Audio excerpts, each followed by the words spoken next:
analysis of investigations can even get into understanding whether one aircraft was hidden behind a pillar of a window as they were looking out, or was it possible that an aircraft sighted a different aircraft or a different light and thought it was being separated from it. So there's lots of pieces that will be brought together over time.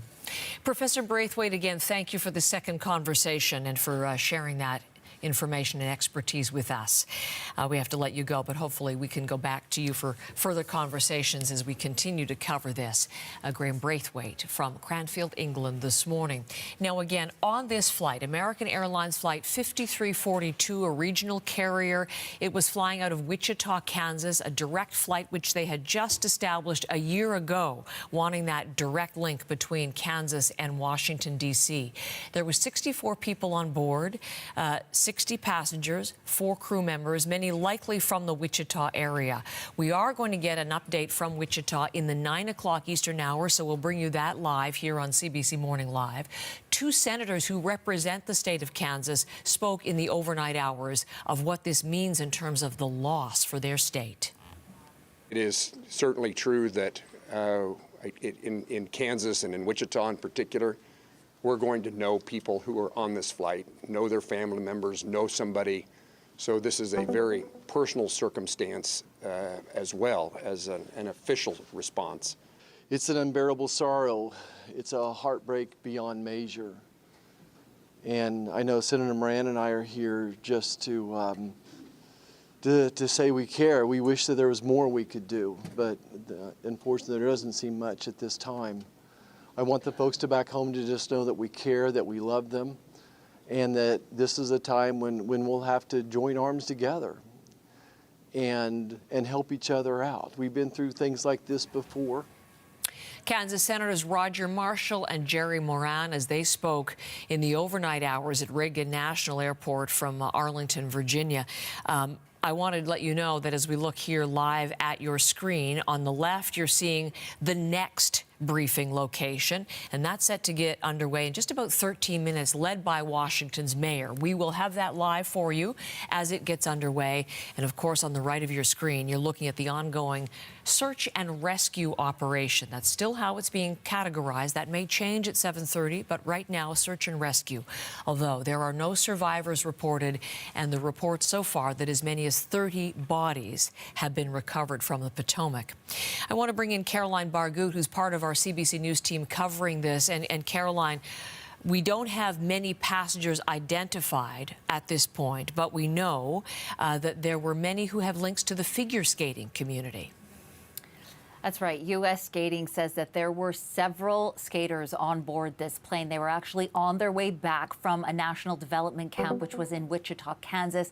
It actually coincided with the U.S. Figure Skating National Championship, which happened last week in Kansas. They stayed behind to go to this development camp, and they were on their way back home with their coaches as well as several family members. Now, the governing body issued this statement.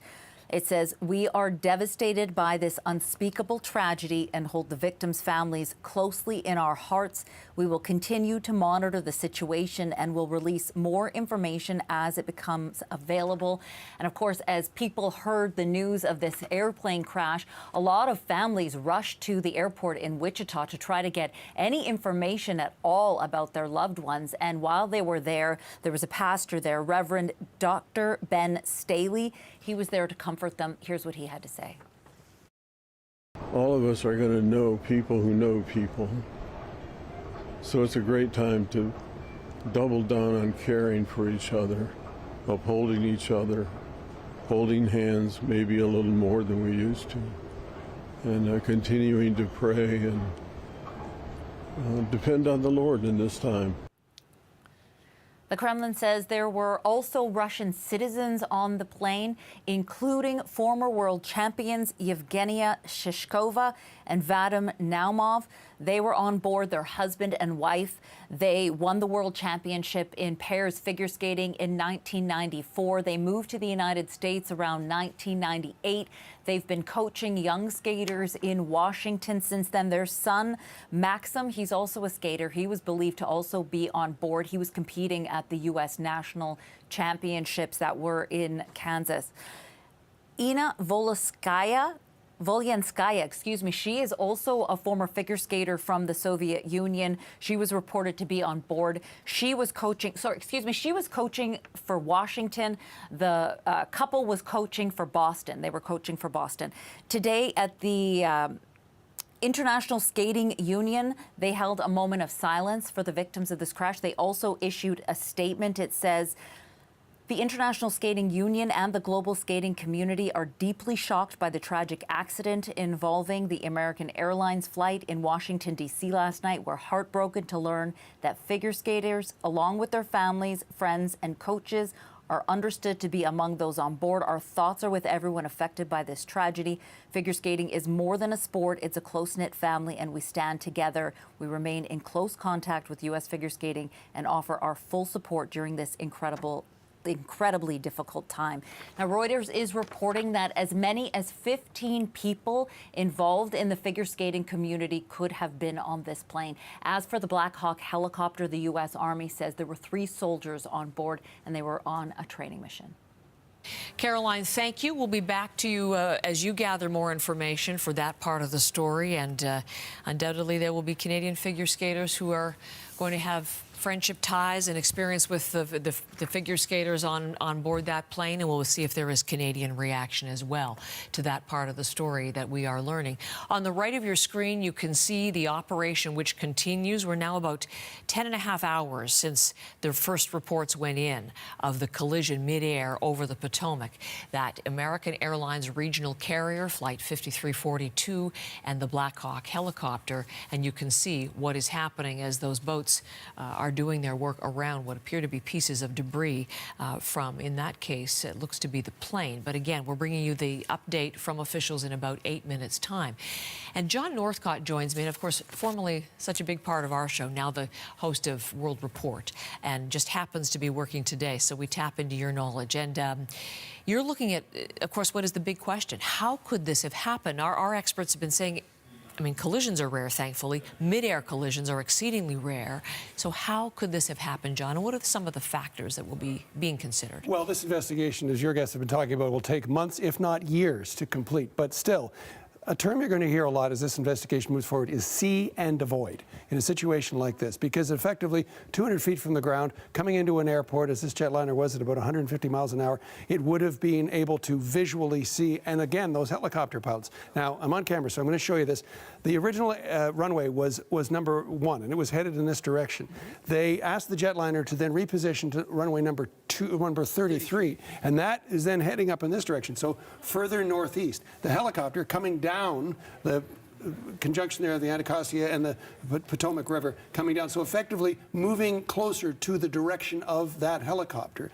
Then the helicopter told instead to go behind the jetliner. Clearly that did not happen. Let's listen to a clip of a man who is an experienced pilot in the military describing what it's like coming into that airport under those circumstances.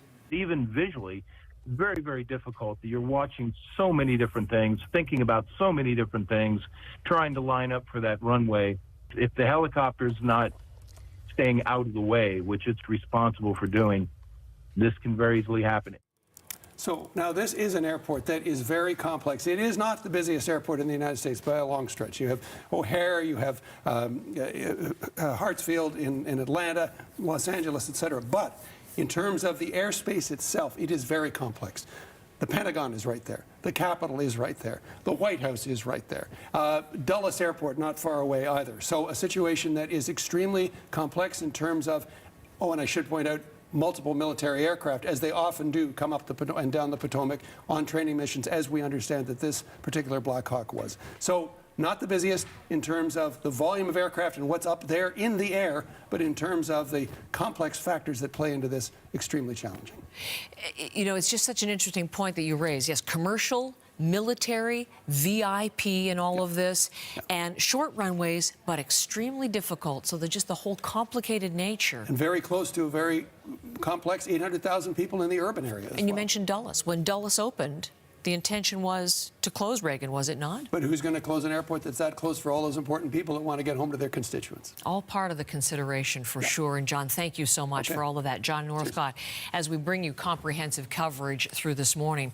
Jim Brauchley is an aviation attorney, a former Air Force navigator, and he is questioning how those two specific aircraft, the commercial jet and the military helicopter, ended up in the same spot at the same time. He says air traffic control shortages could be generally responsible for breaking the U.S.'s air safety streak. The U.S. has enjoyed a long stretch of safety without a commercial accident. But over the last several years, we've seen an uptick in a lot of close calls involving commercial aircraft, a lot of near misses and collisions. And a lot of that has to do with the air traffic control shortages. And it's the FAA will say that. There was a June 2023 report the FAA did that found that 77% of the air traffic control facilities in the United States were short-staffed. And so, and as recent as May of 2024, FAA reported that they were 3,000 controllers short. And so you've got less controllers and a lot of controllers that are overworked and they're looking at fatigue. There's been some panels and safety panels that have been put together to try to address this issue and problem. Reagan National is probably the most controlled airspace, not only just because of the airfield, but because of all the protected areas. Obviously, you have the White House and Congress and different areas that, aircraft can't fly over. That's all restricted airspace. And so there are narrow pathways and narrow, anyone who's ever flown into Reagan National, if you come in, from the city side to land there, people can recall you make that big, huge turn as you get close to landing. And it's because the pathways in and out of that airport are very narrow and very restricted. So how two aircraft got, and especially if what's being reported at 400 feet in short final, the question has to be asked, how did those two aircraft get in that same spot? That is aviation attorney and a former navigator with the Air Force, Jim Brauchley, as he spoke on the National last night. Again, looking at live pictures, you can see some of the experts and those with Washington emergency responders as they get ready for the news briefing, set to get underway in a couple of minutes. We will have it for you live. We have videos this morning that captured the moment of the Midair crash. The first one is from NBC News. It's very brief. I want to let you know we're going to show it now. According to NBC, the video appears to be from a security camera at Reagan National. So there you see again the impact, the fiery explosion, and as the aircraft plummet into the Potomac. Now, this is video from the Kennedy Center for the Performing Arts. It's EarthCam, it's CCTV camera. A closer look, the American Airlines passenger jet. That's the bright light at the center of your screen, and you see that smaller, faster light that's moving. That appears to be the Black Hawk helicopter, and there again, the Midair crash. Video from Agence France Presse in this morning, which shows us the images from an air traffic controller screen. The green cursor at the top, that's the Black Hawk helicopter. The other green icon, the American Airlines jet. U.S. media outlets are reporting details from communications between the Black Hawk crew and air traffic control at Reagan. And the transcripts indicate air traffic control asked the Black Hawk pilot if they could see the passenger jet and then asked them to go around it. John Northcott was mentioning the see and avoid. That's going to be key to investigators. The Black Hawk pilot confirms they did see the jet and asks for visual separation. We have audio from air traffic control at Reagan National. This is from the immediate aftermath. Let's listen to this together. Did you see that?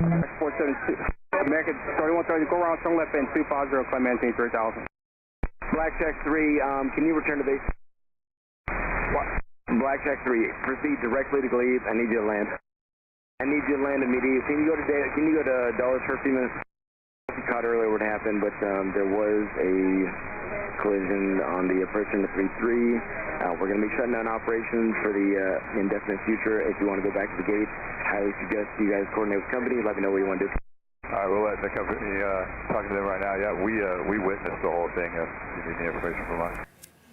So in any investigation, we witnessed the whole thing. Those eyewitness accounts will be key. You heard, as always, the calm of air traffic control as they say, did you see that? And there was a collision, and ask the other pilot to move to Dulles. Now, we want to take a little a look here as we continue to bring you live pictures of what is happening on the water of the Potomac and await that update led by the mayor of Washington, set to begin any moment. How this all happened, of course, what causal information we have to this point, and as they put together the timeline, Linda Ward, what do we know so far about what happened just before that did you see that moment? Well, there are so many experts and people who are familiar with aviation really just agonizing over the flight path, the tracker, the audio recordings that we're hearing, trying to put together the pieces of what exactly happened on this flight that was leaving from Wichita, Kansas, going to D.C. We know the Black Hawk helicopter based in Fort Belvoir in Virginia was on a training flight. This is that flight aware tracker. Air traffic control, as we've been saying, asked the jet to land on a different runway, a shorter runway, runway 33. They said yes, they were cleared to land on that new runway. And as you saw there, you can see that airplane curving around and taking a different route, adjusting its approach to that new runway. And we know the air traffic controller asked the helicopter at some point in there if they had the airplane in sight. Pat 25, do you have the CRJ in sight, is what was said. Pat 25 then passed behind the CRJ. Those were the instructions given to that helicopter. There are reports that there two aircraft were on different frequencies, but the Black Hawk, we're hearing, did respond. We don't have the information as to what was said when that Black Hawk did respond. But this professor of accident investigation and safety says it's unknown what the pilots knew or saw in the lead up to this crash. We would also want to ask the question, if it's a night flying operation, are they training with night vision goggles on, for example? So what would that have looked like to them? And in fact, looking at the flight path, they're approaching each other at quite an acute angle. So that on the one hand, that may have made them easier to see each other because of the lights they carried, or it may have been harder to judge the speed of another moving target. Moving target and the angles there that he's talking about. At last transmission, the aircraft, the CRJ, was about 115 meters in altitude. The helicopter about 70 meters in altitude. Then they collided. Did they have this visual separation, this instruction from air traffic control to avoid each other? Would there have been a black box on the Black Hawk helicopter? These are questions that we're not clear on at this point, but everyone's certainly trying to find the answers to that. We know that one of the black boxes was recovered from the American Airlines flight, but we don't know whether it was the voice data recorder or the flight data recorder. Linda, thank you. I'm just going to take us right back into Washington. And these are officials led by the mayor of Washington, who is at the microphone now. We'll get the latest information in terms of how the search and rescue operation is progressing, the key information we have to this point in the investigation. So let's just take you there live. And we can see also in the far right of your screen as well, you'll see that's represented from American Airlines. It looks like we're going to be hearing from a number of officials and the mayor getting set, looking around. Let's take you there live. I'm Muriel Bowser. I'm the mayor of Washington, D.C. We are here at Reagan National Airport to provide an update on the tragic events of last night.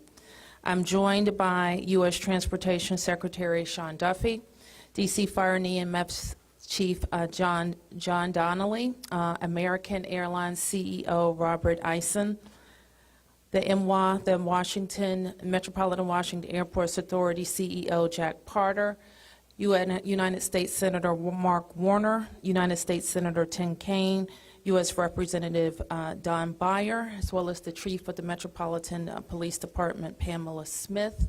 And we are joined by first responders from across the Metropolitan Washington region. I speak for all of us when I say, and certainly all Washingtonians, how very sad we are for American Airlines, for the United States Department of Defense, and for all Americans for the loss of life that happened with the collision of these aircrafts. We know that includes families from across our region as well as in Kansas and across the country. This morning we all share in a profound sense of grief. I do want to thank the first responders who acted quickly last night, who ran towards danger, went into a very frigid river, and have worked throughout the night.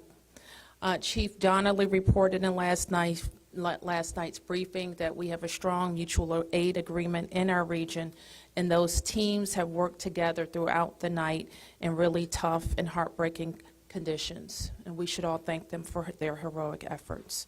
So we'll have several updates today. I'm first going to turn to the Secretary of Transportation, Sean Duffy, and then you will hear directly from Chief John Donnelly with a situational update.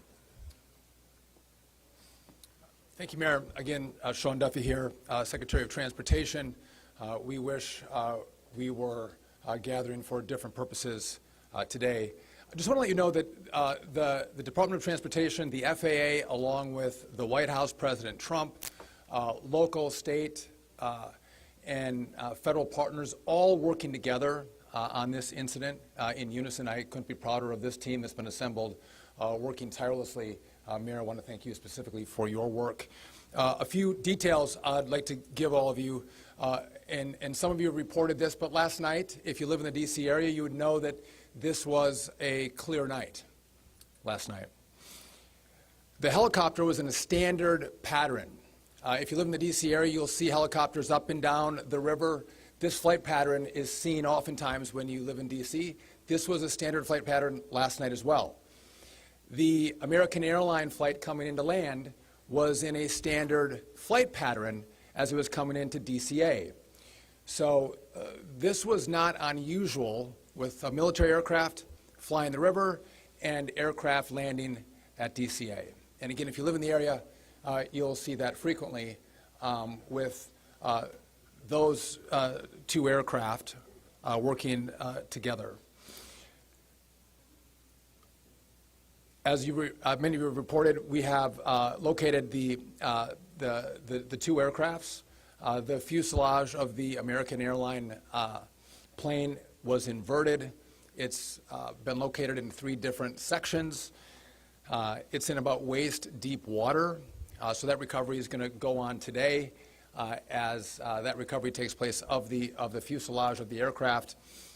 NTSB is going to start to analyze that aircraft, partner with the FAA with all of the information we have to get the best results possible for the American people. I would just say that safety is our expectation.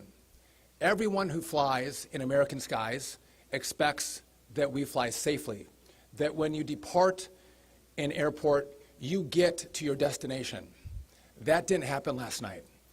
And I know that President Trump, his administration, the FAA, the DOT, we will not rest until we have answers for the families and for the flying public. You should be assured that when you fly, you're safe. Thank you.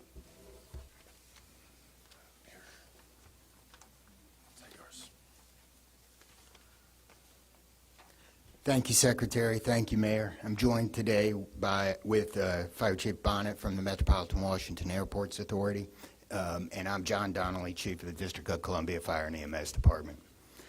Last night at 8:48, the control tower sounded an alert, which alerts responders to respond to a report of an aircraft crash on or near the airport. That sets off an immediate response from the Airport Authority Fire Department, from the District of Columbia and Metropolitan Harbor Patrol fireboats and other fireboats on the river in order to support that type of operation.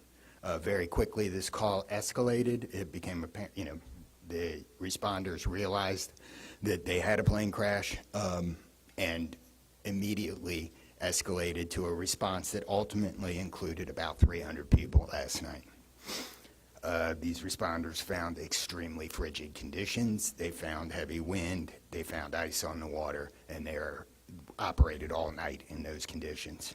I'd like to take a moment to acknowledge the agencies that responded in addition to DC Fire and EMS and the Metropolitan Washington Airports Authority. Montgomery County Fire Department, the Prince George's County Fire Department, the Charles County Fire Department, the Baltimore County Police Department, the Anne Arundel County Fire Department, the Alexandria Fire Department, the Arlington County Fire Department, the Fairfax Fire Department, the Prince William Fire Department, the Baltimore City Police Department, the Maryland State Police, the Maryland Natural Resources Police, the Department of Defense, the Joint Base in Bowling Fire Department and the staff there, the U.S. Army, the U.S. Coast Guard, the United States Park Police, the Metropolitan Police Department, the FBI, and the NTSB. Despite all those efforts, we are now at a point where we are switching from a rescue operation to a recovery operation. At this point, we don't believe there are any survivors from this accident, and we have recovered 27 people from the plane and 1 from the helicopter. The District Office of the Medical Examiner has lead on reuniting these bodies and these people with their loved ones, and we will continue to work to find all the bodies and collect them and reunite them with their loved ones. We should also acknowledge that the Virginia Medical Examiner and the Army Medical Examiner are involved in this operation and a very important part of getting people identified. So.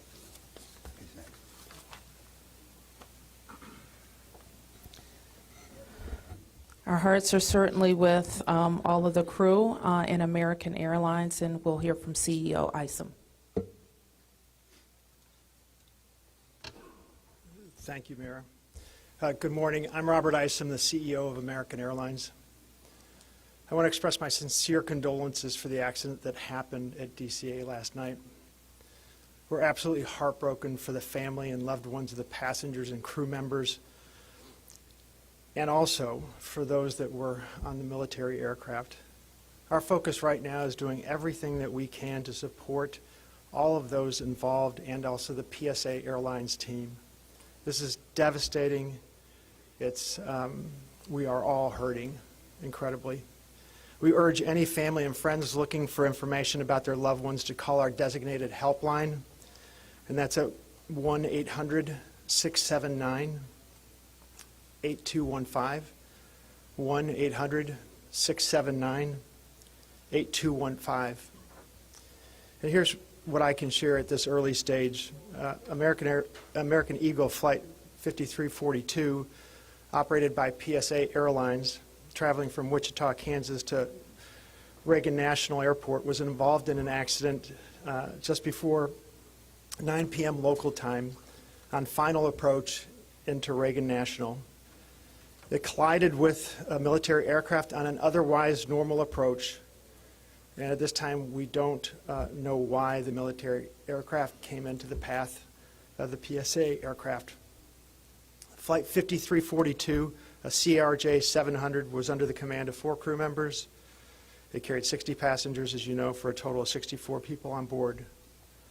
In addition to local resources already here in D.C., American Airlines has activated our care team, and that's a group of specialists that are trained to support these types of responses. These team members are on site or arriving soon. And additionally, we have members of our GO team that are on ground here in D.C., and they're being deployed with resources to do everything that we can to take care of the needs of the families and the loved ones of the passengers and crew members. And that is our sole focus. And we're so grateful for the first responders. They've been working through the night, courageous efforts. And we're actively working with local, state, and federal authorities on emergency response efforts and closely coordinating with PSA Airlines as they cooperate fully with the NTSB on the investigation.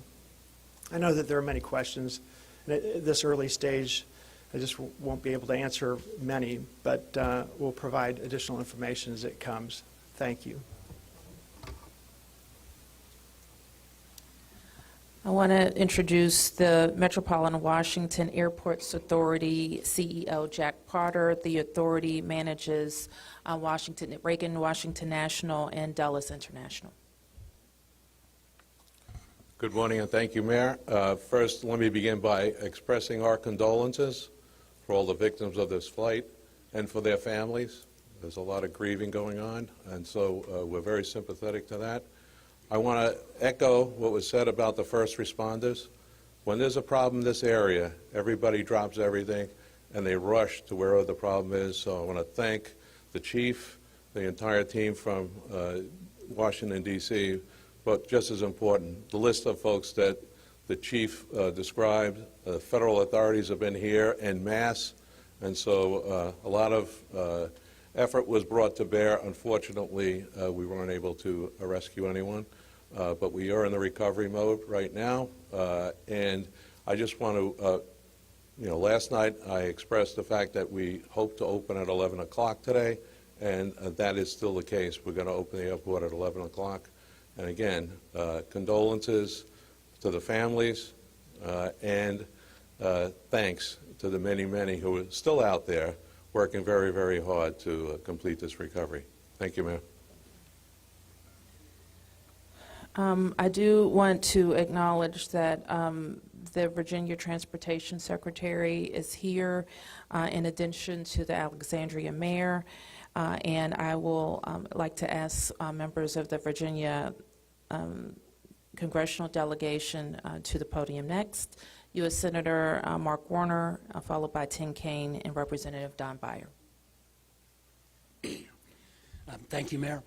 I want to join with everyone else and express my condolences for the victims. For folks who don't live in the DMV, we are made up of a lot of jurisdictions. Reagan Airport's in Virginia. Across the river we have Maryland, obviously the district, but as been indicated by the chief, when tragedy happens, all those distinctions between the various jurisdictions and our federal partners all disappear. And I want to again thank all the first responders. On a personal note, I'll just add that literally I now know I was coming back from the district from a dinner to my home in Old Town Alexandria. And while I did not see the collision, I wondered, I'd never seen this many red lights streaming towards the airport and across the river in Maryland about this time. My phone started blowing up and I realized that this accident had taken place. There'll be a time to figure out, I know NTSB will have a briefing later in the day, but to the victims, our condolences. To the first responders, our thanks.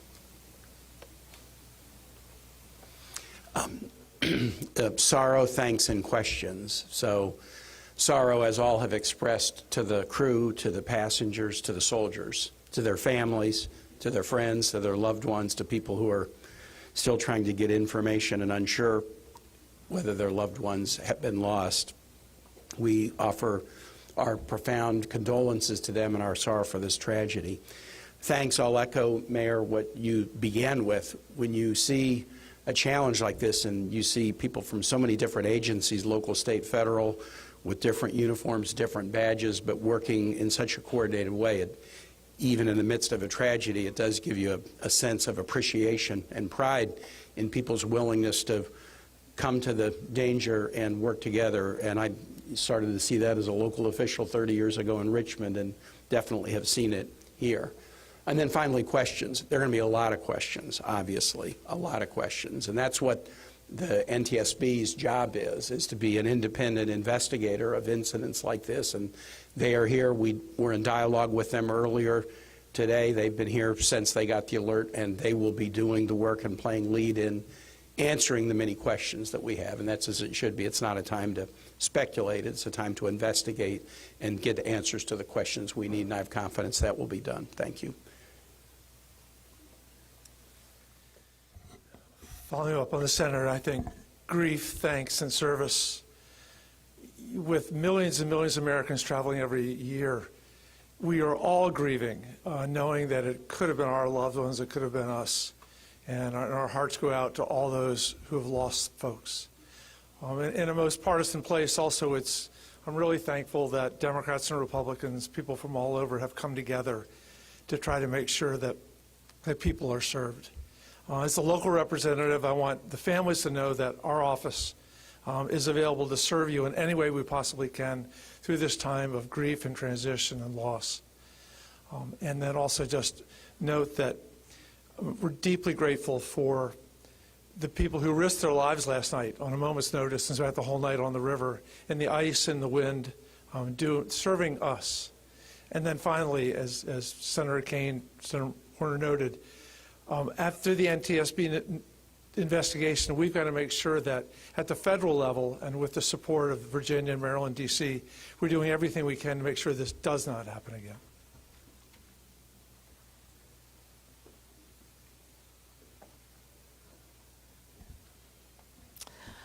So with that, it's been said already that the National Transportation Safety Board becomes the lead agency in the investigation. Our jurisdiction in D.C., where the crash occurred over the river, concludes as we, in the leadership role of the Unified Command, as we shift to a recovery effort. We expect the National Transportation Safety Board to provide briefings to the press later in the day. So at this point, we can take a few questions. Yes?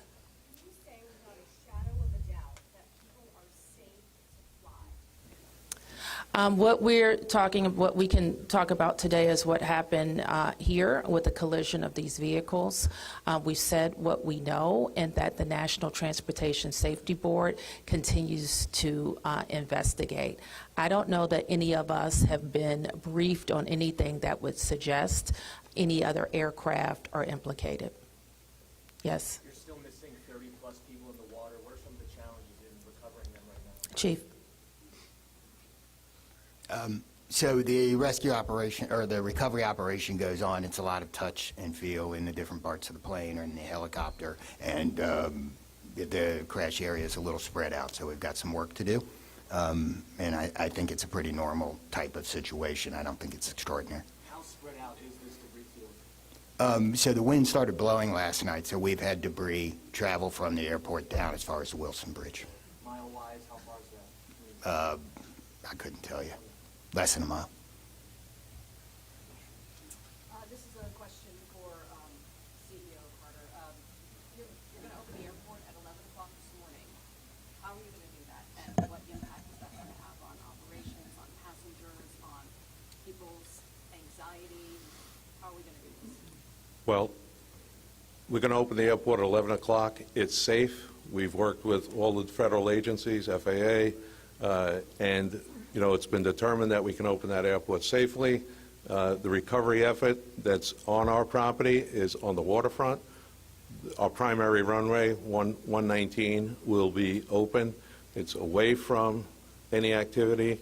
We're going to have a secure area around that, so all are comfortable that we can get back to operations. Now, each airline will announce or communicate to their passengers what their operations are going to be. Obviously, their networks were disrupted overnight, and so we might have a slow recovery, but the bottom line is we will begin to have aircraft moving in and out of this airport at 11 o'clock. Okay, so 1, 2, 3. Has the flight recorder been recovered, the black box at all? I don't think we can say anything about what's in TSB's purview. You mentioned the airport opens 3 hours from now. There's a lot of helicopter traffic from the military, U.S. Park Police, and all that. Will helicopters be flying right through here as well, beyond the recovery efforts? I don't know the answer to that. Jack, do you have anything to add? We don't have anything to add about that. Yes. This is for Secretary Duffy. Can you reassure Americans that the U.S. still has the safest airspace in the world? So the question is, can I guarantee the American flying public that the United States has the most safe and secure airspace in the world? And the answer to that is absolutely, yes, we do. We have early indicators of what happened here, and I will tell you with complete confidence, we have the safest airspace in the world.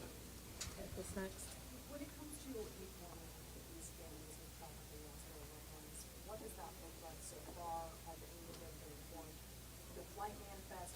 Is there any detail you can provide on that front? Can you add anything? All I can say is that we have published the 1-800 number. We have family assistance centers set up here in DCA. We do in Wichita as well. I'm not at liberty to give the number of families that have been that have used those services, but we are making that use. We have over 100 team members that are either here or on their way that are specially trained to work with family members, handle travel arrangements, hotel arrangements, incidentals, to make sure that we're taking care of people in any way that they can, as you know, as our teams are hurting and suffering, and as our passengers and their families need assistance.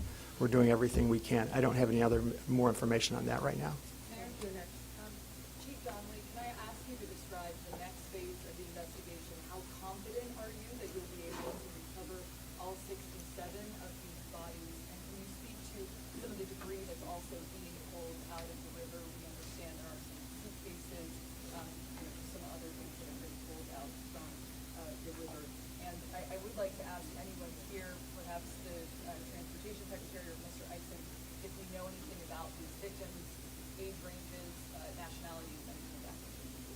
So the next phase of this operation is going to be led by the NTSB. All of us are working together, though, to search the area and find the victims. I'm confident that we will do that, and that will take us a little bit of time, though. It may involve some more equipment.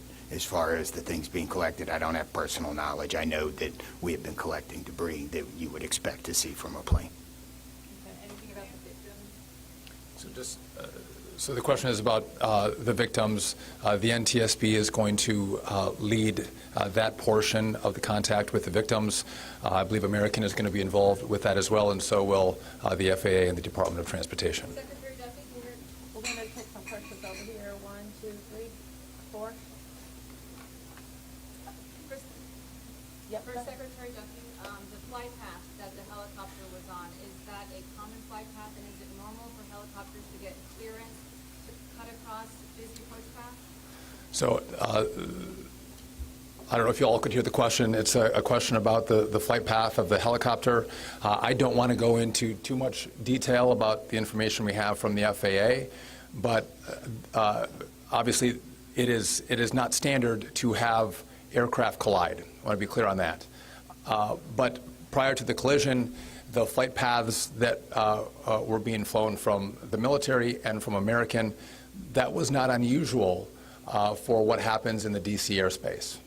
And as this investigation moves forward, we will be able to provide more information to you about the details of that statement. I wanted to follow up on that question regarding the flight path that you said is standard. So can you speak to the conversations with air traffic control? Were there blind spots here? So the question is, were there blind spots with air traffic control? I don't want to make statements about that. I don't lead into that answer. But again, I think whether it was air traffic control, whether it was military aircraft, helicopters, or the American flight, everything was standard in the lead up to the crash. Now, obviously, something happened here. You'll get more information and more details as this investigation moves forward. We'll learn what happened. But again, those who live in the D.C. area, we see military helicopters fly up and down the river. It's a standard path that they fly. They're used to aircraft landing at DCA, and there's a procedure in place because this happens every day. Something went wrong here. I look forward to the time and point when we can give you that information, but I don't want to comment on that right now.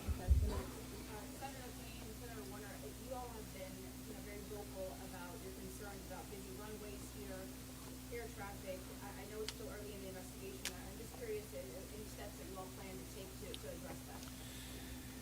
We have raised this issue continuously. We've got very busy airspace. I think we will ask questions, but at the appropriate time. We are in this period right now where families are still being notified. We're trying to figure out what happened. there'll be time for those discussion, I think. Yeah, I'd just say the same thing. We've been pretty plain about our concerns, but it isn't a good time to speculate right now. We have faith that the NTSB will provide the answers about this. Okay, you both here, and I'm going to take 3 in the middle, and then we're going to have to wrap. 1, 2, 3 after this young man. Thank you, appreciate it. Chief, I know again, I can imagine it must be traumatic for your first responders and that deal with this. How are they doing right now, and are you all going to be offering any services to help them as they process this? So thank you for the question. Our first responders are resilient people, but yes, this call will be hard for them. Our peer support teams are already engaged with the responders, and we'll be following up on that to make sure that they're okay. But I think the concern is real. What kind of communication was it between the helicopter in the tower, the plane in the tower, and the helicopter and the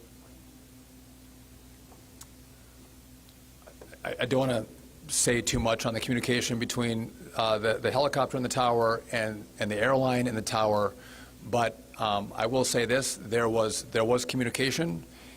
It was, I would say, standard communication. So there was not a breakdown, if that's your question, in communication between the military helicopter and the American airline flight. There was communication between the aircraft and the tower. Was the plane aware there was a helicopter in the area? I would say the helicopter was aware that there was a plane in the area.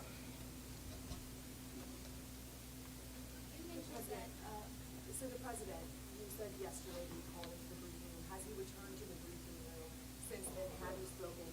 Also a question about the National Security Advisor, Mike Waltz, he's saying that there was 30 bodies that have been recovered. That you just said that in the White House. Curious, I know you're in this press right now, so that's hard for you to update, but I do have a question on posing. I can do the body. I'll give you the body first.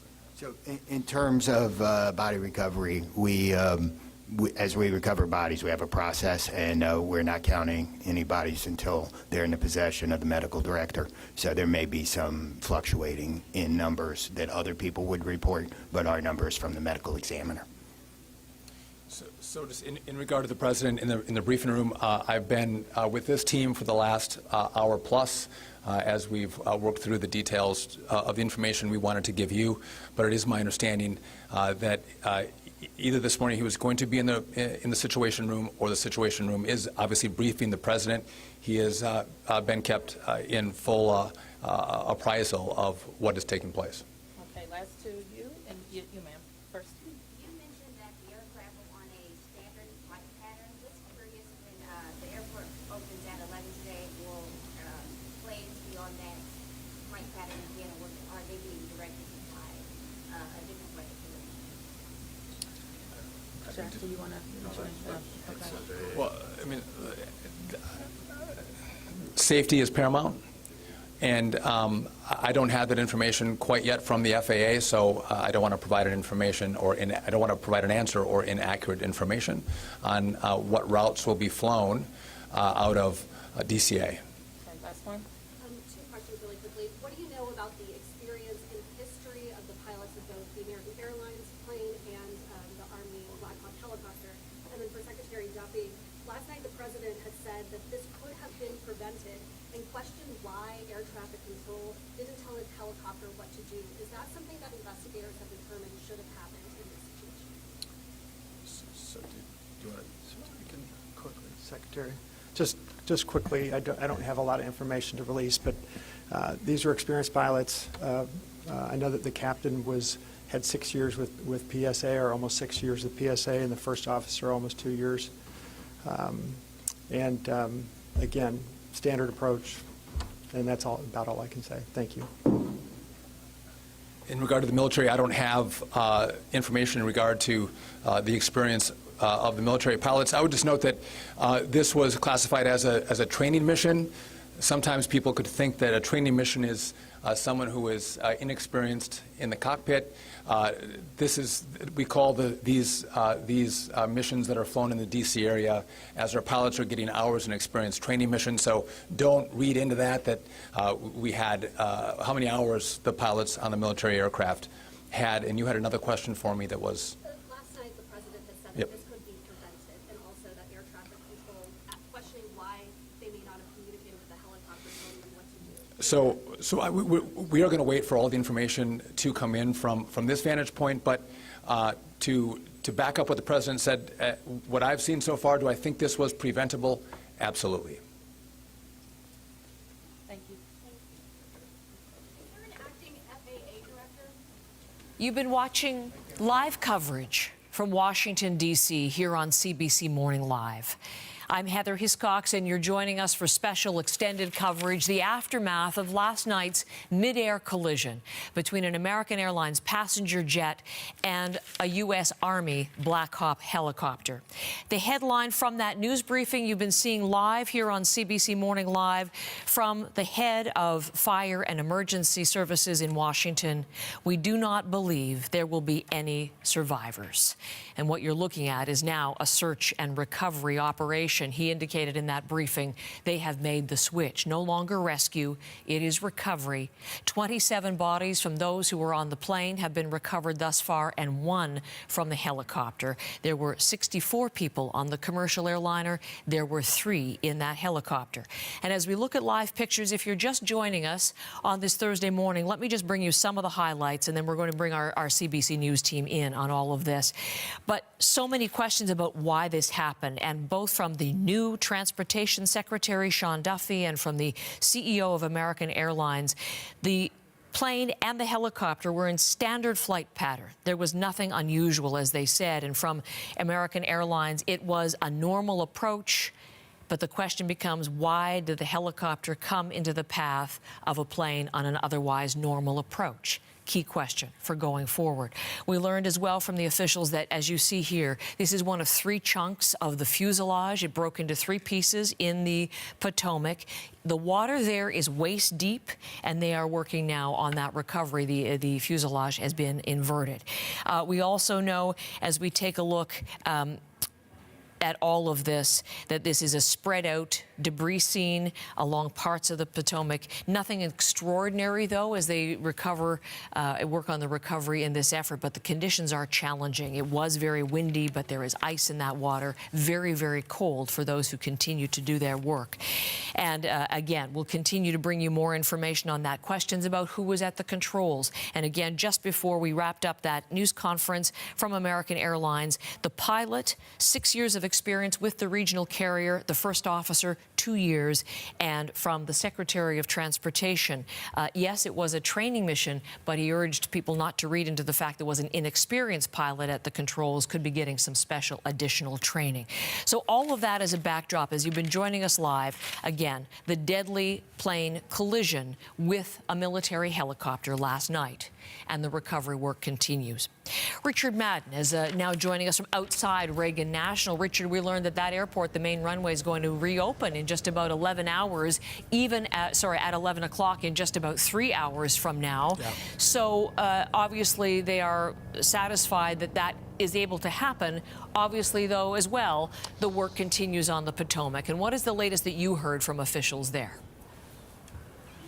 Yeah, absolutely, Heather. Just to pick up on what you said moments ago, the airport is expected to reopen at 11 o'clock Eastern time. Officials say that they're confident that because the crash happened on the Potomac River, that will not affect normal operations.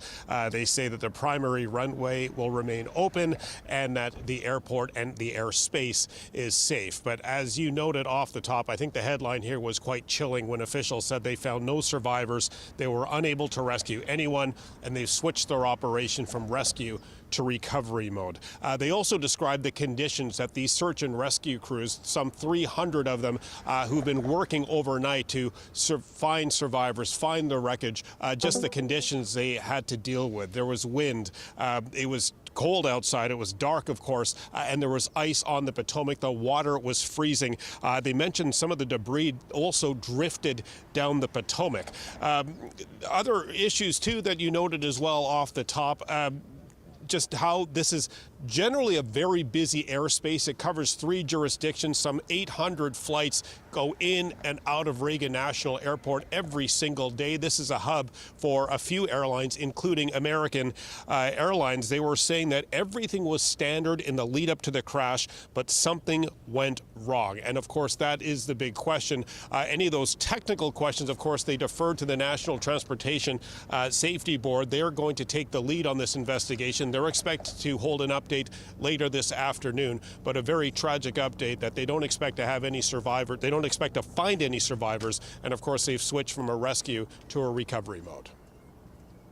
Thank you very much. I'll be back to you as you continue to gather reaction there. We know that American Airlines has support teams in place for the family members who may very well be heading to Reagan. Yeah. We know that there will be family members in Wichita, Kansas. And let me tell you what we are expecting there. This was, of course, the takeoff, the place from which this flight originated, Wichita, Kansas. And there we know at 9 o'clock Eastern, we will get a briefing from Wichita officials. We know that there is going to be a prayer vigil at Wichita City Council. That's going to be at noon local time, so that's 1 o'clock Eastern. And all of this will be part of our coverage today. But I want to come back to that main headline from the briefing. It is, of course, exactly the worst-case scenario. They had responded so quickly, 10 minutes after the calls came in, hoping to get to people in that water. But the rescue operation has now become recovery.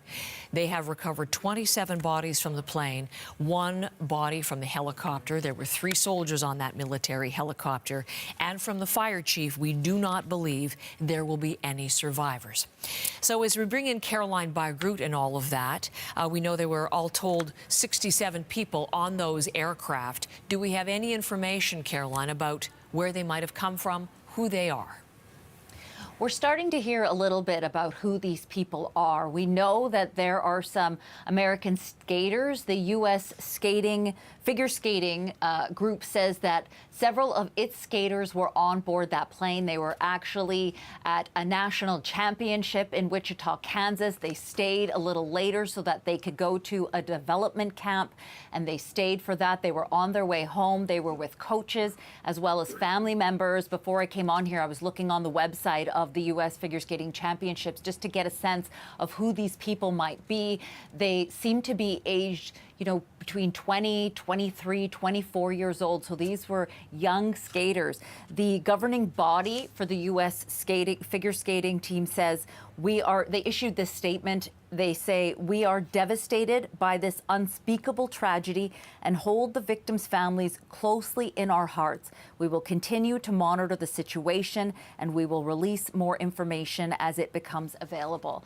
As you mentioned, Wichita, Kansas, that is where some of these people originated. A lot of the family members there rushed to the airport in Wichita to try to get any information, any news that they can about their loved ones as soon as they heard about this plane crash. There was also Reverend Dr. Ben Staley. He was comforting them. This is what he had to say. All of us are going to know people who know people. So it's a great time to double down on caring for each other, upholding each other, holding hands maybe a little more than we used to, and continuing to pray and depend on the Lord in this time.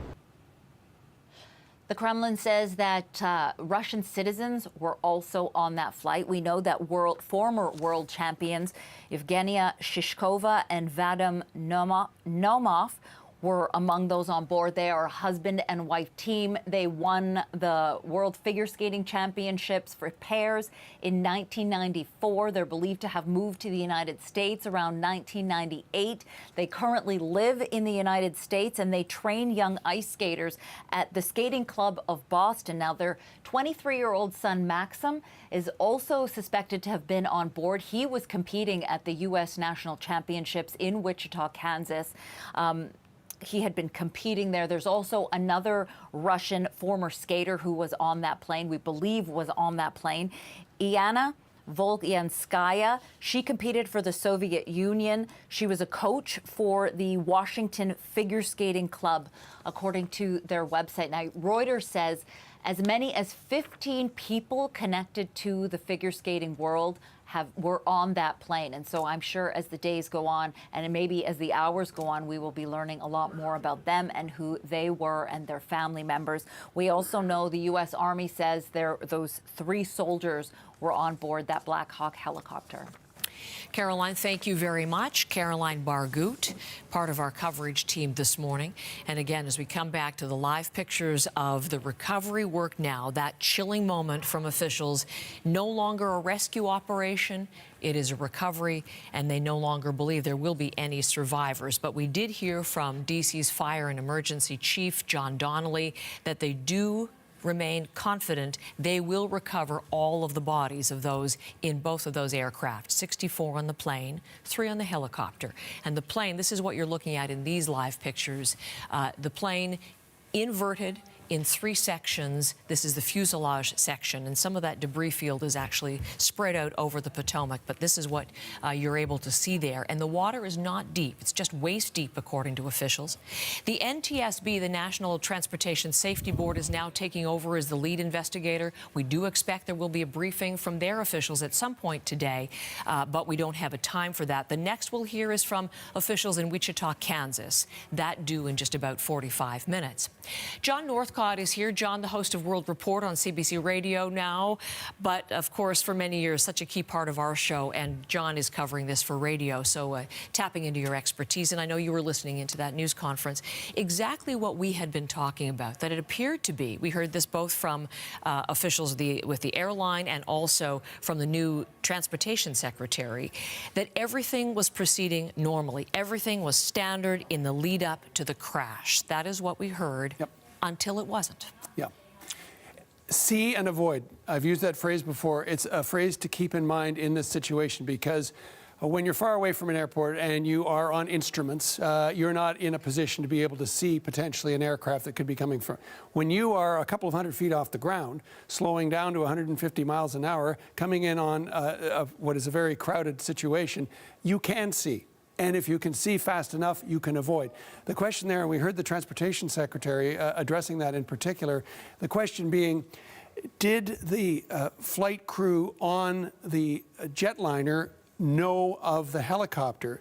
Which he said the helicopter certainly knew about that jetliner. That was a really interesting and very specific clarification. Exactly. We don't know that. And you think when you're out in a boat, right? The big boat can't avoid the little boat. The little boat has to avoid the big boat. And this is the situation we have here. What we do know is, and if we have the picture of the runways at Reagan Airport, we know there that almost perpendicular line is the first runway that aircraft was slated to land on. And then up there, that diagonal line up there is runway 33, where they were redirected to. So if, in fact, you have a helicopter coming down the Potomac River, and you have that helicopter then, or that jetliner rather, switching to that further northeast direction, helicopter warned to avoid it, and apparently, for whatever reason, was not able or did not do that. This is the kind of airport where there is so much activity going on, as there is around any airport. But the idea being, we heard that again from the Transportation Secretary, the idea being that the airplanes are in such a complex configuration. I mean, there is a confluence when you have the military aircraft in training, and then you have commercial aircraft, and then you have the Pentagon, you have the White House, you have the Capitol building, all that very close by. But it's interesting, again, from the brand new Transportation Secretary, he's been confirmed he's been in the job for 1 day and already dealing with a deadly aircraft collision. Standard fly pattern, he said, not unusual, and from American Airlines, it was a normal approach. Do not know why the helicopter came into the path, as he said, of an otherwise normal approach. Well, in this situation where if it was, in fact, as we understand, warned to go behind it, why did it not go behind it? But again, see and avoid. Could it see the aircraft? Why did it not avoid it under the circumstances? We've got a clip I'm just going to play you of a pilot, military pilot, who has flown into that airport many times and describes exactly the kind of situation we're talking about. Even visually, very, very difficult. You're watching so many different things, thinking about so many different things, trying to line up for that runway. If the helicopter's not staying out of the way, which it's responsible for doing, this can very easily happen. We also heard the head of American Airlines saying it was an experienced crew. These are aircraft, the Bombardier aircraft. Some 20% of all aircraft that take off and land in North America use that particular model of aircraft. So it's tried and true. The Sikorsky helicopter as well. It's flown some 15 million hours in the air. 5 million of those hours flown in combat situations. So both tried and true technologies, but of course the human factor, and this is what they'll be looking at in an investigation that could take months or even years. We've heard that it could potentially be years until they're able to determine exactly what happened and why we are seeing now a search and recovery operation. No survivors believed to be in either of those aircraft. John, thank you very much for that part of the story. Listening in and joining me now is James Broccoli, who's an aviation attorney, a former Air Force navigator, and he's in Charleston this morning. Welcome, sir. It's good. You were on the National last night, and we tap into your expertise again on our network this morning. Thank you for being my guest. Good morning. You were listening in, I know, to that live briefing from officials in Washington, and I have many questions for you based on the information they provided. What was your overall perspective, though, of what they said? Obviously, the heartbreaking headline that there are unlikely to be survivors. Right. I think that was, I think the conclusion that everybody who's been watching and following this accident had kind of already come to. Most right after an accident, these press conferences really don't give us a whole lot of information because the investigations are just beginning. One thing that your previous guest was talking about was that they mentioned that the helicopter said that he had the aircraft in sight. I think the question is going to become, was it the aircraft that he actually collided with? Because that is heavy traffic area around DC. And the helicopter route and the approach that are both published actually cross each other. Yes, we've been looking at that transcript. Number one, just to give our viewers an update, that he was asked directly, the pilot, whether he was able to see that aircraft and told to go behind it. And then there was the collision. If we can look at that black and white video for just a moment as I'm speaking with Mr. Broccoli. So wondering then, based on what you said, he thought he saw an aircraft, but it might not have been the correct airport, the aircraft rather, that he had in his sight? Sure, or it could have not have been an aircraft at all. Flying at night, especially in a very, like an urban area like DC, where you've got a lot of different ambient lights, different towers, you can easily be fooled. Again, to think that, okay, what I think I'm seeing or not seeing, especially when they tell you to look in a certain area, it's easy to glob onto something that's not what you think it is. Right. And so, you know, when you're dealing with the human condition and the limitations of, you know, the capabilities of the human eye and the perception, you know, errors do happen, and they have happened in the past. So again, as we looked at that video specifically, that was the moment of impact, and you can see very clearly the lights, the reflection from the Potomac below, all will be part of the equation. I know you have a lot of experience that you can share with us in terms of the Black Hawk helicopter. So it was very clear from the new Transportation Secretary that we shouldn't overly assess or give undue weight to the fact that this was a training mission. Would you agree with that? Because it could have been a specialized training mission. It could be have been a highly experienced pilot. Absolutely. So essentially the military calls any flight that's not a combat flight training. So you could have had the most experienced crew in there, or you could have had a very junior crew. So it really depends. So I think Transportation Secretary Duffy is correct when he says people shouldn't take away from the fact that they're saying that that was a routine training mission, that involved an inexperienced crew. Okay. One of the things that, again, they were very precise on in that briefing, clearly the helicopter knew the plane was in the air. But again, Secretary Duffy saying they don't know yet if the plane knew the helicopter was in the air.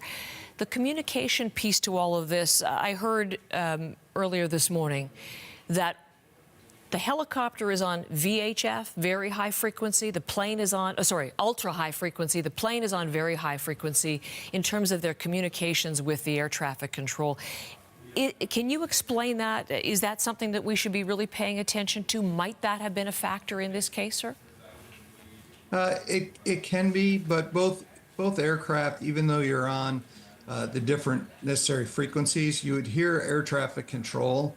I think if the commuter plane, the commercial plane, had a problem seeing the helicopter, it could be for a number of reasons. If you look at the approach to that runway 33 at National, about 1.4 miles from the approach end of the runway, the aircraft is to take a 50-degree turn. And it would basically turn away from the river. And so you're not going, if there was something out on the river or traffic, you're not going to be able to see it, especially if it's below you. And so it's kind of an interesting approach that they have right there, that you're making that big 50-degree turn 1.5 miles away from the runway. At the same time, that's crossing over a known helicopter route. Can I ask, from the American Airlines CEO, Robert Isom, he said that the plane was on a final approach, obviously, and he said it was a normal approach, otherwise normal approach. They do not know, obviously, why the helicopter came into the path of an otherwise normal approach. So again, as we look at what happened in the air, from that statement, can we clearly derive it was the helicopter that collided with the plane? Maybe. We don't know that. Okay, we shouldn't assume that. Well, only because there is a helicopter route that goes underneath the approach the approach corridor of a normal approach. So there's actually essentially 2 roads in the sky that intersect, and they're deconflicted by altitude, albeit only several hundred feet. And so if you have any type of errors, or if the aircraft's maybe, 50 to 100 feet too low and the helicopter's 50 to 100 feet too high, which is not hard to do, there they are. They're in the same airspace. Okay, so that was his interpretation. Again, we don't know that definitively. A question again. Commercial aircraft, as I understand it, have to have traffic collision avoidance systems. These have become key in past incidents, I know. So TCAS mechanisms. And that enables the planes, the aircraft, to communicate through transponders. They detect whether there's an airplane nearby, and then it would trigger. So would that have been the case with a Black Hawk helicopter? What could have happened there? Is that something that we need to think about? So the Black Hawk doesn't have, it's not going to have a transponder. And so, or if it does, it's usually an internal military transponder that's not picked up commercially. And so that's, I think, where some of the problem lies with the helicopter, not where the plane is, their TCAS system is not going to go off. Is that going to make the investigation even more complicated, do you think, because one is military and one is civilian, commercial? No, I think that there was a statement this morning that came out from the Department of Defense that said that the U.S. National Transportation Safety Board would be leading the investigation. Yes. But there will be, the Army will be conducting their own investigation as well. So I think between the two entities, you'll have a very robust and complete investigation. Mr. Broccoli, thank you very much. I very much appreciate your expertise and the time again this morning on our network. Thanks. Thank you. Again, looking at the air disaster site in the Potomac next to Reagan National Airport. And we're seeing it so much more clearly now because daylight over the search scene. This search on and in the water is almost 12 hours old now. Officials confirm they do not expect to find any survivors. 64 people were on the American Airlines jet, and in these live pictures, you're looking at one of the 3 segments of the plane there. 3 people, 3 military personnel were on the Black Hawk helicopter. This is a scene, if you've been to Washington, to locate it. It's about 10 kilometers from the White House. Capitol Hill, you can see, and Washington's fire chief confirms searchers will work to recover all of the victims. He's confident in that. Rescue operation to a recovery operation. At this point, we don't believe there are any survivors from this accident. And we have recovered 27 people from the plane and 1 from the helicopter. 27 victims from the plane, the passenger jet.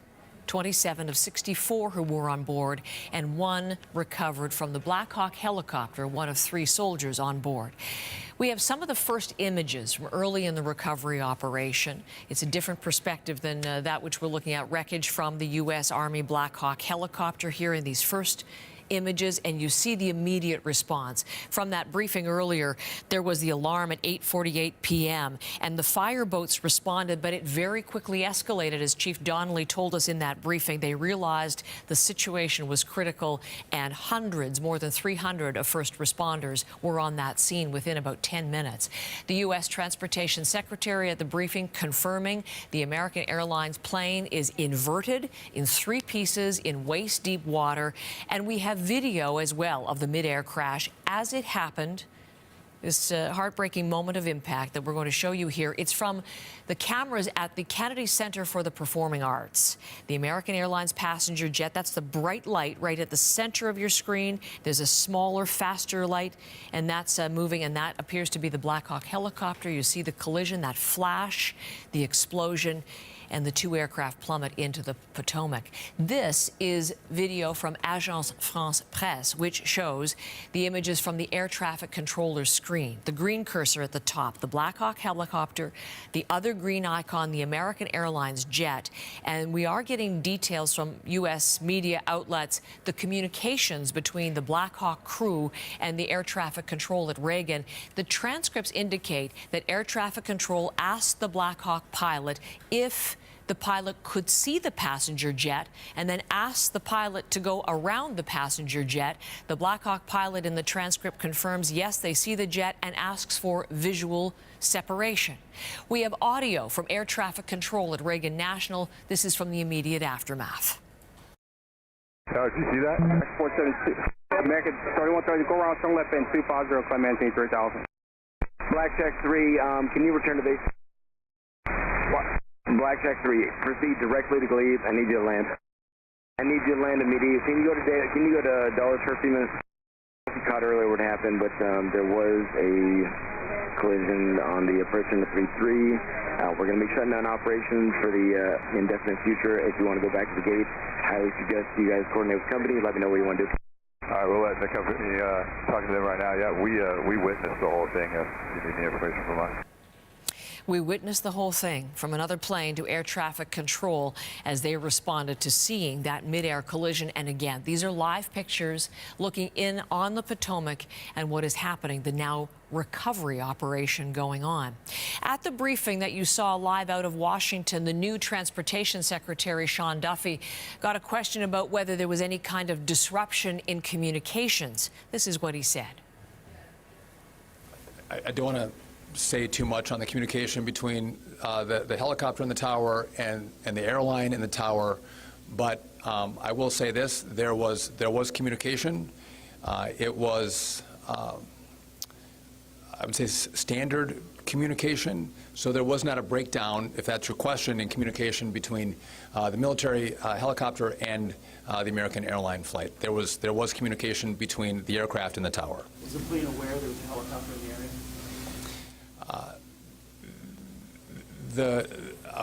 I would say the helicopter was aware that there was a plane in the area. So that was a key moment from the briefing. U.S. Transportation Secretary Sean Duffy in the job all of one day. He and the CEO of American Airlines described the flight path for the commercial jet as a normal approach to Reagan National. Duffy says the Black Hawk helicopter was flying a normal training mission flight path over the Potomac River, and adds the crash was absolutely preventable. It is the U.S. National Transportation Safety Board, NTSB, as well as the FAA, the Federal Aviation Administration, administration and the U.S. military who will be part of the investigation. Again, the military because it is the military, the Army Black Hawk helicopter involved in the collision with the American Airlines commercial jet. John Cox is with me now. He's a former airline pilot and accident investigator, the CEO of Safety Operating Systems, which is an aviation safety consulting company. He's in St. Petersburg, Florida. Mr. Cox, welcome. We've spoken to you often at very sad circumstances like this. I welcome you back to our network, and thank you for giving us some time. My pleasure. This is a sad day. Well, it is a sad day, and you got that sense very clearly from the officials at that briefing as they talked about how everyone is grieving and the announcement that they do not at this point expect to find any more survivors. 27 bodies recovered from the plane and 1 from the helicopter. You, I know, Mr. Cox, were listening into that briefing. I was mentioning some of the things that stood out to me and to our network. For you, what was the most important bit of information that you got from officials so far? I think the thing is it showed that the process is working, that all these independent agencies are cooperating and working together. And that's going to be key. The National Transportation Safety Board is going to lead this, and they will find what happened here. It's going to take some time, and it's going to be necessary for us to be patient, but we will understand how these 2 aircraft came together. I will say that the landing on runway 33 is routine. I've done it, countless times. I have seen many helicopters pass below and behind us when I was on that approach. So everything was routine until something went terribly wrong. And to determine what that something was is going to be the focus for NTSB. So many pieces of information they'll be looking to. I mean, we heard the pilots in that air tower, air traffic control audio, as they said, we witnessed everything. They'll want witness accounts. And of course, they'll be dealing with what we're looking at here on the screen live, the debris and the fuselage as they reconstruct that. But I'm wondering, I'm going to bring in very specifically for you, Mr. Cox, the video that we have from the Kennedy Center that they were able to release publicly. You have seen this. We don't know, but what does it suggest to you? What does it tell you? The videos that I've seen a couple of them this morning. You have to be very careful because it's hard to gauge depth from a video. So where the helicopter was in relation laterally to the jet is not clear. The radar information will give us more information there. The cockpit voice recorder from the jet will let us know what the pilots in the jet knew and what they were doing, and that will be a piece of evidence. NTSB is going to be looking to gather a lot of evidence from a lot of different places to be able to put this entire complex event together. You mentioned that you have yourself landed at Reagan National many times, and it does seem to be sort of standard approach even into runway 33. But we're understanding that it's rather a complicated scenario in and around over Washington because it's commercial, it's military, VIP planes as well, and it's busy airspace given the size. It's concentrated. We've talked a lot about near misses, too, in aviation of late for all sorts of reasons. Are any of these factors things that you think might come into play? Oh, certainly the airspace in and out of the Washington area is complicated, but the air traffic controllers are some of the best in the world that work in the Washington area. The pilots that come in and out of Reagan National are seasoned professionals. We all understand the process. We've done it many, many, many times. So this is a geographically constrained airport. It's relatively small that moves a lot of airplanes and helicopters through the airspace and does it safely. Have done this for many, many years, decades, safely. So all of these things come together, and this is what happened last night. That's what broke this very good and successful system. What broke it, and that's what they're going to look at. So the fact that, again, as Secretary Duffy was mentioning, standard flight pattern for a commercial airline to be coming in for landing, even as a military training operation was also going on. He said it was a standard flight path, not unusual. Right. Would you agree with that assessment and description? Absolutely, yes. Yes. Yeah. I mean, I've seen that happen many times, where there'd be a military helicopter that would be on the east side of the Potomac River as we were coming up, and would overfly the helicopter and then align and land on runway 33. So no, it's absolutely common, routine, and standard. And the fact that it was at night, we don't know, I suppose, about night vision or what kind of training was going on in that Black Hawk helicopter, but over lights and water and reflections, might that have affected things to any degree in your estimation? I don't think so. I mean, we fly airplanes at night. We fly helicopters at night. We operate safely in and out of congested airports like Reagan National at night. So it adds complexity, but it is something that the pilots are trained to handle. There were specific questions about the pilots in this case. We don't know the identity of the pilots in the military helicopter, but as far as American Airlines, the pilot had 6 years on this type of aircraft, and the first officer just about 2, he said. How do you, is 6 years considered an experienced pilot? How do you rate that kind of experience level? Definitely experienced, and recognize that pilots, when they get to an airline, they have thousands of hours of experience before they even get in an airliner flight deck. They go through intense training, and they also get a lot of experience very quickly. Airline pilots fly a lot, and so they're going in and out of complex airports: Toronto, New York, Washington, Atlanta. And these are just routines. So bringing a jet in and out of complex airspace, it is what professional pilots do. So a 6-year captain, absolutely, I would say that he or she is a veteran, and a 2-year first officer, I would say is experienced. So they will certainly look at the training record of all the pilots involved, the military and the civilian pilots, and get an understanding of the background of these individuals, how they did in training, and the experience that they had. That will all be reviewed. As I listened to you, and again, as I listened to that briefing, we know, for example, conditions were clear last night for the flying. The pilots, in your estimation, had experience. It was a standard procedure to have these kinds of flights going on simultaneously in the patterns that they were flying. And yet we have a deadly situation where there are no survivors expected in this mid-air collision, such a rare event. To you, then, what does it suggest might have happened? It's too early to speculate on what might have happened. Clearly, the 2 aircraft arrived at the same point in the sky at the same time. That should not have occurred. And where the breakdown is, it will be the central focus of the National Transportation Safety Board. So the thing that's most important now is give the investigators time to do their work. They will publish it. They will make it public as soon as they have factual information.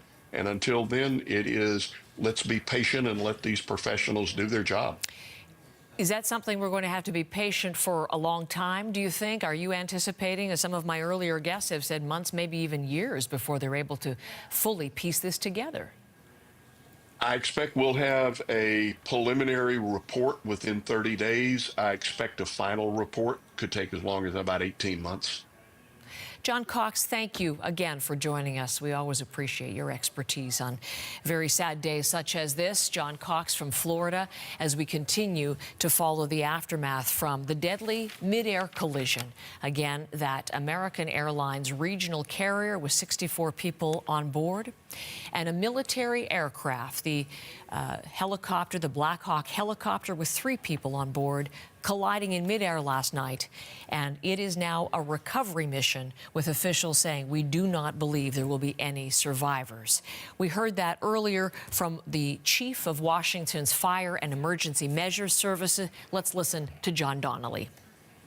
Responders realized that they had a plane crash and immediately escalated to a response that ultimately included about 300 people last night.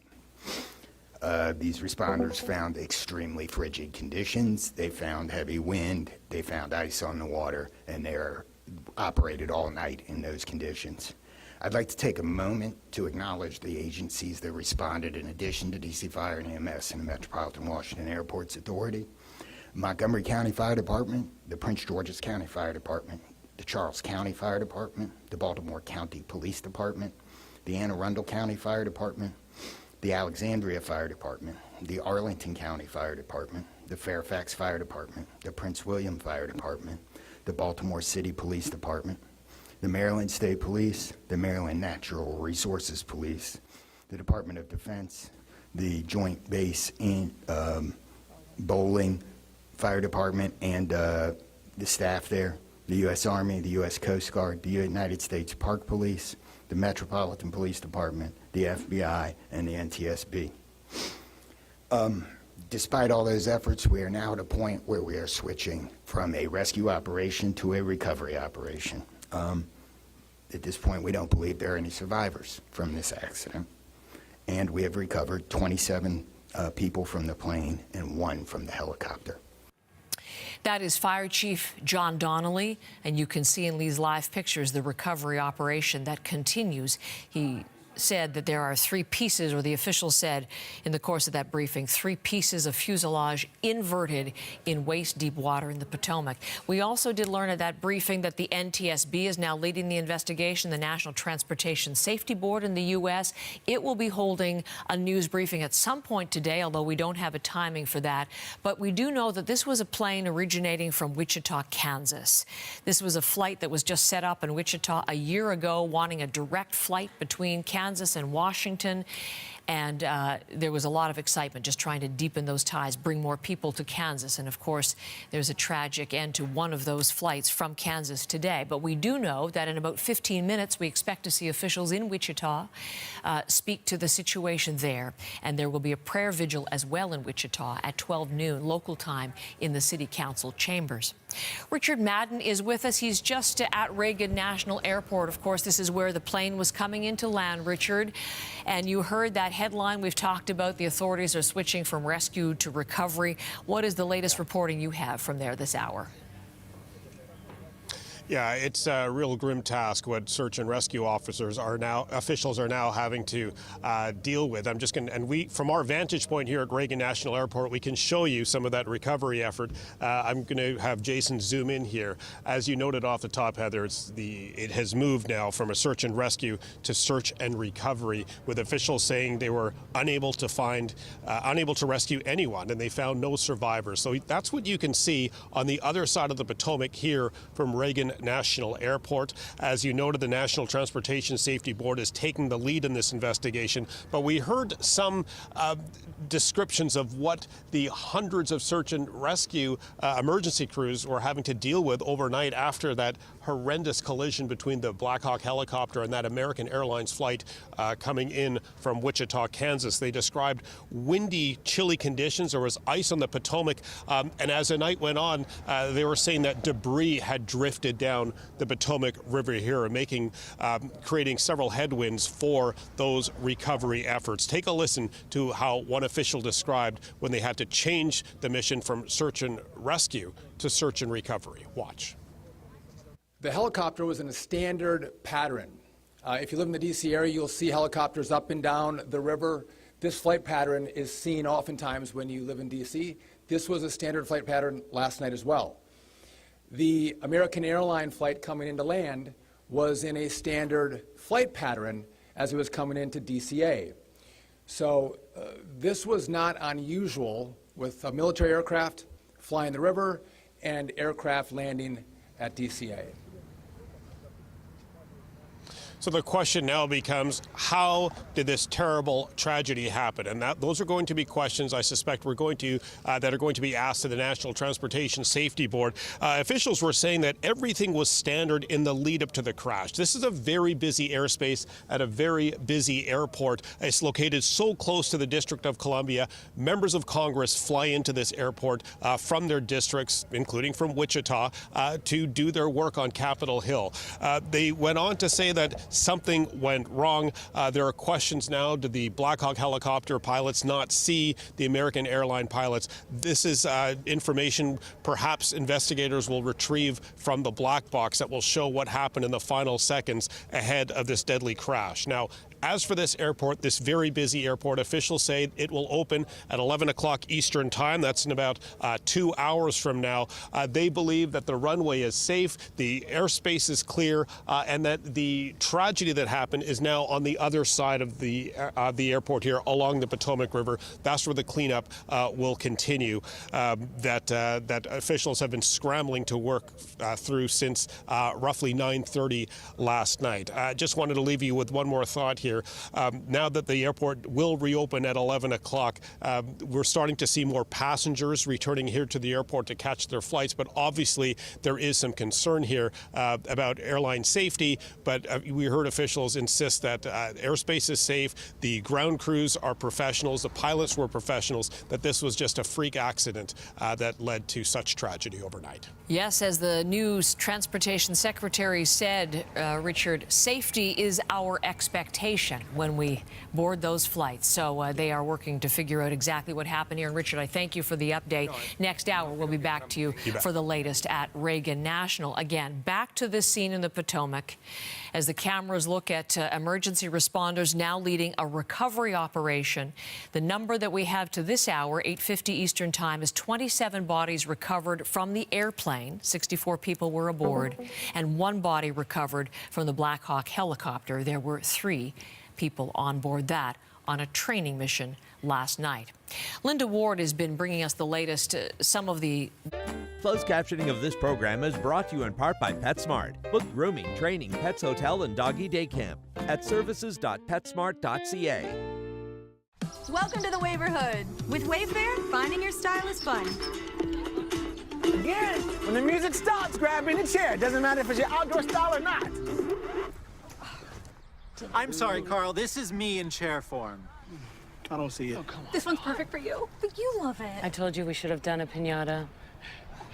I explained it so many times. Mm-hmm. They're not sitting. Contact with this airliner on what is essentially a normal approach, and that is the question that we're looking into. There was communication, we're hearing from U.S. officials between the aircraft and the tower. The helicopter was aware there was an aircraft in the area, and you're looking at the flight path here, and what you're seeing when you see that curve up is essentially American Airlines flight that was flying from Kansas to D.C. just take a bit of a different approach into the runway. Air traffic control asked the jet to land on a shorter runway, runway 33, and they were given clearance to do that. They said yes, that they could, and you can see there the plane adjust its approach to the new runway. The last transmission, the aircraft was at about 115 meters of altitude, the helicopter about 70 meters in altitude. And then we know an air traffic controller asked the helicopter if it had the airplane in sight. Pat 25, do you have the CRJ in sight? Pat 25 passed behind the CRJ. That was the instruction from air traffic control. There are reports that the airplane and the helicopter were on different frequencies, but that the Black Hawk did respond. We don't know what was said. The U.S. Transportation Secretary was asked about visibility and blind spots and just how this could happen. I don't want to make statements about that. I don't lead into that answer. Again, I think whether it was air traffic control, whether it was military aircraft, helicopters, or the American flight, everything was standard in the lead up to the crash. And Secretary Duffy was also asked there about, the experience of the pilots that were involved in this. The captain with 6 years with the regional carrier, the first officer 2 years with the carrier.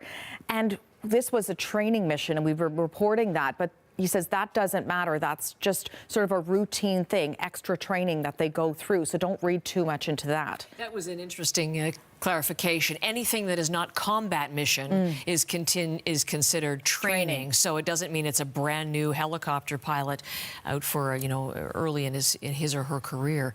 As we watch what is happening, again, and going back to these images that we're watching unfold, the recovery operation that continues, and the plane, which the fuselage into 3 separate sections there in waist-deep water in the Potomac. Now, we do know for the investigation Linda was mentioning, one of the data recorders has been recovered. We don't know it's the flight data or the voice recorder, but that will be helpful, and obviously looking for the second one. We don't know if there was something corresponding in the Black Hawk helicopter, but again, one of our experts earlier today said it won't have a transponder at all in terms of communication. So we'll see what part of that investigation continues today.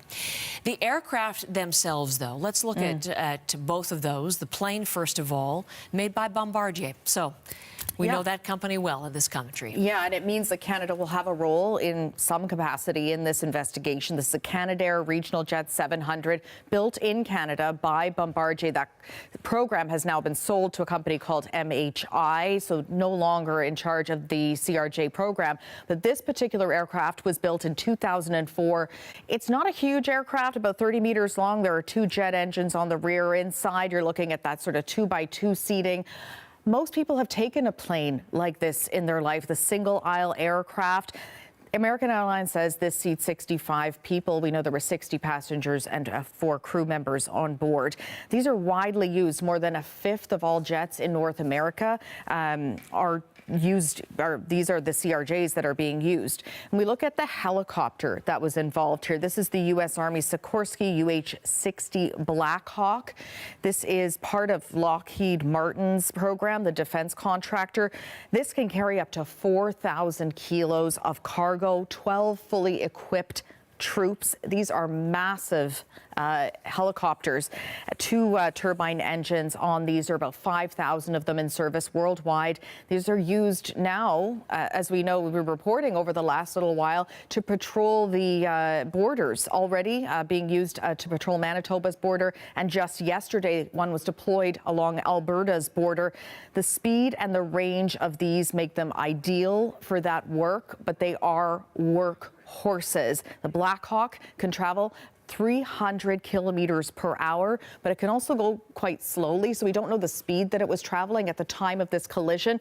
They are very heavy, about 6,200 kilos in weight. You look at the speed of the CRJ 700 at landing, we know it's been reported 225 kilometers per hour. So you take these 2 machines and they collide, and then you get what we're looking at here, this massive debris field. The force of that. And we've seen, yes, the fiery explosion that followed. Linda, thank you very much. Linda Ward, part of our coverage team. And again, as we return to the live images out of the Potomac and the recovery operation, more and more boats responding from a number of departments, a number of states, in fact, helping Washington officials. It is Flight 5342 in the water, the flight that left from Wichita, Kansas, 60 passengers, 4 crew on board. 6:18 was the time of departure, 8:48 the time of that first emergency call. And we know that it is no longer a rescue operation. It is a recovery mission with 27 bodies recovered thus far from the plane. Washington's fire chief is John Donnelly, and he says responders, again, come back to that very grim reality. They do not expect any survivors.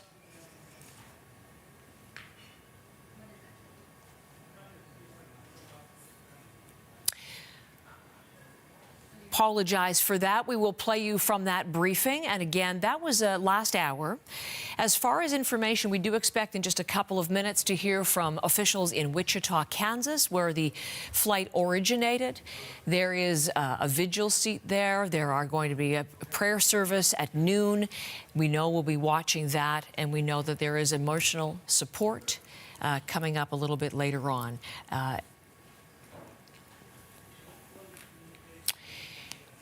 Let's bring back Linda Ward in all of this. Linda, looking at part of the story as well, I was mentioning that Wichita aspect. 60 people on board, 4 crew members on this flight. And in just a couple of minutes, we do expect to hear. I mean, family members, we haven't seen any live pictures. I've seen just an empty airport shot earlier this morning. But for the families there, I'm sure they'll be congregating, needing emotional support, which I understand from that briefing from American Airlines. They certainly have supports in place for the families, both in Washington and and in Wichita. What more can you tell us there? Yeah, so as you say, we are waiting for that briefing. That's coming up momentarily, and we'll bring you that as soon as it happens. From the city of Wichita, the entire state of Kansas dealing with just this unbearable sorrow, not knowing sort of what happened here, not knowing exactly who was on that flight. We're still waiting on those details.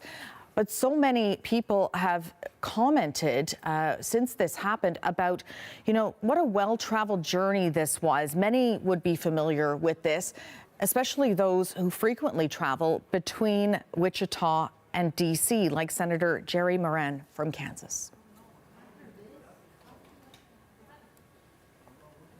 I know that flight. I've flown it many times myself.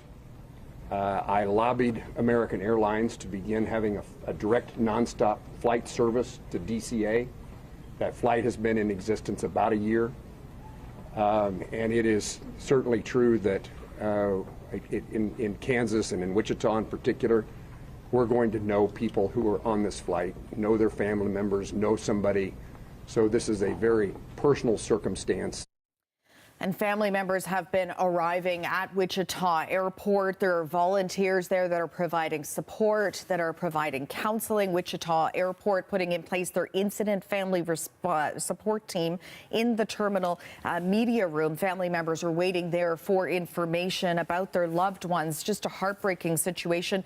American Airlines has put up a phone number for family members to call for information if they need to.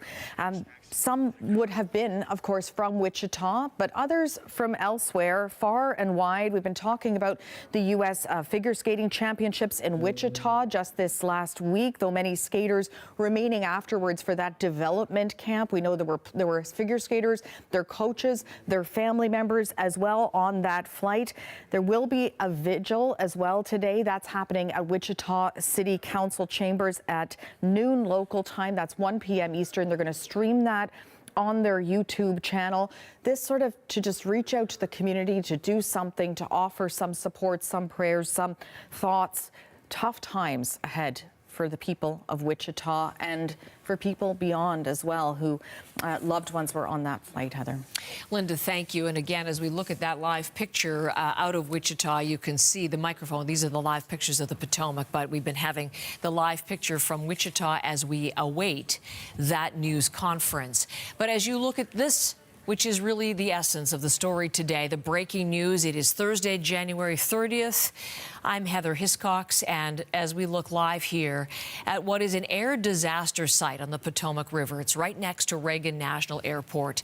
Daylight now, and the scene of recovery just close to the White House. You can see glimpses of the wreckage in these live pictures. The search both in the water and on the water, now 12 hours old.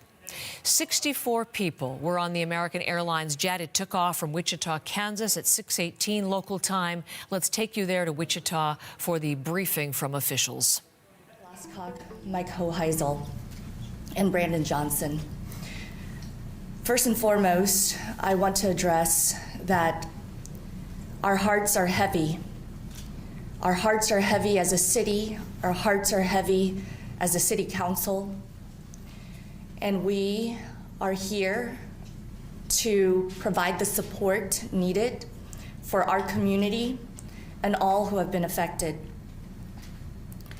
We are still learning minute by minute additional details about this tragedy, and we will share those details and confirmed information when we receive that. I want to first thank also the first responders in Washington, D.C., who have worked tirelessly throughout the night.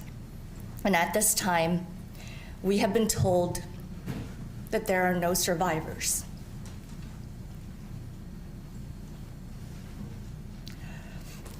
We mourn with all those who have been impacted. This is a terrible tragedy that will unite those in Washington, D.C. and Wichita, Kansas forever. As we know, an American Airlines jet carrying 64 people plunged into the Potomac River after colliding in midair with an Army helicopter on Wednesday night. We're hearing recovery teams in Washington, D.C. had pulled more than 24 bodies from the icy waters. We do not know yet final confirmation on all of the individuals who were on that flight. And of course, we will share that information, but not before families have been first contacted. Congressman Ron Estes is here with us this morning, and I would like to invite him to say a few words. Well, thank you, Mayor Wu, and thank you for all of the city council members for holding this press conference to help share this information. This is such a tragic day for our community. So many of us will be touched by people that we know directly or indirectly that were victims of this tragic tragedy that happened. You know, overnight I was in contact with the White House Situation Room, getting updates as they were going through the process. I spoke last night with the chairwoman of the National Transportation Safety Board as well. And at that point in time, their investigation was they were getting prepared for that, but they were waiting for the search and rescue efforts to conclude before they started that investigation. So I know this is going to be a tragedy that touches our community. We have such a steep history of being involved in aviation, and being a close-knit community like we are, it's going to have consequences for years to come. I do want to make a general comment about air safety in general. I mean, we have the safest skies in any country in the world. And when a tragic incident like this happens, obviously we want to do the investigation, which will take days and weeks to go through that process, and to make sure that we can prevent accidents like this from happening in the future. And so I appreciate all of the updates we'll have this morning. I know there will be more coming out, both from here in Wichita as well as in D.C. Thank you. Thank you very much, Congressman. We also have a representative for Senator Jerry Moran, who will share a statement as well. Mayor, thank you. I'm Mike Zammerslow with United States Senator Jerry Moran's office. The senator asked me to share the following statement on his behalf. Wichita is located in the heart of our nation, and today we are grieving. I received confirmation this morning that no one survived the crash of American Airlines Flight 5342. This is a sad day for Kansans and our nation as we awaken this morning to this tragic news. My heart grieves for the lives that were lost and their loved ones, who are now learning that their friend or family member was among those who perished. There will be much to learn and to do in the coming days in the wake of this tragedy. But today, please join me in praying for Kansas. May God comfort those who are mourning. Mayor, thank you. I would like to now ask our Airports Director, Jesse Romo, to provide some updates. And again, a lot of the details are still waiting for confirmation. And so we ask that Jesse give us the latest that we have confirmed.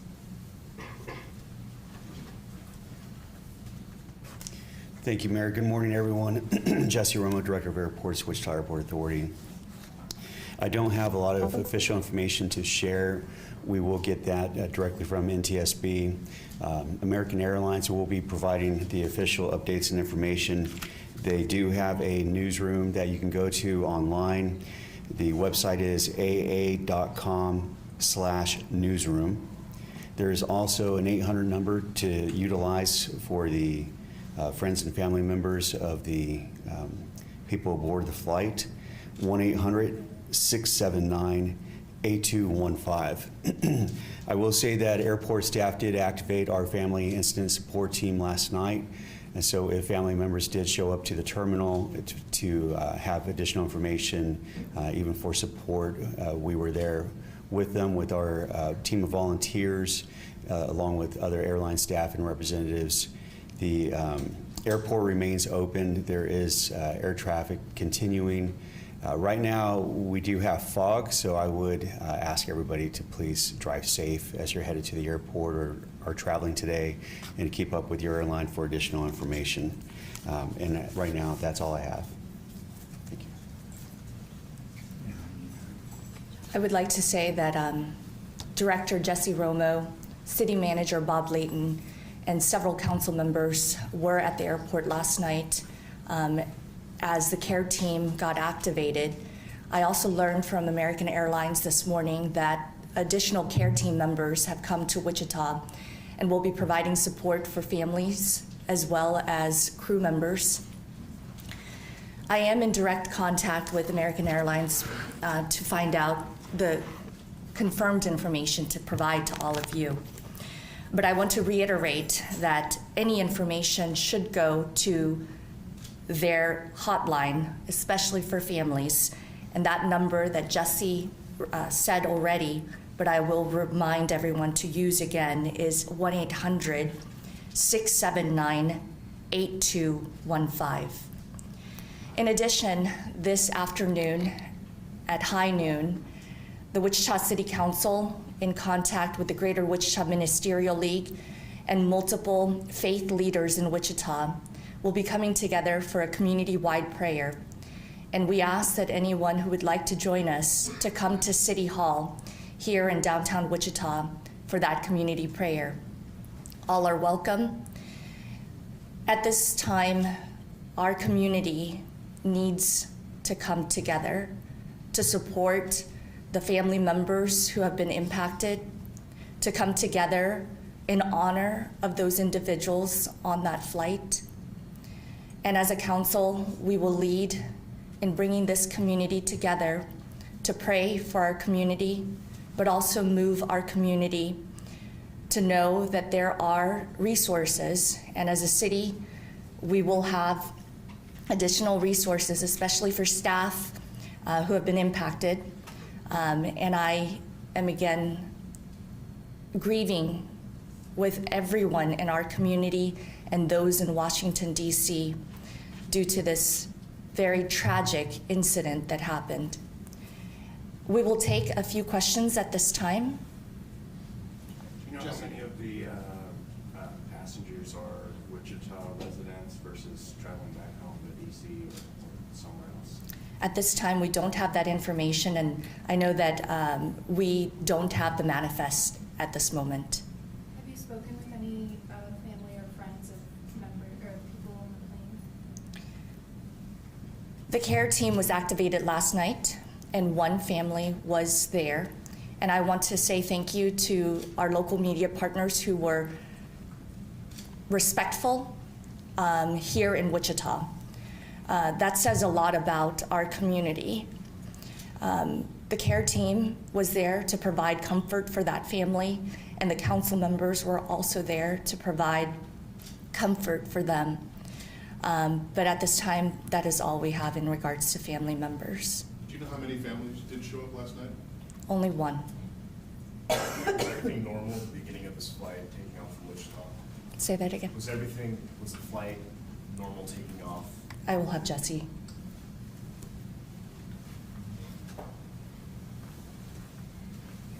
Yes, to our knowledge, everything occurred as normal, so there was no abnormality to the operation. Will this flight continue as normal tonight? Or is this flight on hold? Any changes at all? I know Reagan National was shut down for a while. They have plans to reopen the airport, and I haven't heard yet when exactly they're going to open, and I haven't heard specifically for this flight. But if we do have additional information, that will come from American as well. And so if folks are looking to fly on that route, just need to continue to check with American Airlines. Jesse, how many seats were on the plane on the 700? Is that 75, or do you know what it was configured to? Yeah, well, good word. The configuration depends, for each aircraft, but it is approximately about 75 seats normally, and I would have to get specifics on that aircraft, but I don't have that at this time. Has there been any contact with Bombardier, especially with this being their plane? No. No. Do you know where they are in the process of contacting all the families? We do not. And, most of this incident occurred at DC and is being managed by the local partners and federal agencies that are responding in the DC area. But as was asked earlier, the manifest will be managed by American Airlines, and that information will be disseminated through their official sources as well as NTSB. I know you said the flight was operating just fine. Was it delayed or was it running late at any point during takeoff? I don't believe so. I don't have that information, but I can look into that. Can you tell us anything about figure skaters, obviously, that were on the flight? We just hosted the U.S. National Championships on social media. A lot of figure skaters coming out just hoping for the best. Anything? I understand that some of that information is out there on social media or through other media outlets, but it's not information that we can share at this time. Mayor, can you talk about, we've heard from a few folks about how big this last weekend was with the U.S. Figure Skating Championship being held here in Wichita, and all of these young Olympic hopefuls, which would have grazed our living room in the future. Can you talk about just how big of an event this past weekend was and what it meant for the city to have these young skaters here in town? It was truly an honor to have future Olympians and those who are at the highest competition level of figure skating right here in the Air Capital. We were so excited to have the opportunity to host the national championship. And even yesterday, I had folks tell me how wonderful these last few days have been with additional individuals that came into our community, whether to watch or to participate.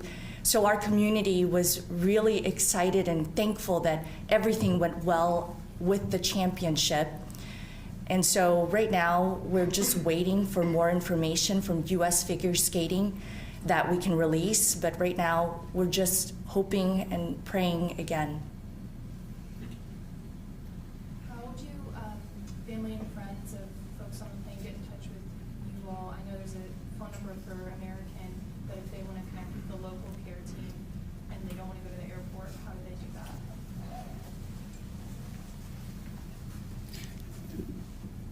They can reach out to the Airport Administration building. I'm going to look that up because all of a sudden sleep deprivation kicked in and my mind went blank on the phone number, but let me respond back to you in just a second. Should affected families be coming to the airport, or are you urging them to stay at home? What should they do? Everyone responds to a tragic incident a little differently, and so if they do feel that they would be more comfortable in the terminal or coming out there to the airport, we're ready to help support them in any way we can. But there isn't any more information that we can share that they're already being shared with directly by the airline, and so they may want to stay at home as well. Jesse, would you mind repeating this into the microphone? But that number that families can call is 316-946-4700. 4700 is the Airport Administration building. Have City and Kansas State leaders been in contact with the U.S. Army about the helicopter? Can you speak about that a little bit? Not about the helicopter. Not about the helicopter. I have been in contact with several of our federal legislators who, again, are sending their condolences, but this was very early. That was yesterday or last night. In regards to any additional investigation, I don't have any. Last evening, Senator Moran was in contact with the U.S. Department of Defense officials regarding your question, but also NTSB leadership, the CEO of American Airlines, and U.S. Department of Transportation leadership as well. How closely will you all, Representative Axtis and Senator Moran, work with the NTSB and the FAA to kind of stay abreast of getting to the bottom of what happened? Well, obviously, there's a lot of information to gather around this process in terms of the flight plans and the incidents of what's happened, as well as what they discover through the recovery efforts. It's going to take some time, I know, for NTSB and the investigation team to go through that process, and so there'll be probably some slow release of information as they discover it and work through that. And I know that's frustrating for all of us to actually wait and not have the answers at our fingertips. Obviously, we're reaching out from our office, and both of the senators were in D.C. at the press conference last night, working through that as well.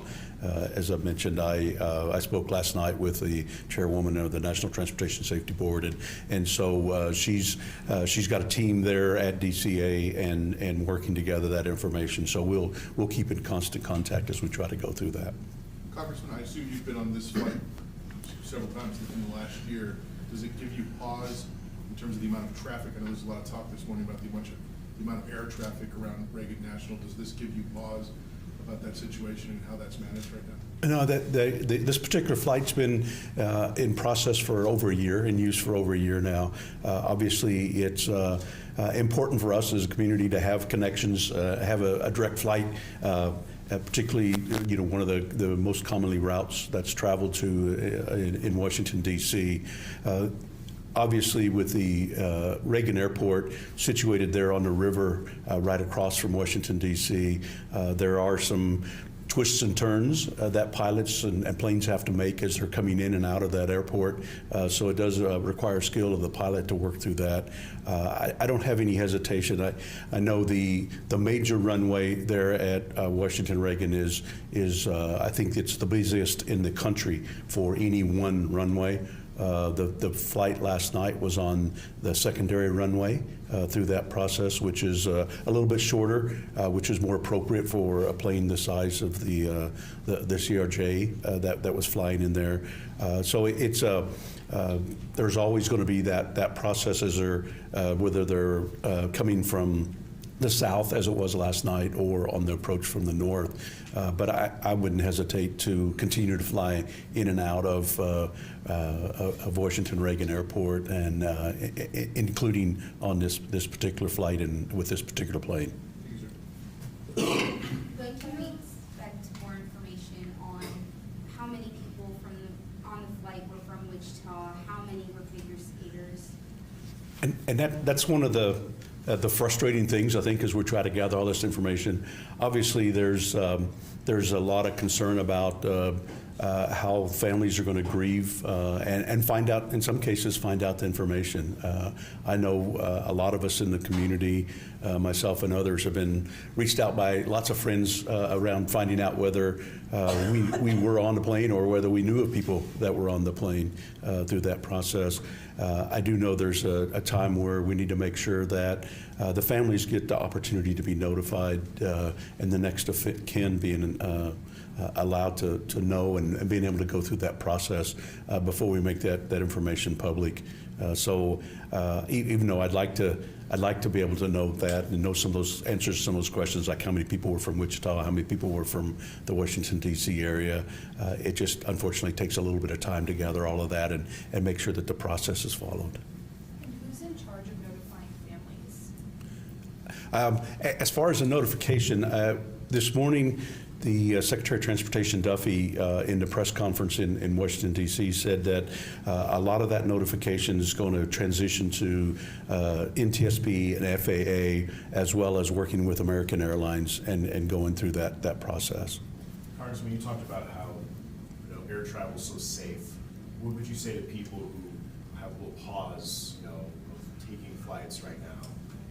Yeah, I think when you look at overall track record in terms of how safe within the United States air traffic is, I think it's been 16 plus years since there's been a commercial airplane incident in the country, and you obviously look at the number of miles, the number of passengers flown versus other modes of transportation. I still feel confident that we have strong safety measures in our air traffic system, and obviously we want to make sure that if there are any areas that need to be improved, we work on those, and if there's something to be learned out of this lesson in terms of something that happened in this particular incident, that we'll take that lesson and move forward.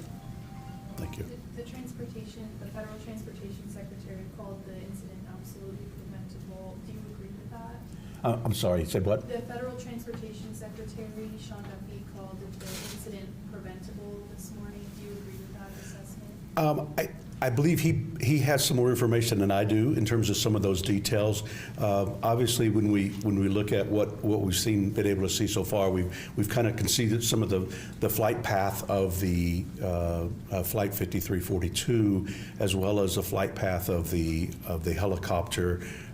What I haven't heard yet is all of the traffic between the air traffic control system and both the helicopter as well as the airplane. He may have access to some information that I don't have.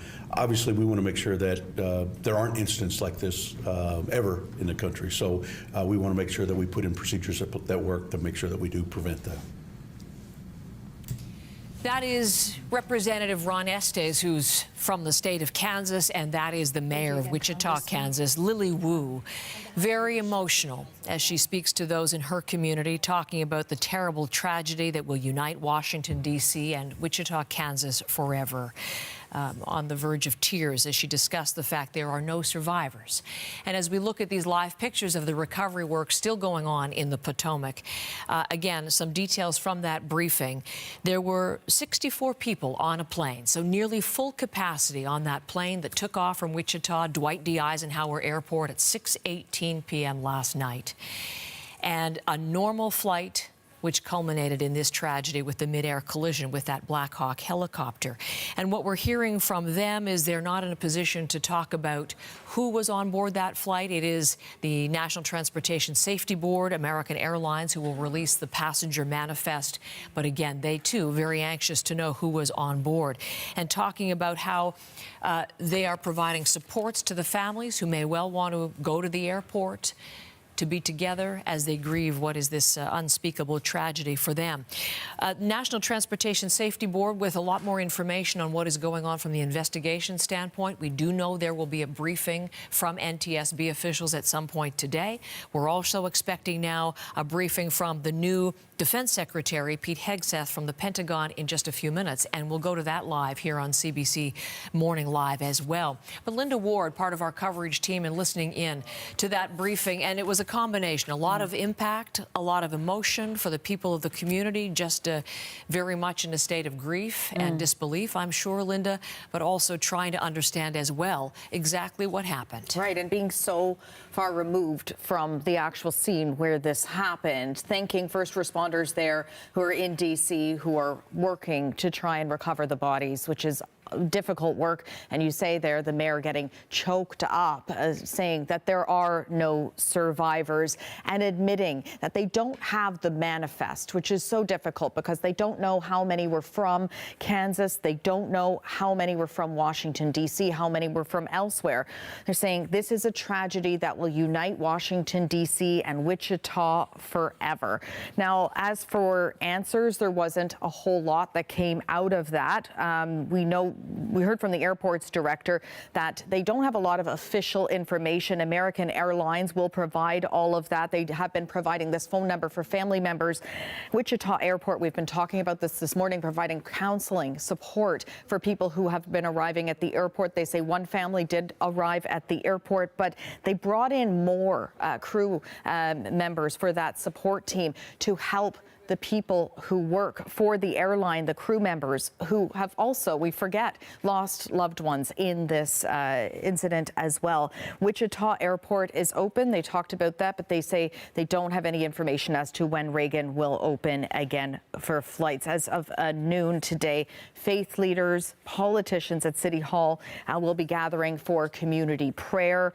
They say the community needs to come together in honor of the individuals on that flight. They talked a little bit. They were asked about the U.S. figure skating championships that ran in Wichita this past week, though many skaters remaining in town for this training camp. How many of them were on that flight? They say they just don't have that information yet. They are awaiting that. That will come from U.S. figure skating, but saying that it was truly an honor to be able to host these young athletes in their city. A lot of information to gather, a lot of work still to be done. Put this together, the NTSB, American Airlines, and the U.S. military all have to come together to try and get these answers that people are looking for. That is going to take some time. They say they've got to work through it. They know that it's frustrating, but they're trying to help with that work. We're going to get some information about the skating end of things in just a moment. And just as far as the scheduling for things, they weren't aware of it in Wichita, Kansas. Reagan National is going to reopen in 90 minutes time, 11 o'clock Eastern. But the question was, would this flight, which has been in place directly from Wichita to Washington, will it proceed as normal, supposed to take off nightly at 6:18? That's a question. But again, for Reagan's operations, it is 11 o'clock for scheduled return to flights for the airlines in that airport. And again, as we look live at the disaster site in the Potomac, we do expect an update from the Pentagon, 9:30 a.m. Eastern, so any moment now. The confirmation from authorities that there are no survivors from the Midair collision involving the American Airlines passenger jet and a U.S. Army Black Hawk helicopter near Washington. 64 people were on the plane. 3 military personnel were in the helicopter. There is daylight now, and we get a very clear view of what is happening on the water. This is just about 10 kilometers from the White House. If you look closely, you get glimpses of the wreckage. We know that the fuselage is in 3 sections in the Potomac, and we are now about 12 and a half hours after the collision in midair. In the briefing that we carried last hour, the word came from Washington's fire chief that the search and rescue effort is now a recovery. We are now at a point where we are switching from a rescue operation to a recovery operation. At this point, we don't believe there are any survivors from this accident. And we have recovered 27 people from the plane and 1 from the helicopter. Now, since that briefing, Reuters is reporting that the Virginia governor has said they have recovered the bodies of the majority of those killed in the plane crash. So we are getting that as well. These are new images that offer a closer look at the scene. The U.S. Transportation Secretary confirming the wreckage of American Airlines plane is inverted. As I mentioned, it's in 3 sections. It's sitting in waist-deep water. And there's video of the midair crash as it happened last night, just about 10 to 9 Eastern Time.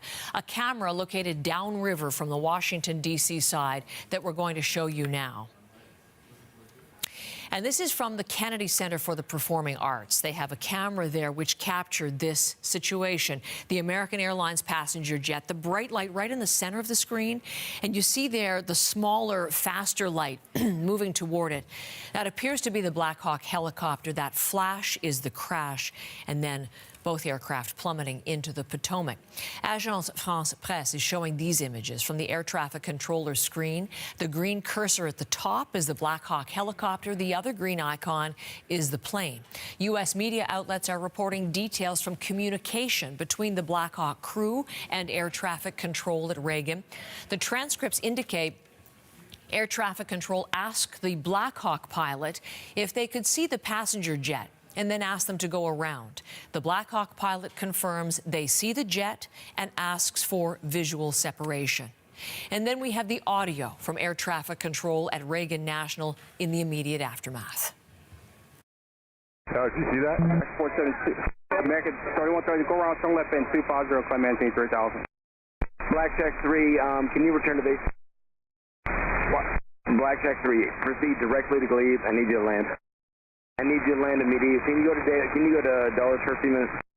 You caught earlier what happened, but there was a collision on the approach in the 3-3. We're going to be shutting down operations for the indefinite future. If you want to go back to the gate, highly suggest you guys coordinate with the company. Let me know what you want to do.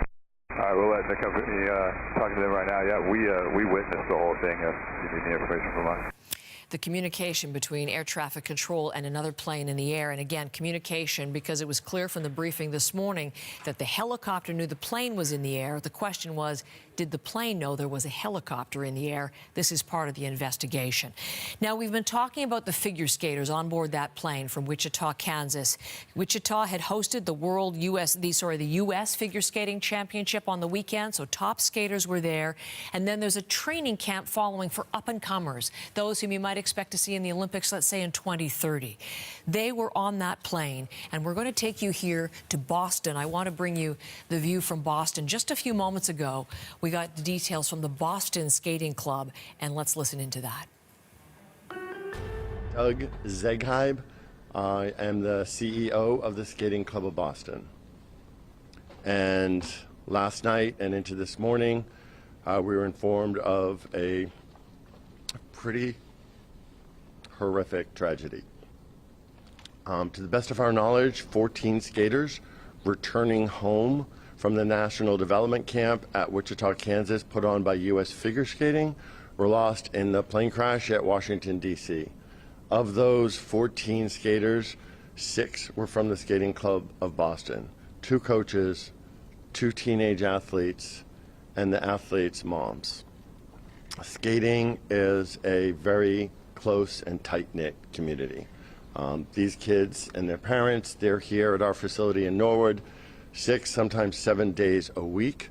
It's a close, tight bond, and I think for all of us, we have lost family.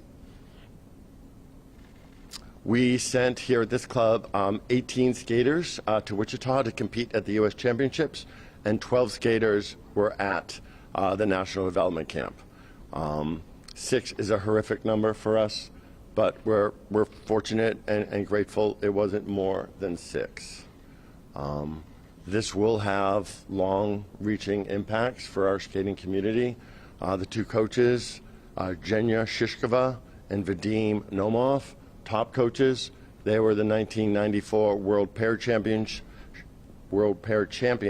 and they came to us in 2017, and were very much a part of our building the competitive skating program here at the Skating Club of Boston, originating a group class, Tomorrow's Champions, subscription-based, very innovative in the U.S. and based on what they learned and how they developed in St. Petersburg, Russia.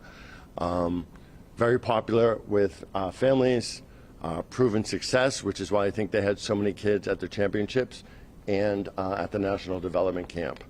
So it's a major personal loss, but it's also a loss to our skating community. I think the final thing I want to say that sadly, this isn't the first time this club has experienced a tragedy like this. It's now a ways back, but in 1961, the entire world team of U.S. figure skating en route to the World Championships in Prague was lost in a plane crash in Belgium. Almost half of everybody on board that plane were from this club. It had long-reaching implications for the skating club and for the sport in this country, because when you lose coaches like this, you lose the future of the sport as well. It's been a long time in redeveloping it. And I personally feel that this club, the Skating Club of Boston, has just now, almost 60 years later, been coming out of the shadow of that 1961 crash. So this is particularly devastating. Doug, Vadim and Zhenya were married. Yes. They have a son named Max. Can you tell us about him, about how he got out and was not on that plane? So Max was competing at the U.S. Championships in the senior men's event, Championship Men. He placed 4th, which is a medaling spot. And his time in Wichita concluded on Sunday with the men's event. He was actually on a plane on Monday. I came back with him. He had no reason to stay at the National Development Camp. Both of his parents were with him while he was competing. It's well known, Mom was always too nervous to watch him skate. But his dad was with him, and Dad was in the kiss and cry, sharing his great performance. And Max, I don't know what his next steps are for competition, but he was planned to compete in the 4 Continents Championship after next week. And then he is a first or second alternate to the World Championships, which we're hosting at TD Garden at the end of March 25th through 30th. So, and Max has been with us since 2017 as well. Well-decorated skater, novice men's champion, junior men's champion, 2-time championship men medalist. very close with his parents, obviously. As far as you know, he's flown to Washington? Yeah, the best of my knowledge, Max is en route to Washington, along with the dads of Spencer and Gina. Did any of the members here have a reason to fly to D.C., or is it your understanding they were eventually supposed to come to Boston? I believe they were all en route back to Boston. There's no direct flights between Boston and Wichita, having worked on that one myself, so you have to connect. Describe the nature of the competition. So essentially, Spencer and Gina were, they were in the biggest part of that competition. They were there the last day, right? So they were in the camp. So the camp follows the competition. It's for younger skaters that have been identified with promise by U.S. Figure Skating's High Development Committee Department, if you will. So U.S. Figure Skating was looking to everybody in that High Development, National Development camp as the future of the sport. So they weren't competing at the U.S. Championships because they were at the novice level. U.S. Championships is for junior and senior only. Can you tell us anything about Spencer? Of the victims. What was that? Tell us the names of each victim, how old they were, what their role was. Spencer Lane and his mom, Molly. Spencer was about 16, I think, I believe, turning 17 early next year. Gina Hahn, about the same age, and her mom, Jin. And then Vadim and Jenya, the coaches that we already talked about. Do you have any memories? Talk about Spencer and Gina based on what you just said. You've been listening live on CBC Morning Live to a briefing out of Boston on some of the passengers who were on board the plane in that deadly midair collision last night. We've been telling you about U.S. figure skaters. 14, we've now learned, were on that plane.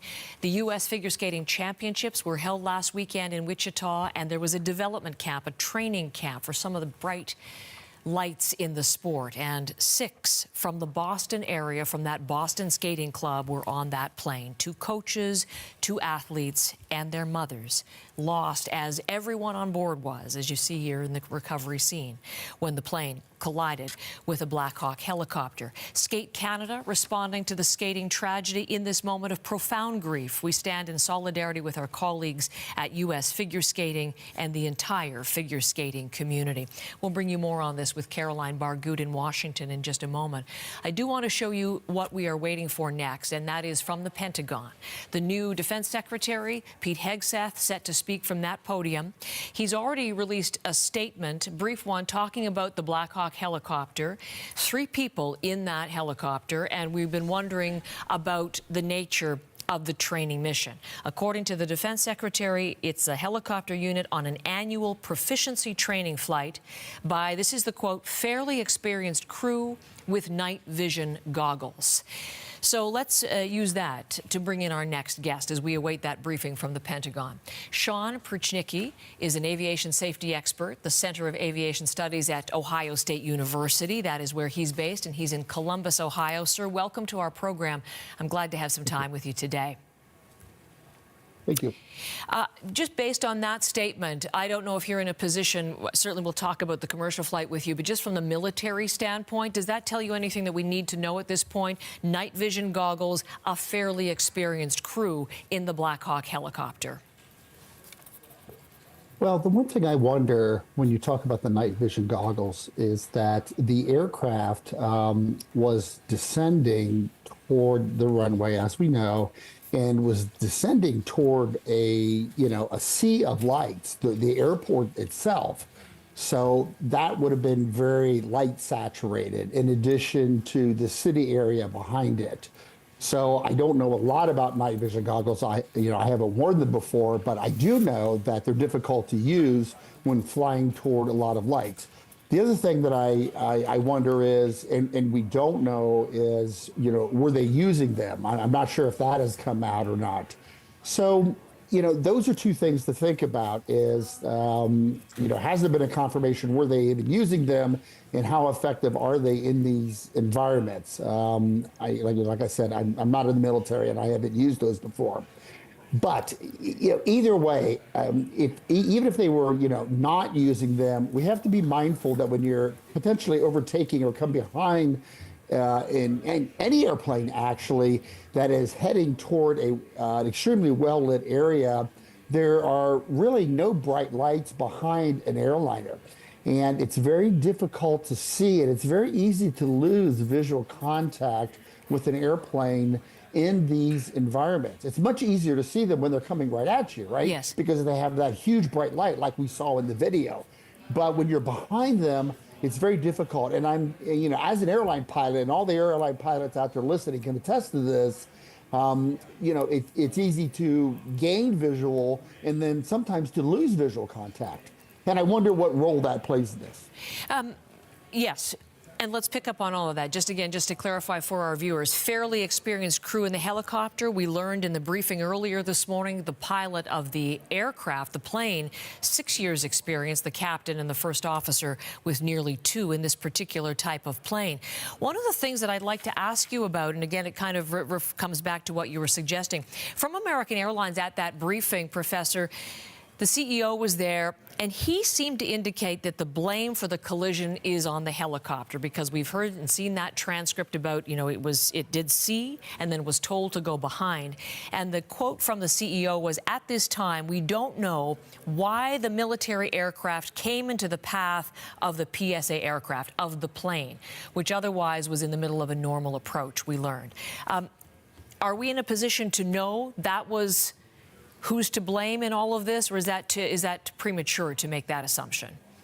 No, that's way premature. And this is something that, you know, airline CEOs have a long history of doing, because first of all, we don't place blame in accident investigations, okay? We want to find, you know, the probable causes, and there are always many causes. There's not a single cause.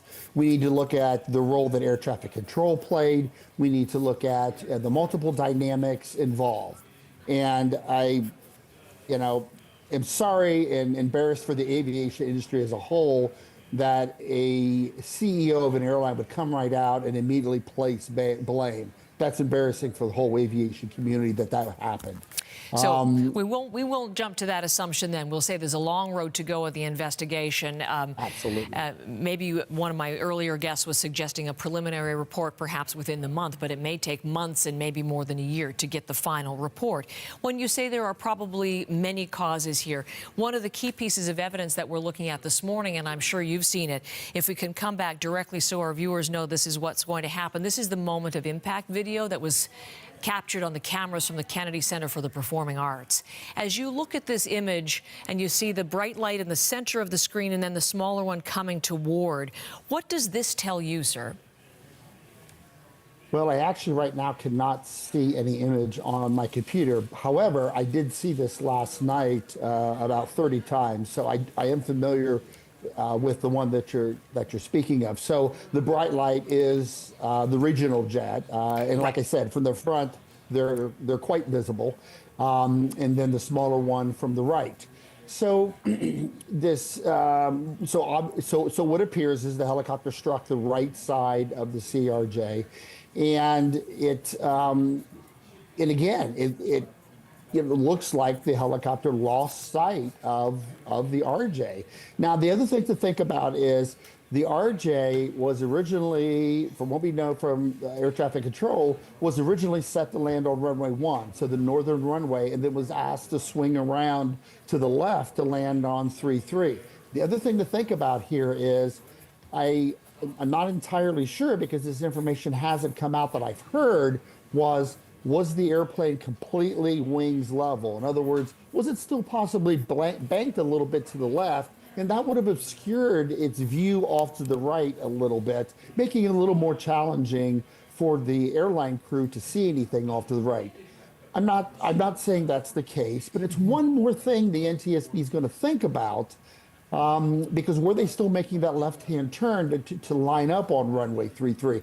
However, this is a very normal practice. I've flown out of Reagan hundreds of times and have done this type of approach many, many times. It's very, very common. Interesting. We've heard that from all of the officials so far that these were normal flight patterns, normal flight paths, normal flight activity, but obviously a very devastating consequence in this case, and no survivors as a result of that midair collision. One of the words that we've heard over and over this morning, sir, is preventable. Initially, it was U.S. President Trump who said this was preventable. We heard that echoed by the new Transportation Secretary, Sean Duffy, that this was preventable.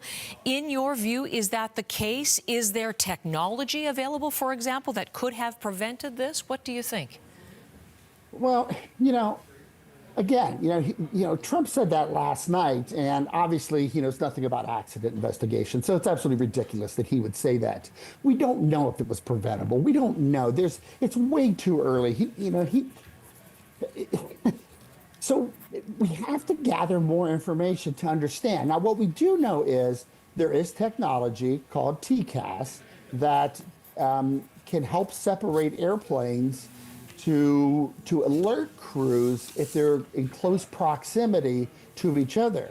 Now, what I don't know is, and I haven't heard if it's been released or not, is I don't know if the military helicopter has that technology on board. So I'm not sure if that's been released or not. That's interesting. Again, one of my earlier guests raised that same question. So TCAS stands for Traffic Collision Avoidance Systems, these kinds of transponders that would communicate, and the aircraft would know if there's something else was in the vicinity. That's a question mark. Did the Black Hawk have that as well? You're so right to say that it's very early in this investigation, and there are many things that we don't know. We do know we're going to hear from the NTSB a little bit later on today. What do you think are the key questions that we should be asking of investigators at this early juncture, just about 12 hours after the tragedy? What can we find out now, and what are the key things that we need to be asking? So we need to, the NTSB is going to be looking at the air traffic control tapes. They need to get the black boxes. They need to get the cockpit voice recorder and understand what the crew was talking about. If they were, to what level were they aware of the proximity to the helicopter? They need to get the flight data recorder. That's paramount. If, there's a possibility they've already retrieved those and they're already listening to those and analyzing that data. That's going to be the first thing, and need to get whatever information is available off the military helicopter, which I'm not sure what is on board that. If it does have TCAS, then they need to understand, was it functional? And did it work as designed? They also need to understand, was the helicopter where it was supposed to be? Did it understand where it was? And all these types of questions. So geographical location, was everyone where they thought they were? And so these are the initial questions that need to be answered. And there's one additional one, is visibility. And we've seen this before with accidents, is the way that helicopters and airplanes are designed with the way the windscreens are. Sometimes there are supports and structures that can obscure vision. So in other words, you have a large support structure, like say here, where the windscreen is, and another one is, sometimes these large, structures can block visibility out in that area.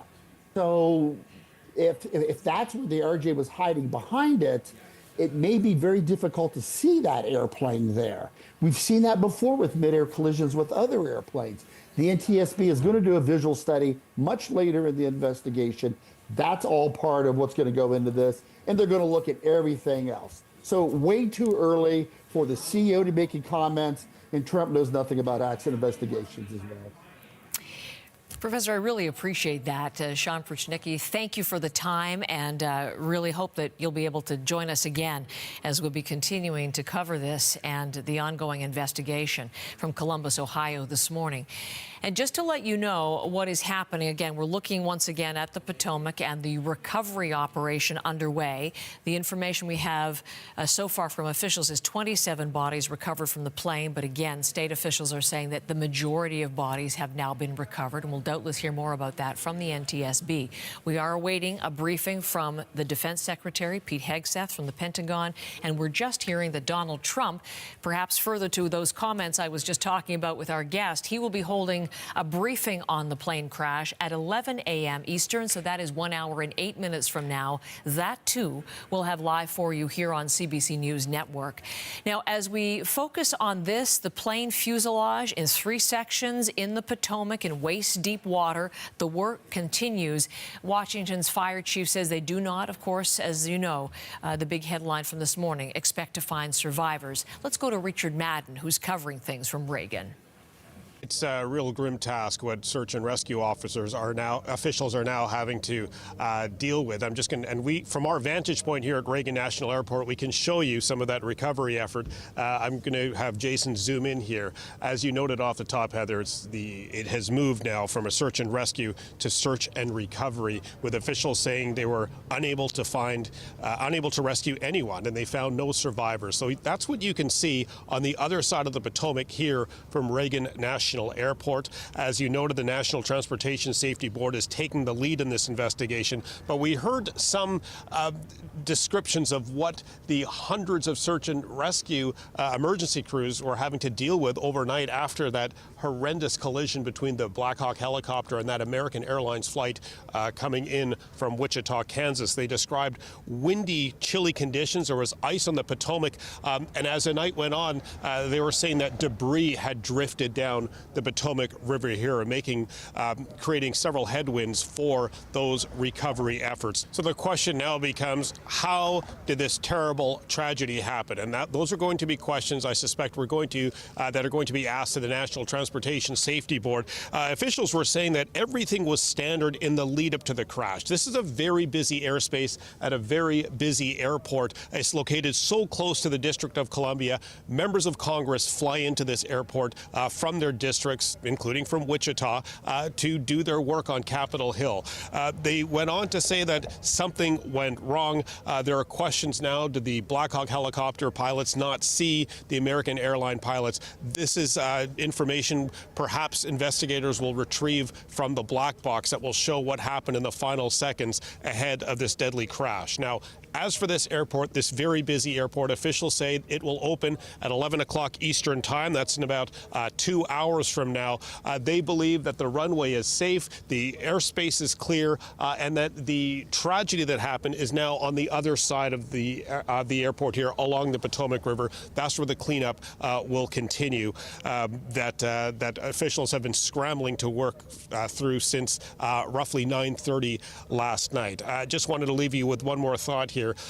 Now that the airport will reopen at 11 o'clock, we're starting to see more passengers returning here to the airport to catch their flights, but obviously there is some concern here about airline safety, but we heard officials insist that airspace is safe, the ground crews are professionals, the pilots were professionals, that this was just a freak accident that led to such tragedy overnight.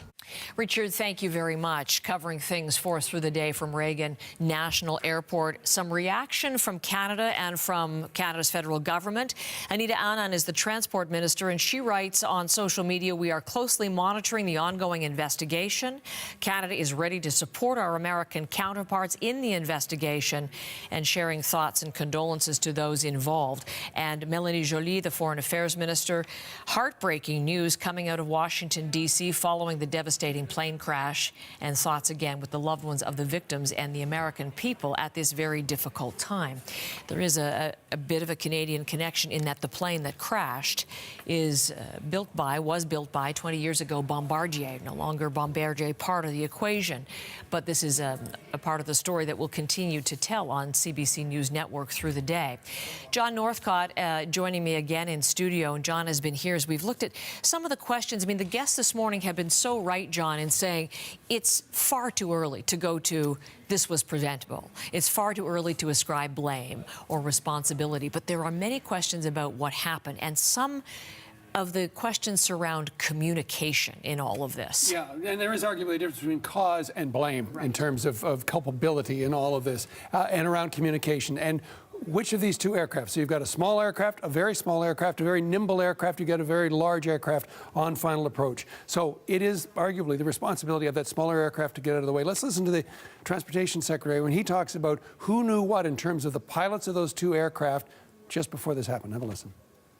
So there was not a breakdown, if that's your question, in communication between the military helicopter and the American airline flight. There was communication between the aircraft and the tower. I would say the helicopter was aware that there was a plane in the area.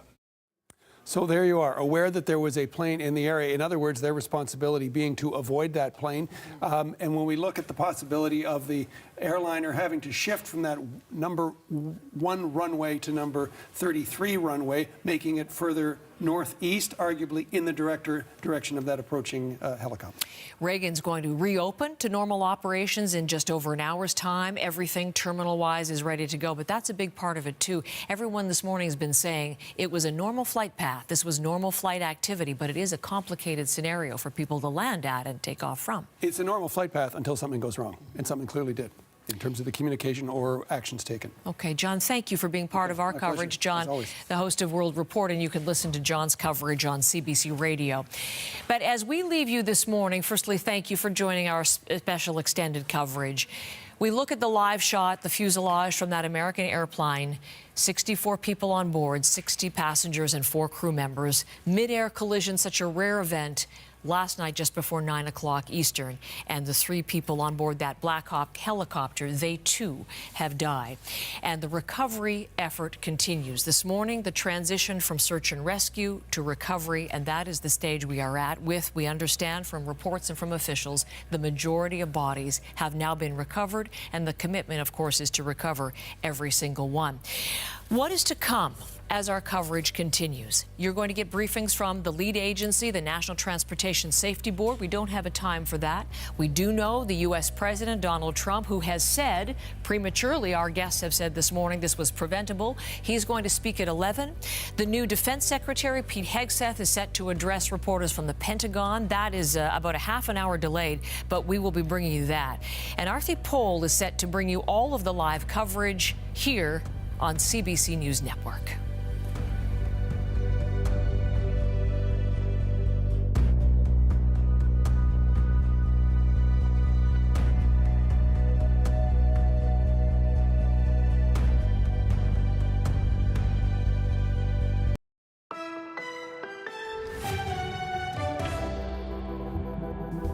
Hello, I'm Arthi Pole. Welcome inside the CBC Newsroom. We begin in Washington on the icy Potomac River. U.S. transportation and emergency officials say there are no survivors from a crash last night involving an American Airlines regional jet and a military Black Hawk helicopter. The plane carried 60 passengers and 4 crew. The chopper had 3 U.S. Army soldiers aboard. Just after 8:48 p.m. last night, hundreds of emergency responders rushed to the scene. Lights were set up and divers hustled into the frigid waters, but it was in vain. Despite all those efforts, we are now at a point where we are switching from a rescue operation to a recovery operation. At this point, we don't believe there are any survivors. The fuselage of the American airline plane was inverted. It's been located in 3 different sections. It's in about waist-deep water. And we are expecting to hear from the National Transportation Safety Board later today. We will also hear from the Defense Secretary any moment now. We'll carry that for you live. And we are also expecting to hear from the President of the United States later on this morning. Now, the plane and helicopter were in airspace commonly used by both types of aircraft. But how and why they ended up colliding during the crucial moments of the passenger's jet final approach to land remains to be seen. Now, we want to show you this video shot from the John F. Kennedy Center for the Performing Arts in Washington. The American Airlines passenger jet is the bright light at the center of your screen. The smaller faster light moving to the right appears to be the Black Hawk helicopter. That flash that you just saw is the mid-air crash. We also have video from Agence France Presse. It shows images from an air traffic controller screen. Now, that green cursor at the top of the screen is the Black Hawk helicopter. The other green icon is the American Airlines jet.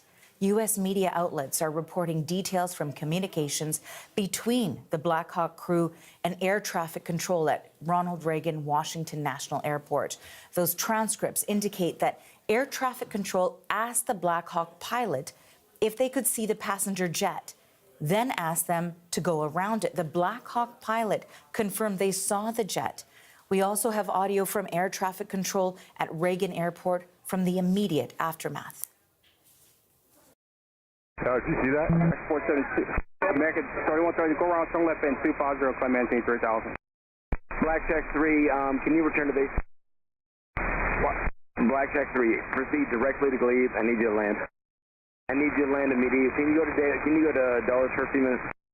You caught earlier what happened, but there was a collision on the approach in the 3-3. We're going to be shutting down operations for the indefinite future. If you want to go back to the gate, highly suggest you guys coordinate with company. Let me know what you want to do. All right, we'll let the company talk to them right now. Yeah, we witnessed the whole thing. If you need the information from us. So for more on this breaking news story, we want to bring in the CBC's Richard Madden. He has been on the story since it broke last night. He's at Reagan National Airport in Arlington, Virginia. Richard, authorities have switched, they say, from a rescue to a recovery mission. What happens next? Yeah, a very tragic realization that they say they don't believe there are any survivors or unable to rescue anyone, and the recovery efforts continue. And we can actually see some of those efforts behind me here on the other side of the Potomac. Jason, our photographer, is zooming in just to show that crews continue to frantically try to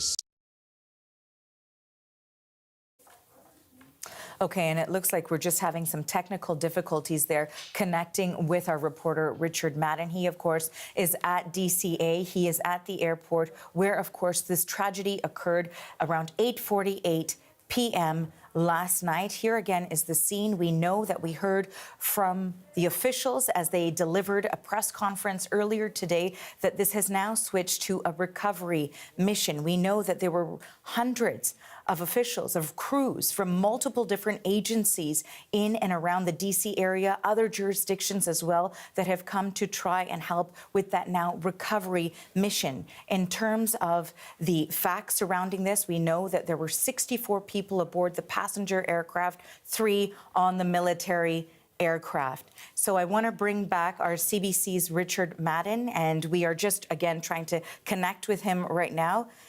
Richard Madden, we don't have audio with him just yet right now, so we do want to also bring you an update that we received from the mayor in Wichita, Kansas, which is where the flight, the passenger aircraft, took off from. Let's take a listen to that.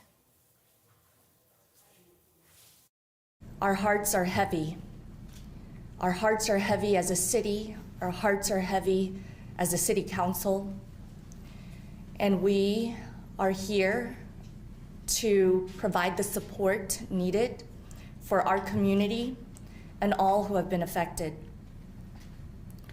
We are still learning minute by minute additional details about this tragedy, and we will share those details and confirmed information when we receive that. I want to first thank also the first responders in Washington, D.C., who have worked tirelessly throughout the night. And at this time, we have been told that there are no survivors.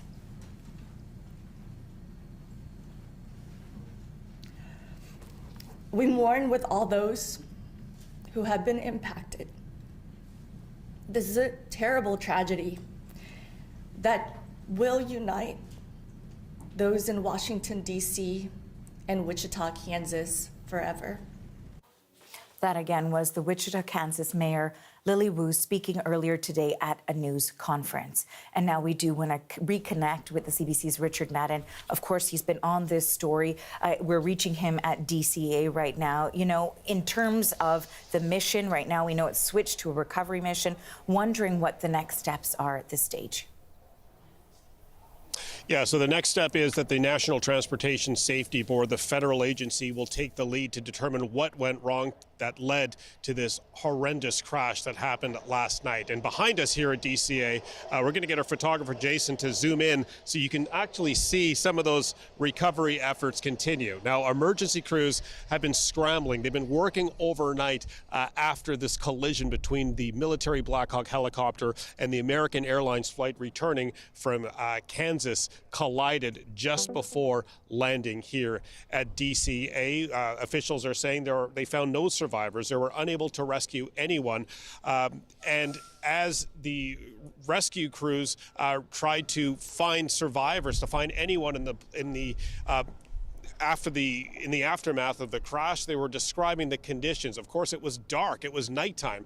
The water was almost at freezing. There was ice on the Potomac, and there was heavy winds. They said that as daylight broke, they found debris that had floated down the Potomac River, making those recovery efforts extra difficult, which is why they've since switched it from a search and rescue to search and recovery.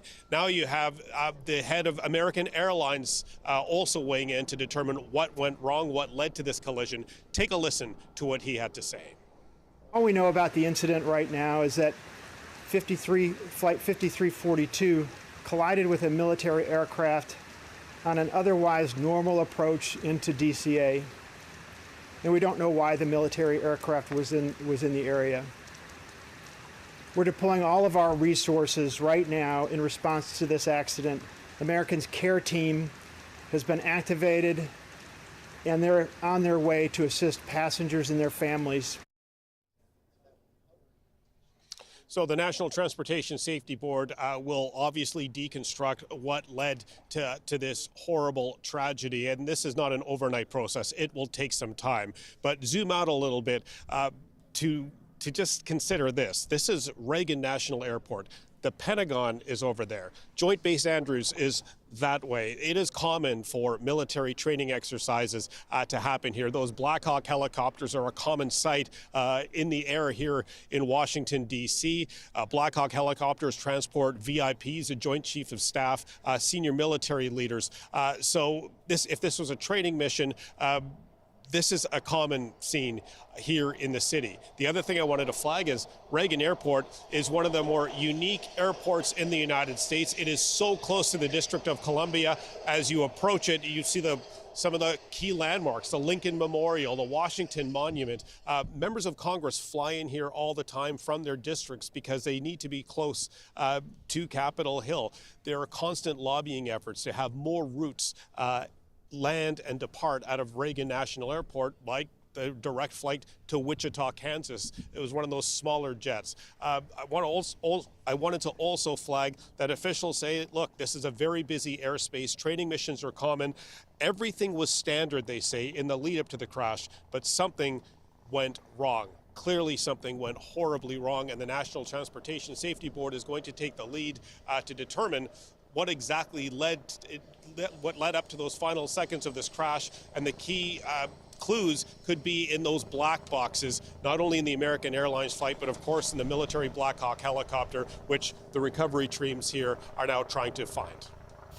And certainly I'm looking at some reporting from U.S. media, Richard, and it says that this is, in fact, the deadliest aviation disaster in the U.S. since 2001. So quite a tragedy. We heard a very emotional mayor of Wichita, Kansas. Wondering what other reaction you're hearing this hour. Well, Reagan Airport officials say will open at 11 o'clock Eastern time, so just under an hour from now. They say that, look, the debris, the crash happened on the Potomac River, so there's nothing that will impact operations here at the airport, and of course the key runway that allows planes to take off and depart.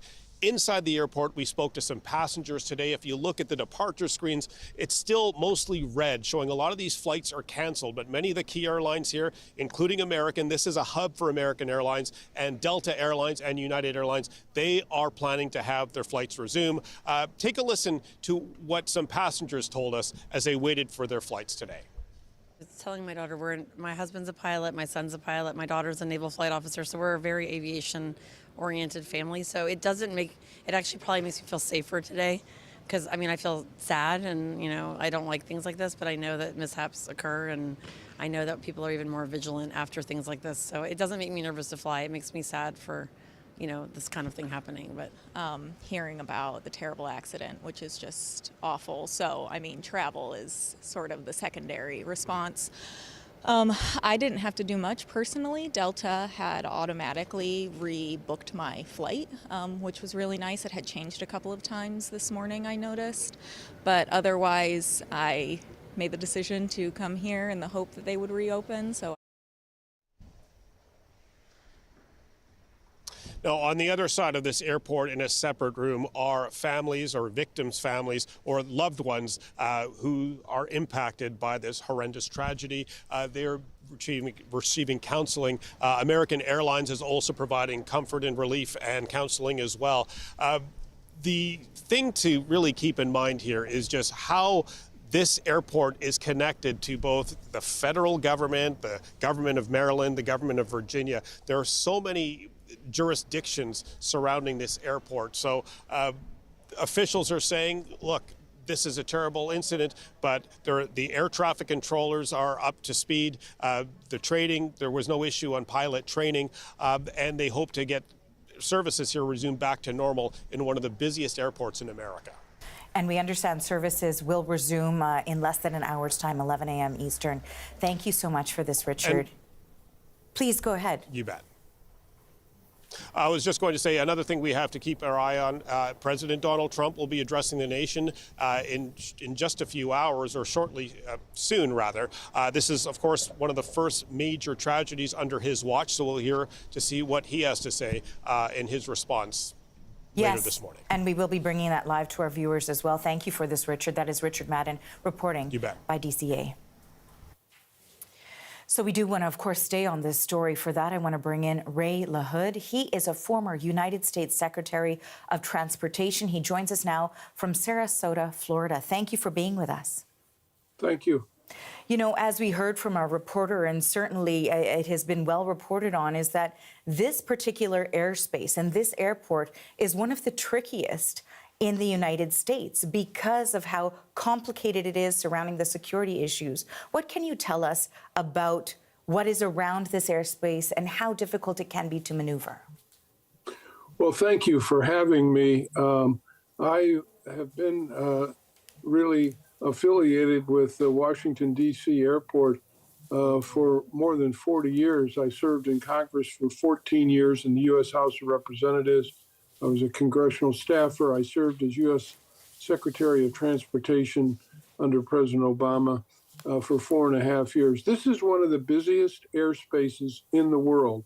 And I say that not only because of Washington Reagan Airport, but also in the airspace is the Dulles International Airport in Northern Virginia, and also the Baltimore International Airport, which is several miles from DCA, but all a part of the airspace. And then there's a lot of general aviation airports in the area.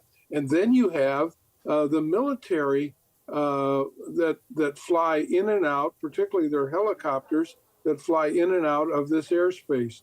So this is a complicated airspace by the number of planes and the number of aviation airplanes or helicopters that are involved. And I served on the Transportation Committee when I was in the House, and I also served as Secretary of Transportation. And I can tell you, as Secretary of Transportation, the FAA is a part of our jurisdiction, which includes the air traffic controllers.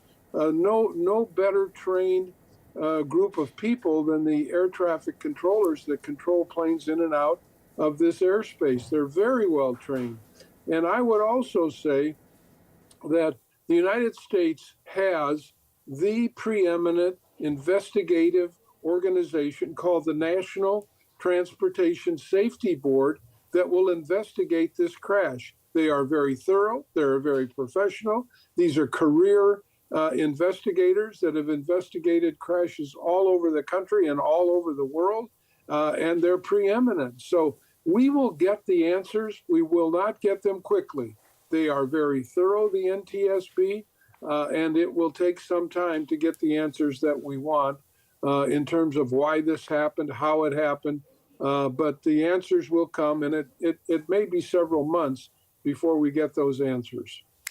Now, as a former Secretary of Transportation, we know that watching right now, this current Secretary of Transportation has only been on the job a few days, wondering what needed to be quickly mobilized in order to react to this situation. As we know, there's communication with the White House and with the FAA, with the NTSB as well. What more can you tell us about what resources are at work right now and how quickly they again had to be mobilized by this very newly minted Secretary of Transportation? Well, Sean Duffy has been in the job for 2 days, and I think he's handled his responsibilities very well. He is responsible for the FAA, which is a part of the U.S. Department of Transportation, 38,000 employees there, including many, many who are a part of the air traffic control system that guides planes in and out of airports all over America. Sean, I think, has done an extraordinary job mobilizing his own staff, the career staff, not only of the U.S. Department of Transportation, but of the FAA. The president still has to designate and appoint and nominate an FAA administrator. The previous administrator left that position in January before President Trump was sworn in, and the president has President Trump has a responsibility to nominate someone. And Congress should consider that nominee very quickly and get them in the position so that they can carry out the important responsibilities of the FAA. Sean Duffy has done an extraordinarily good job in only being in the job in 2 days of coordinating all of the people within his organization. And the NTSB, as I said earlier, will take over the investigation, but the coordination of the first responders, the Washington, D.C. Fire officials, the FAA, all of these organizations have done a terrific job in rescuing those that perished in this terrible, terrible tragedy. And Ray, we do know that, of course, these sorts of mid-air collisions in U.S. airspace, it is rare. I'm wondering if you can give me just your reaction to hearing this news. And I believe also you, during your tenure as the United States Secretary of Transportation, also had to oversee an investigation of a crash. The last major crash of a commercial airliner took place in Buffalo, New York. It was called the Colgan air crash. The Colgan regional air jet left, I believe it was South Carolina, flying to Buffalo, New York on a very wintry evening. The wings of that plane iced up, and the pilots, there was major pilot error in that crash. 49 people perished who believed that they were going to get to Buffalo, New York that evening safely, and they didn't. As a result of that crash, under our leadership, we worked with Congress, and most importantly, we worked with the families of those that perished in that crash to make sure that legislation was passed by Congress to provide for more pilot training about how to land a plane in those kind of conditions and more pilot rest. These pilots had flown from across the country to board and pilot this plane, and so pilot rest, pilot training, all a result of our coordination with the families of the Colgan air crash and the FAA and the Congress, and major legislation was passed. I think the NTSB, when they really dig in and start looking at this crash, will have to look at how busy this airspace is, not only with commercial traffic, but also with private general aviation and also with military flights in and out. So this will be an exhaustive investigation and hopefully recommendations in one of the most, as I said earlier, crowded airspaces in the entire United States. Ray, I want to thank you so much for your time today as we continue to learn more about this fatal crash. Thank you for your time. Thank you. That is Ray LaHood. He is a former United States Secretary of Transportation. And of course, we are learning more details about who was on that flight that crashed last night as it was approaching DCA in the U.S. Capitol. Just a little while ago, we heard from the head of the Skating Club of Boston. It says they lost 6 members in the crash, 2 coaches, 2 teenage athletes, and the teens' mothers. Skating is a very close and tight-knit community. These kids and their parents, they're here at our facility in Norwood 6, sometimes 7 days a week. It's a close, tight bond, and I think for all of us, we have lost family. This will have long-reaching impacts for our skating community. The 2 coaches, Zhenya Shishkova and Vadim Nomov, top coaches. They were the 1994 World Pair Champions, and they came to us in 2017, and were very much a part of our building the competitive skating program here at the Skating Club of Boston.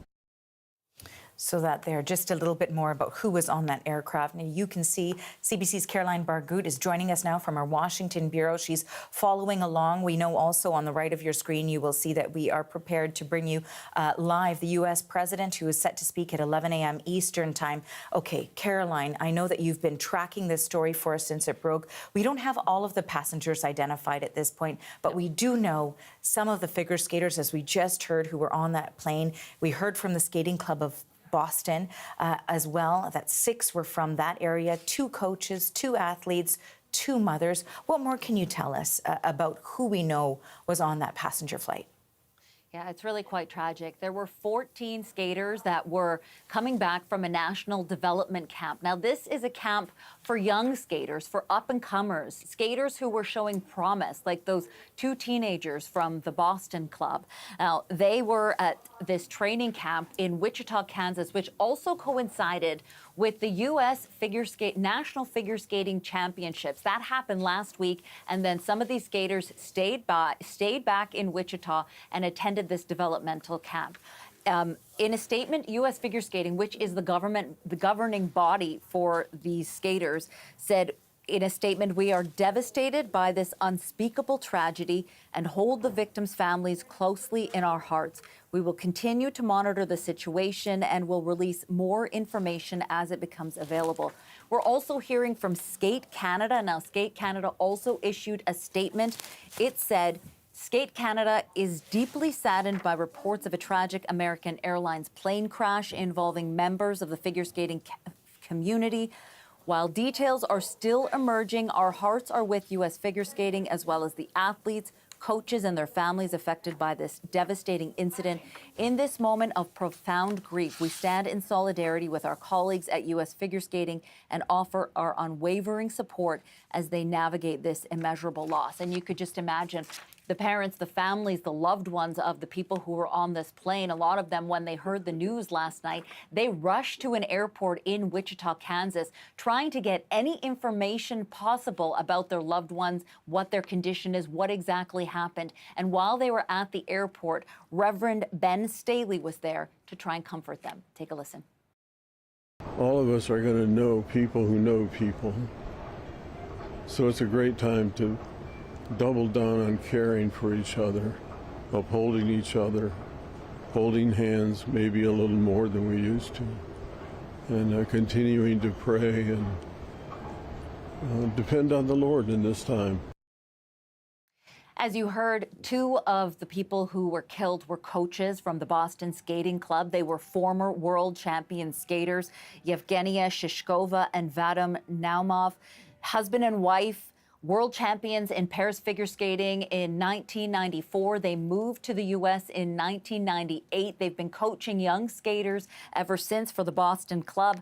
Their 23-year-old son, Maxim, was also on the plane. He had attended the national championships, the national figure skating championships.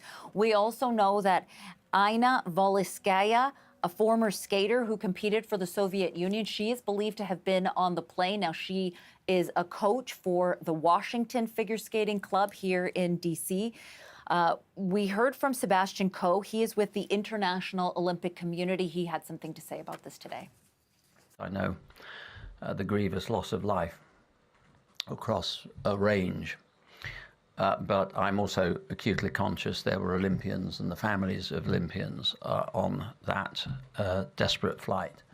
So on behalf of the whole of World Athletics, I know I'm able to say that our thoughts and prayers are with all those families and friends that have suffered such a grievous loss. In Estonia, at the European Figure Skating Championship, they held a moment of silence today for all the victims.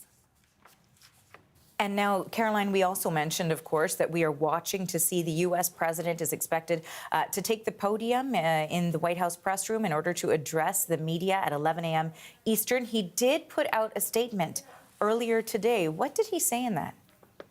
Yeah, U.S. President Donald Trump has put out a couple of statements. First, the White House put out a statement last night basically saying that, on behalf of the president, saying, thank you for the incredible work that the first responders are doing. Then about an hour later, President Trump posted on his Truth Social, basically questioning, why the helicopter was heading towards the plane. His tone was completely different from the statement that the White House issued. And then a little while ago, he posted again on Truth Social. He said this: I have been fully briefed on the terrible accident which just took place at Reagan National Airport. May God bless their souls. Thank you for the incredible work being done by our first responders. I am monitoring the situation and will provide more details as they arrive. Now, newly confirmed Transportation Secretary Sean Duffy said that he will not rest and the Trump administration will not rest until they have answers. Of course, we're expecting to hear a lot more about what Donald Trump has to say at 11. Thanks for this, Caroline. That is the CBC's Caroline Bargut in Washington. And a reminder, we will bring you more coverage of the fatal crash over the Potomac River right after this short break.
Welcome back. Our top story, a passenger jet carrying 60 people and 4 crew members collided in midair with a military helicopter near Washington last night.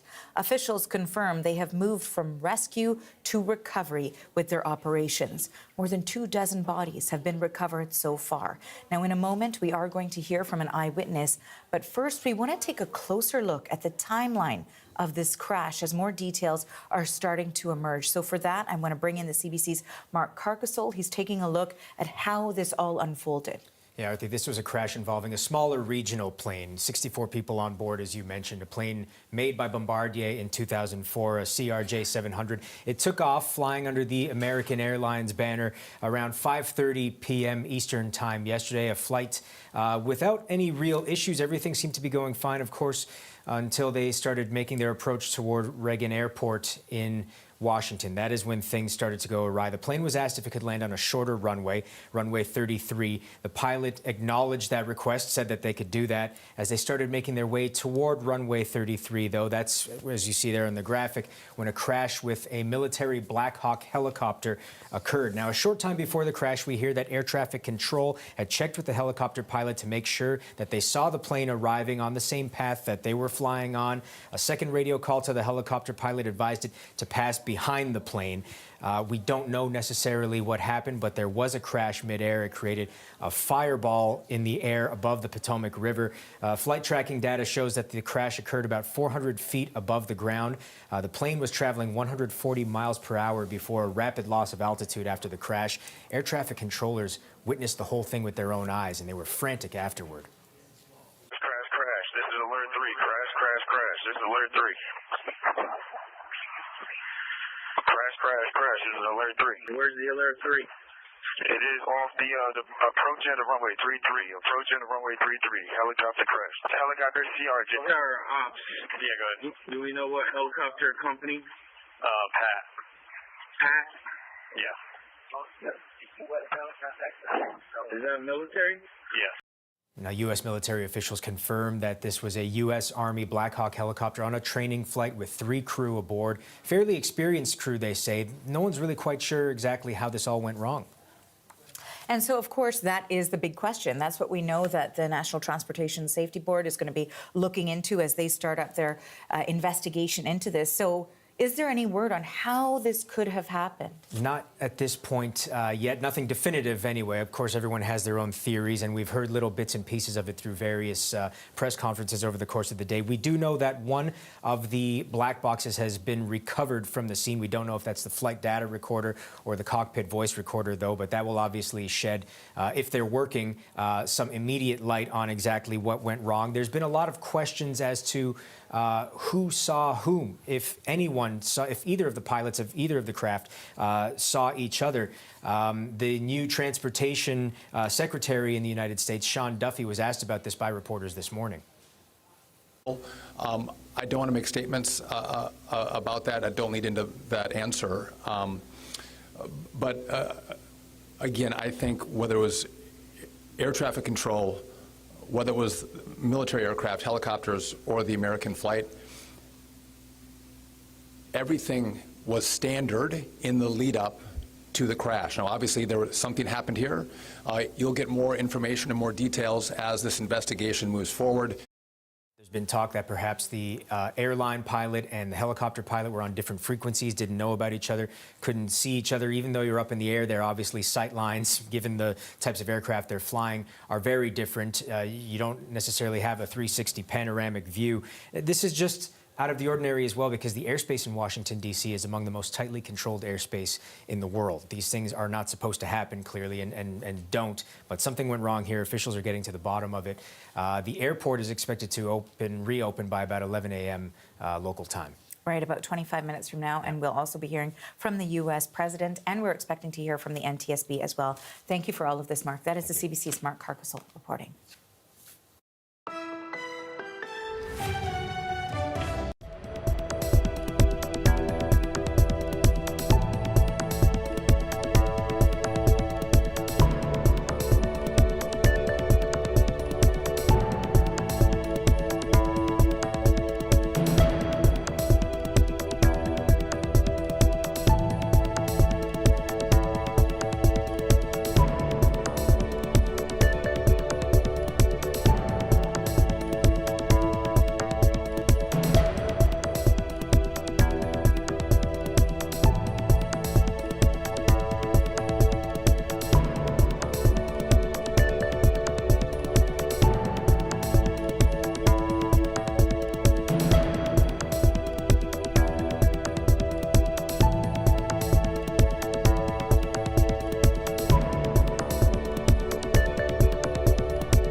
this was a clear night last night. The helicopter was in a standard pattern. The American airline flight coming into land was in a standard flight pattern as it was coming into DCA. As you heard, nothing unusual in the weather or the flight pattern of two aircraft that collided last night over Washington, D.C.'s Potomac River. That's according to the new U.S. Transportation Secretary, Sean Duffy. 64 people on the commercial airliner were killed in the crash. So were 3 crew members on a military Black Hawk helicopter. And we are expecting, again, to hear from U.S. President Donald Trump in just a few minutes. But this morning, the new U.S. Secretary of Defense, Pete Hegseth, released a statement on social media about what's known about the crash so far. We are actively working to investigate and understand what occurred and why. At about 8:48 last night, a UH-60 assigned to the U.S. Army Aviation Brigade in the Military District of Washington, Fort Belvoir, Virginia, collided tragically with a civilian airliner.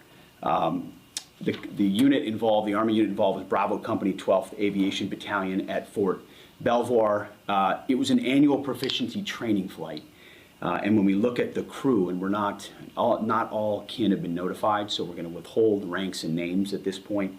We do know on our side who was involved. It was a fairly experienced crew, and that was doing a required annual night evaluation. They did have night vision goggles. The 12th Aviation Battalion, as of now, is granted a 48-hour operational pause on contingency missions as what happened is reviewed, and a senior level aviation team, an investigative team from our Aviation Safety Center was deployed last night and already is in Washington, D.C. to investigate what's going on. We anticipate that the investigation will quickly be able to determine whether the aircraft was in the corridor and at the right altitude at the time of the incident. As I mentioned, next of kin notifications are ongoing. It's a tragedy, a horrible loss of life for those 64 souls on that civilian airliner, and of course, the 3 soldiers in that Black Hawk. They're in our prayers, their families and their communities. As people are notified, I can't imagine. That statement was posted to X by the new American Secretary of Defense, Pete Hegseth. Stay with us. Of course, we'll have much more coverage coming up on CBC News Network.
U.S. transportation and emergency officials say there are no survivors from a crash last night involving an American Airlines regional jet and a military Black Hawk helicopter. The plane carried 60 passengers and 4 crew. The chopper had 3 U.S. Army soldiers aboard. We want to go back to the crash site and bring in CNN's Michael Yoshida. He joins me now from near Reagan National Airport. Michael, thank you for being with us. Tell us what the latest is where you are. Hey, good morning, Arthur. Good to be with you. You can see some of that recovery effort ongoing in the monitor behind me. We've actually had to move further away from the airport back to our studio because we were along the banks of the Potomac for most of the overnight hours throughout the morning. And it was about 2 hours ago, investigators actually came over with police and said they were expanding that crime scene, that investigative scene, and pushing everyone, as you can imagine, quite a big media presence there, further away from the water. That just speaks to the challenges facing these crews, the expansive nature of this debris field. We know from officials that they obviously have found the debris, the wreckage of that Black Hawk helicopter, as well as at least 3 pieces of the body of that American Airlines jet. But as the day and the hours have gone on overnight and into the morning, now we know debris starting to move with the currents further along the Potomac. So a big challenge ahead. You mentioned that at least 28 bodies now recovered, but in all 67 people believed to have died in this crash. So a big effort ahead as we have hundreds of local, state, and federal emergency responders here trying to make those recoveries, try and bring a little bit of closure to all those families who were impacted by this midair collision. And we know, of course, that this is an incredibly busy airspace, tight security as well. So a lot of questions on how this happened. So moving forward, what are investigators going to be focusing on? Yeah, incredibly busy airspace with all of the commercial flights in and out of Reagan National Airport, along with all the military flights as well. It's someone who lives here, flies in and out of DCA quite often. You see those military helicopters flying along the water in their respective flight paths quite often. We know from officials who spoke to us a short time ago that both the American Airlines plane as well as that Black Hawk helicopter, which was on a training mission, were in their standard flight patterns, if you will. So the big question is, well, what caused them to cross paths? That's what the focus is right now. We know those data recorders, those black boxes of the aircraft, those will be key. But also some of the communications that were going on between those air traffic controllers and those pilots. We've heard some of those communications between air traffic controllers and the pilot of the helicopter, talking about making sure they had sight of that other aircraft. It appears from listening to some of these communications that they did. So what happened in those few seconds, those moments before this collision, that's going to be the big thing to try and answer. We know the NTSB, the FAA, the Department of Defense, Army, they all are going to be coordinating as this investigation moves forward, because again, with such a busy airspace, there's a complex, very complicated coordination going on here, and for something like this to happen is going to bring a lot of attention and a lot of people obviously wanting answers. Michael, thank you for your reporting. We appreciate it. That is CNN's Michael Wichita near Reagan National Airport. We do, of course, want to stay on this story, and for that we want to bring in Abadi Ismail. He heard the mid-air collision and lives just a few kilometers, about 3 kilometers from that crash site. And he joins us now from Washington. So first I want to begin by asking you to take us back to last night. It was 8:48 p.m. that we heard the air traffic controllers recording that there had been a collision. What did you hear? So yeah, I was getting ready to go to bed somewhere around 8:50 p.m. when I heard a loud bang bang with seconds apart from each other. Very loud, something you don't normally hear on a regular basis, something you only witness on movie theater on a war zone. And that's what caught my attention, and I immediately turned around to look at the river. To give you a perspective how close the crash scene from my apartment, I'm gonna turn around the camera for you. And this is the river where you see the entire rescue mission on the left side of the river, on the east side of the river. Still a lot of boating activities, a lot of helicopter activities. It's been called rescue mission, and we're still looking after 12 hours of the crash. So this is where I live, which, like you said, almost 3 kilometers from the crash scene by boat, 2 miles at the very most by boat from my apartment to the crash sites. And to give you also a perspective, this is the military base, and this is Reagan Airports. and the Anacostia River and the Potomac River. So it's a very, very heavy, dense area in terms of traffic. We're talking about traffic, aviation, air, boat traffics, military traffic.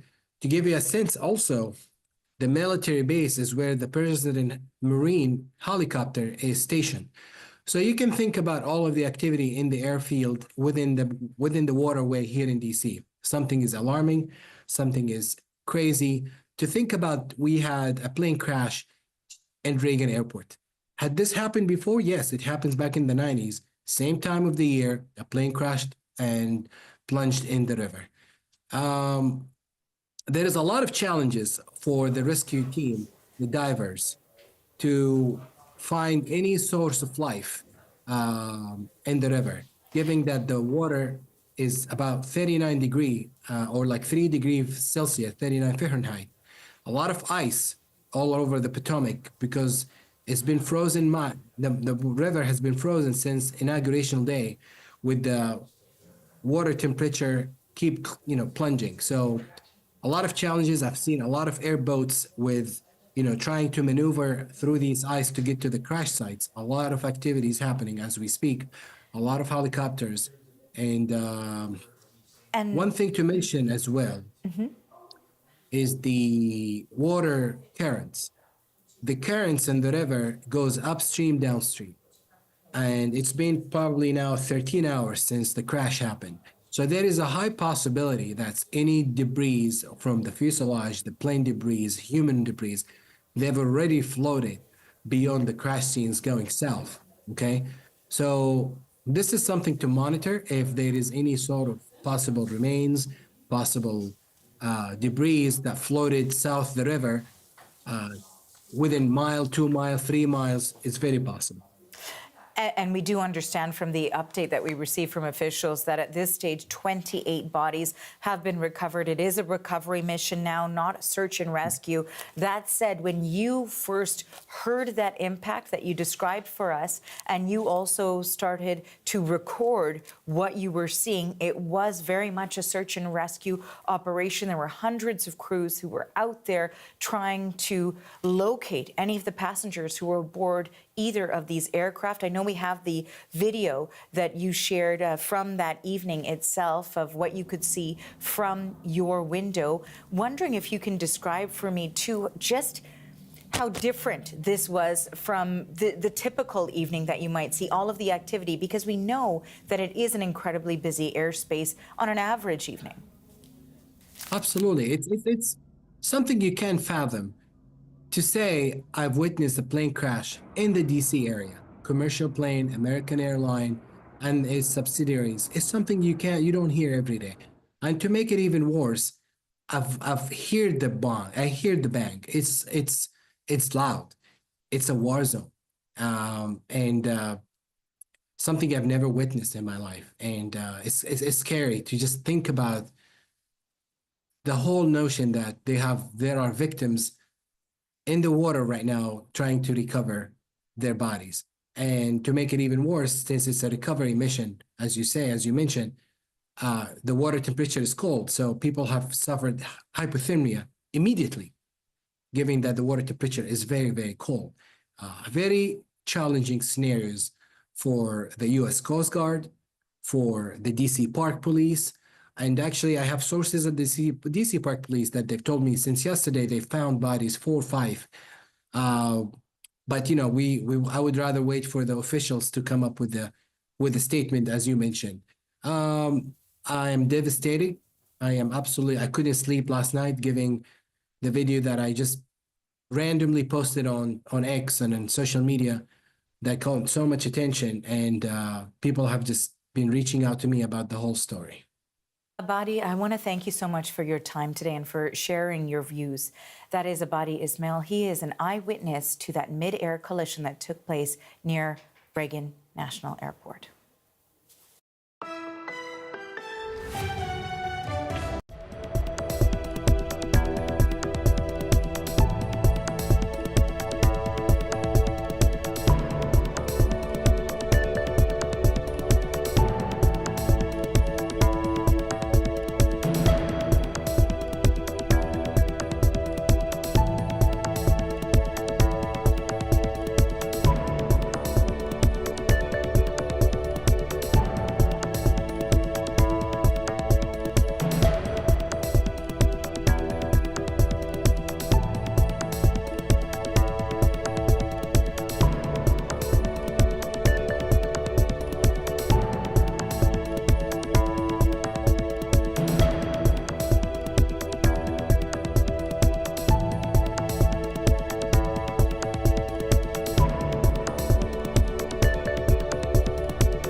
You are looking at the recovery mission in the Potomac following a fatal plane crash and a shot inside the White House press room. In a matter of minutes, U.S. President Donald Trump is expected to comment on that collision between an American Airlines jet and an Army helicopter last night south of Washington, killing all 67 people involved. And some breaking news to bring you from Global Affairs Canada. They extend their deepest sympathies to all those affected by the plane and helicopter crash in Washington, but at this time, they are not aware of any Canadians who were on board that plane that departed from Wichita, Kansas. We will have much more coverage of this coming up right here on CBC News Network.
Hello, I'm Arthi Pol. Welcome inside the CBC Newsroom. We begin in Washington with that deadly crash in the Potomac River. Emergency officials say there are no survivors from the Midair collision last night involving an American Airlines regional jet and a military Black Hawk helicopter. Now, any minute, we expect to take you live to the White House, where we will hear from U.S. President Donald Trump. Also this hour, Reagan National Airport, one of the busiest hubs in the country, says it will resume flight operations. American Airlines Flight 5342 was en route to D.C. from Wichita, Kansas. The plane, a Bombardier regional jet, carried 60 passengers and 4 crew. The Black Hawk helicopter had 3 U.S. Army soldiers aboard. Just after 8:48 p.m. last night, hundreds of emergency responders rushed to the scene. Lights were set up and divers hustled into the frigid waters, but it was in vain. Despite all those efforts, we are now at a point where we are switching from a rescue operation to a recovery operation. At this point, we don't believe there are any survivors. The fuselage of the American airline plane was inverted. It's been located in 3 different sections. It's in about waist-deep water. We do expect to hear from the National Transportation Safety Board later today. The plane and helicopter were in airspace commonly used by both types of aircraft, but how and why they ended up colliding during the crucial moments of the passenger jet's final approach to land remains to be seen. Now, we want to show you some video shot from the John F. Kennedy Center for the Performing Arts in Washington. The American Airlines passenger jet is the bright light at the center of your screen. The smaller, faster light moving to the right appears to be the Black Hawk helicopter, and that flash is the Midair crash. We also have video from Agence France Presse. It shows images from an air traffic controller's screen. The green cursor at the top of the screen is the Black Hawk helicopter. The other green icon is the American Airlines jet. Now, U.S. media outlets are reporting details from communications between the Black Hawk crew and the air traffic control at Ronald Reagan Washington National Airport. Those transcripts indicate that air traffic control asked the Black Hawk pilot if they could see the passenger jet, then asked them to go around it. The Black Hawk pilot confirmed they saw the jet. We also have audio from air traffic control at Reagan Airport from the immediate aftermath. Did you see that? 472. American 3130, go around, turn left end 250, climb maintain 3000. Blackjack 3, can you return to base? What? Blackjack 3, proceed directly to Glebe. I need you to land. I need you to land immediately. Can you go to dollars per few minutes? You caught earlier what happened, but there was a collision on the approach into 33. We're going to be shutting down operations for the indefinite future. If you want to go back to the gate, highly suggest you guys coordinate with the company. Let me know what you want to do. All right, we'll let the company, talking to them right now. Yeah, we witnessed the whole thing. If you need any information from us. And of course, as we mentioned, U.S. President Donald Trump will be holding a news conference about that plane crash this hour. We are monitoring the press room at the White House, and we will carry those briefings live to you once they get underway. And the CBC's Richard Madden has been on this story since it broke last night. He's at Reagan National Airport in Arlington, Virginia. So, Richard, authorities have switched from rescue to recovery. What happens now? Well, the National Transportation Safety Board, or NTSB, is going to take the lead on this investigation, and it won't be an overnight thing. This takes time, especially because this recovery mission continues. We're going to get Jason, our photographer here, to zoom in. You can still see crews on the Potomac just across from Reagan National Airport, where they're still picking up some debris, wreckage from the plane and that Black Hawk helicopter. They described the situation and the conditions last night when the initial rescue mission was underway. Some 300 emergency crews were all around here surrounding Reagan National Airport. They were describing wind, chilly conditions. There was ice on the Potomac, near freezing conditions in the water, and of course it was dark, which made the recovery efforts very difficult. Now the question is, what went wrong? How did this collision happen just as the American Airlines flight from Kansas was landing and it collided with that Black Hawk helicopter? The head of American Airlines weighed in this morning. I want you to listen to what he had to say.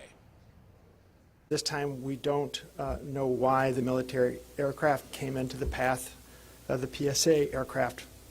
In addition to local resources already here in D.C., American Airlines has activated our care team, and that's a group of specialists that are trained to support these types of responses. And additionally, we have members of our GO team that are on ground here in D.C. and they're being deployed with resources to do everything that we can to take care of the needs of the families and the loved ones. Now, as you can see right behind me, airline service passenger departures have since resumed here at Reagan National Airport. Of course, this airport was closed since the tragedy happened. Flights resumed this morning at 11 o'clock Eastern Time. Of course, Reagan is one of the busier airports in the U.S. It also is sort of uniquely positioned. It is right near the District of Columbia, and this is an airport that members of Congress fly into with direct flights from their districts, and there are constant lobbying efforts to have more daily flights resume here at Reagan National Airport. Officials say, look, it's a very busy airspace, and the lead up to this crash, everything was standard, they say, in the lead up to this crash. So I should also point out, too, that seeing Black Hawk helicopters in these military training missions are not uncommon, especially here at Reagan Airport. You've got the Pentagon close by. You've got Joint Base Andrews Air Force Base,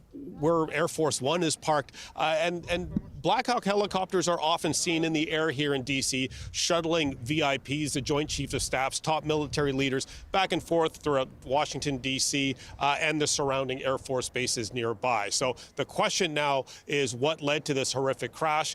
Perhaps one of the biggest clues will be retrieving those black boxes in that American Airlines flight and in that military helicopter. But once again, top officials saying they were unable to rescue anyone. They found no survivors, and which is why they had to switch from a search and rescue mission to now a search and recovery mission.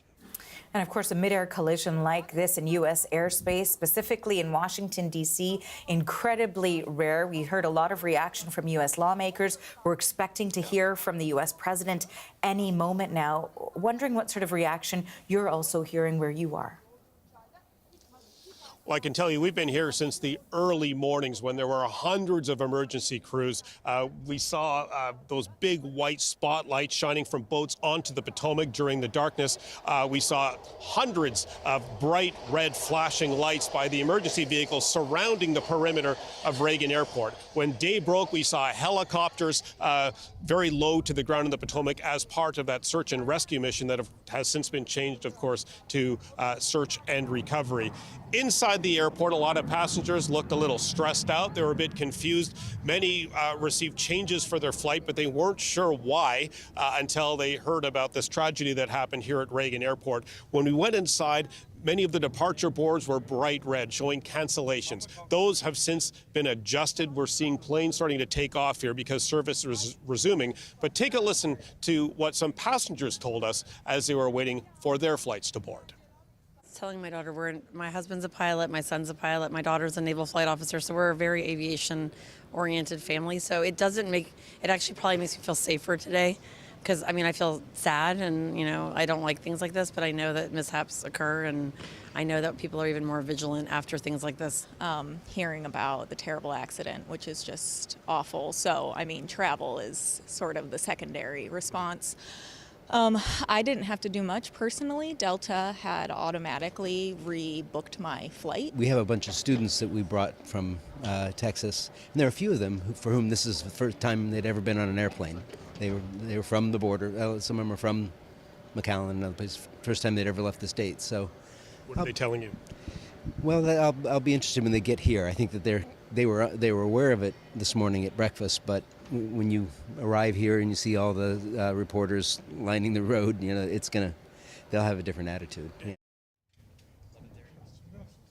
So flights have resumed here at Reagan National Airport, and we're also expected to hear an update from the National Transportation Safety Board, which, as we noted off the top, is now taking the lead of this investigation. We're also going to hear from President Donald Trump. Now, yesterday night, he posted on his own social media account weighing in on this tragedy, and he says, look, he says, and I'm quoting here, "The airplane was on a perfect and routine line of approach to the airport. The helicopter was going straight at the airplane for an extended period of time. It was a clear night," he said in all caps. "The lights on the plane were blazing. Why didn't the helicopter go up or down or turn?" he goes on to say, this is a bad situation that looks like it should have been prevented. Not good. So the question is, did President Trump get information that we haven't heard yet? He has since offered his condolences to those victims of this tragedy. But what he says later today will be very interesting to hear, considering, of course, that this is the first serious major tragedy under his watch. Richard, thank you for this. That is Richard Madden reporting near Reagan National Airport. Now, in terms of reaction, we know that Global Affairs Canada has said that it extends its deepest sympathies to all those affected by the crash. But at this stage, the agency doesn't say that it is aware of any Canadians on board flight American Airlines 5342, which departed from Wichita, Kansas. But we are learning more about who was on that flight. This morning, we heard from the head of the Skating Club of Boston, which lost 6 members in the crash, 2 coaches, 2 teenage athletes, and the teens' mothers. Skating is a very close and tight-knit community. These kids and their parents, they're here at our facility in Norwood 6, sometimes 7 days a week. It's a close, tight bond, and I think for all of us, we have lost family. This will have long-reaching impacts for our skating community. The 2 coaches, Zhenya Shishkova and Vadim Nomov, top coaches. They were the 1994 World Pair Champions, and they came to us in 2017 and were very much a part of our building the competitive skating program here at the Skating Club of Boston. Now, it's believed that all 64 on board the plane were killed, and we are learning that several figure skaters were on that plane, as we just heard. We want to bring in the CBC's Mark Carcassole for more on this. We understand there was a figure skating training camp happening in Kansas at the time. What more do we know? Yeah, U.S. National Development Training Camp, also in conjunction with a competition, the U.S. Figure Skating Championships in Wichita, Kansas at the time. 14 figure skaters in all, Arthi, were on that plane. We heard about the 6 skaters and their parents and coaches from the Boston Skating Club, but there were several others, as well as overall 64 people who lost their lives on this flight. We heard a little bit about who some of those skaters from Boston were. Coaches Yevgenia Shishkova and Vadim Nomov, who were coaches in Boston, but former Russian World Championship skaters. We're also learning about the identities of 2 of the younger skaters who lost their lives. 16-year-old skater Spencer Lane and his mother Molly, as well as 16-year-old skater Jinna Han and her mom Jean lost their lives. Still several more to list, but the entire U.S. figure skating community and pretty much everyone all around this disaster, obviously impacted by this. Reverend Ben Staley is the pastor of the Congressional Care Chapel Hill United Methodist Church in Wichita, offered words after the crash. All of us are going to know people who know people. So it's a great time to double down on caring for each other, upholding each other, holding hands maybe a little more than we used to, and continuing to pray and depend on the Lord in this time. Now, other figure skating authorities have offered up words and statements as well. The Sebastian Coe is the International Olympic Committee.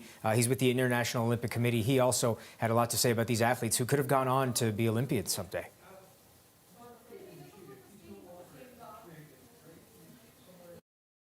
I know the grievous loss of life across a range. But I'm also acutely conscious there were Olympians and the families of Olympians on that desperate flight. So on behalf of the whole of World Athletics, I know I am able to say that our thoughts and prayers are with all those families and friends that have suffered such a grievous loss. And officials with U.S. figure skating releasing a statement this morning saying, quote, "We are devastated by this unspeakable tragedy and hold the victims' families closely in our hearts. We will continue to monitor the situation and will release more information as it becomes available." Skate Canada, we learned from Global Affairs that we don't believe at this point there were any Canadians on the flight, certainly no Canadian skaters, but they offered up a statement as well. We stand in solidarity with our colleagues at U.S. figure skating and offer our unwavering support as they navigate this immeasurable loss. Important to note, again, not just figure skaters in this crash, normal everyday citizens, as well as 3 members of the military who were on that Black Hawk plane, said to have quite a bit of experience on that training mission. 3 soldiers aboard that helicopter. Military officials say, Arthi, they have not released their identities publicly yet, as they're still notifying next of kin. Okay, thank you for the details on this. That is the CBC's Mark Carcassol. And of course, as we continue to wait for the U.S. president to deliver remarks in regards to this plane crash, we know that the flight took off from Wichita, Kansas at 6:18 p.m. yesterday. The mayor of that city, Lily Wu, held a media briefing this morning, and she said she is grieving with her community and with those in Washington. Our hearts are heavy. Our hearts are heavy as a city. Our hearts are heavy as a city council. And we are here to provide the support needed for our community and all who have been affected. We are still learning minute by minute additional details about this tragedy, and we will share those details and confirmed information when we receive that. I want to first thank also the first responders in Washington, D.C., who have worked tirelessly throughout the night. And at this time, we have been told that there are no survivors.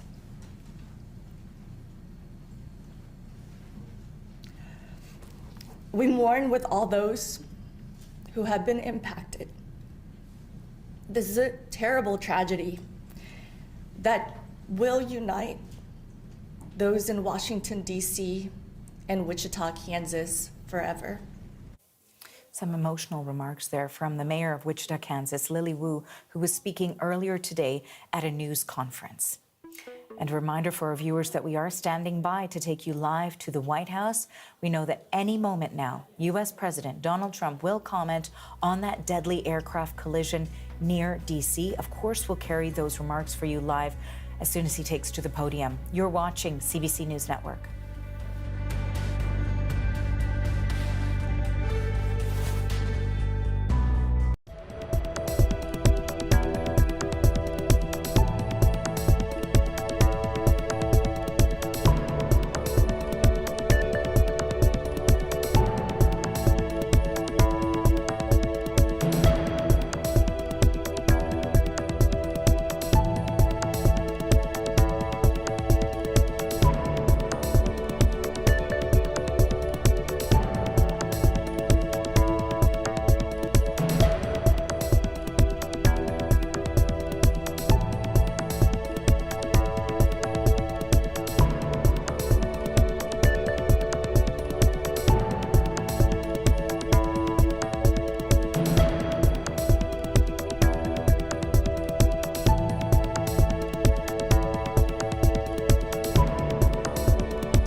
This was a clear night last night.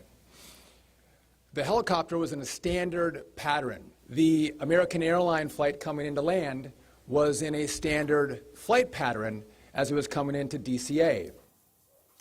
As you just heard there, nothing unusual in the weather to report or the flight patterns of 2 aircraft that collided last night over Washington, D.C.'s Potomac River. Now, that is according to the new U.S. Transportation Secretary, Sean Duffy, who spoke earlier today. Now, 64 people were on that commercial airliner, and they were killed in that crash. Along with them, there were 3 crew members on a military Black Hawk helicopter. The crash happened 8:48 p.m. last night. And we are expecting to hear from Donald Trump in just a few minutes. But this morning, we know that the new U.S. Secretary of Defense, Pete Hegseth, also released a statement on social media about what's known so far about the crash. We are actively working to investigate and understand what occurred and why. At about 8:48 last night, a UH-60 assigned to the U.S. Army Aviation Brigade in the Military District of Washington, Fort Belvoir, Virginia, collided tragically with a civilian airliner. The unit involved, the Army unit involved, was Bravo Company 12th Aviation Battalion at Fort Belvoir. It was an annual proficiency training flight. We do want to take you now to U.S. President Donald Trump. Victims and their families, please.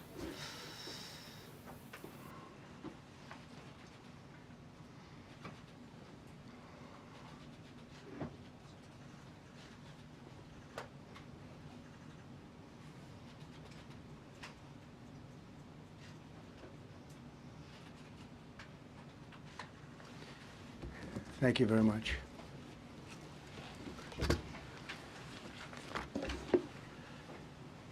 I speak to you this morning in an hour of anguish for our nation. Just before 9 p.m. last night, an American Airlines regional jet carrying 60 passengers and 4 crew collided with an Army Black Hawk helicopter carrying 3 military service members over the Potomac River in Washington, D.C., while on final approach to Reagan National Airport. Both aircraft crashed instantly and were immediately submerged into the icy waters of the Potomac. Real tragedy. The massive search and rescue mission was underway throughout the night, leveraging every asset at our disposal, and I have to say the local, state, federal, military, including the United States Coast Guard in particular, they've done a phenomenal job. So quick, so fast, it was mobilized immediately. The work has now shifted to a recovery mission. Sadly, there are no survivors. This was a dark and excruciating night in our nation's capital and in our nation's history, and a tragedy of terrible proportions. As one nation, we grieve for every precious soul that has been taken from us so suddenly, and we are a country of really, we are in mourning. This is really shaken a lot of people, including people, very sadly, from other nations who were on the flight. For the family members back in Wichita, Kansas, here in Washington, D.C., and throughout the United States and in Russia, we have a Russia contingent, some very talented people, unfortunately, were on that plane. Very, very, very sorry about that. Whose loved ones were aboard the passenger jet. We can only begin to imagine the agony that you're all feeling. Nothing worse. On behalf of the First Lady, myself, and 340 million Americans, our hearts are shattered alongside yours, and our prayers are with you now and in the days to come. We'll be working very, very diligently in the days to come. We're here for you to wipe away the tears and to offer you our devotion, our love, and our support. There's great support. In moments like this, the differences between Americans fade to nothing compared to the bonds of affection and loyalty that unite us all, both as Americans and even as nations. We are one family, and today we are all heartbroken. We're all searching for answers. That icy, icy Potomac, it was a cold, cold night, cold water. We're all overcome with the grief for many who have so tragically perished, will no longer be with us. Together we take solace in the knowledge that their journey ended not in the cold waters of the Potomac, but in the warm embrace of a loving God. We do not know what led to this crash, but we have some very strong opinions and ideas, and I think we'll probably state those opinions now. Because over the years I've watched as things like this happen, and they say, well, we're always investigating, and then the investigation 3 years later, they announce it. We think we have some pretty good ideas, but we'll find out how this disaster occurred, and we'll ensure that nothing like this ever happens again. The FAA and the NTSB and the U.S. military will be carrying out a systematic and comprehensive investigation. Our new Secretary of Transportation, Sean Duffy, his second day on the job, when that happened. It's a rough one. We'll be working tirelessly. He's a great gentleman. The whole group these are great people, and they are working tirelessly to figure out exactly what happened. We will state certain opinions, however. I'm also immediately appointing an acting commissioner to the FAA, Christopher Rocheleau, a 22-year veteran of the agency, highly respected. Christopher, thank you very much. Appreciate it. We must have only the highest standards for those who work in our aviation system. I changed the Obama standards from very mediocre at best to extraordinary. You remember that. Only the highest aptitude, they have to be the highest intellect and psychologically superior people were allowed to qualify for air traffic controllers. That was not so prior to getting there. When I arrived in 2016, I made that change very early on because I always felt this was a job that, and other jobs too, but this was a job that had to be superior intelligence, and we didn't really have that, and we had it. And then when I left office and Biden took over, he changed them back to lower than ever before. I put safety first. Obama, Biden, and the Democrats put policy first. And they put politics at a level that nobody's ever seen, because this was the lowest level. Their policy was horrible, and their politics was even worse. So as you know, last week, long before the crash, I signed an executive order restoring our highest standards for air traffic controllers and other important jobs throughout the country. So it was very interesting. About a week ago, almost upon entering office, I signed something last week that was an executive order, very powerful, on restoring the highest standards of air traffic controllers and others, by the way. Then my administration will set the highest possible bar for aviation safety. We have to have our smartest people. It doesn't matter what they look like, how they speak, who they are. It matters intellect, talent, the word talent. They have to be talented, naturally talented geniuses. You can't have regular people doing that job. They won't be able to do it. But we'll restore faith in American air travel. I'll have more to say about that. I do want to point out that various articles that appeared prior to my entering office, and here's one. The FAA's diversity push includes focus on hiring people with severe intellectual and psychiatric disabilities. That is amazing. And then it says FAA says people with severe disabilities are most underrepresented segment of the workforce, and they want them in, and they want them, they can be air traffic controllers. I don't think so. This was in January 14th, so that was a week before I entered office. They put a big push to put diversity into the FAA's program. Then another article, the Federal Aviation Administration, this was before I got to office, recently, second term.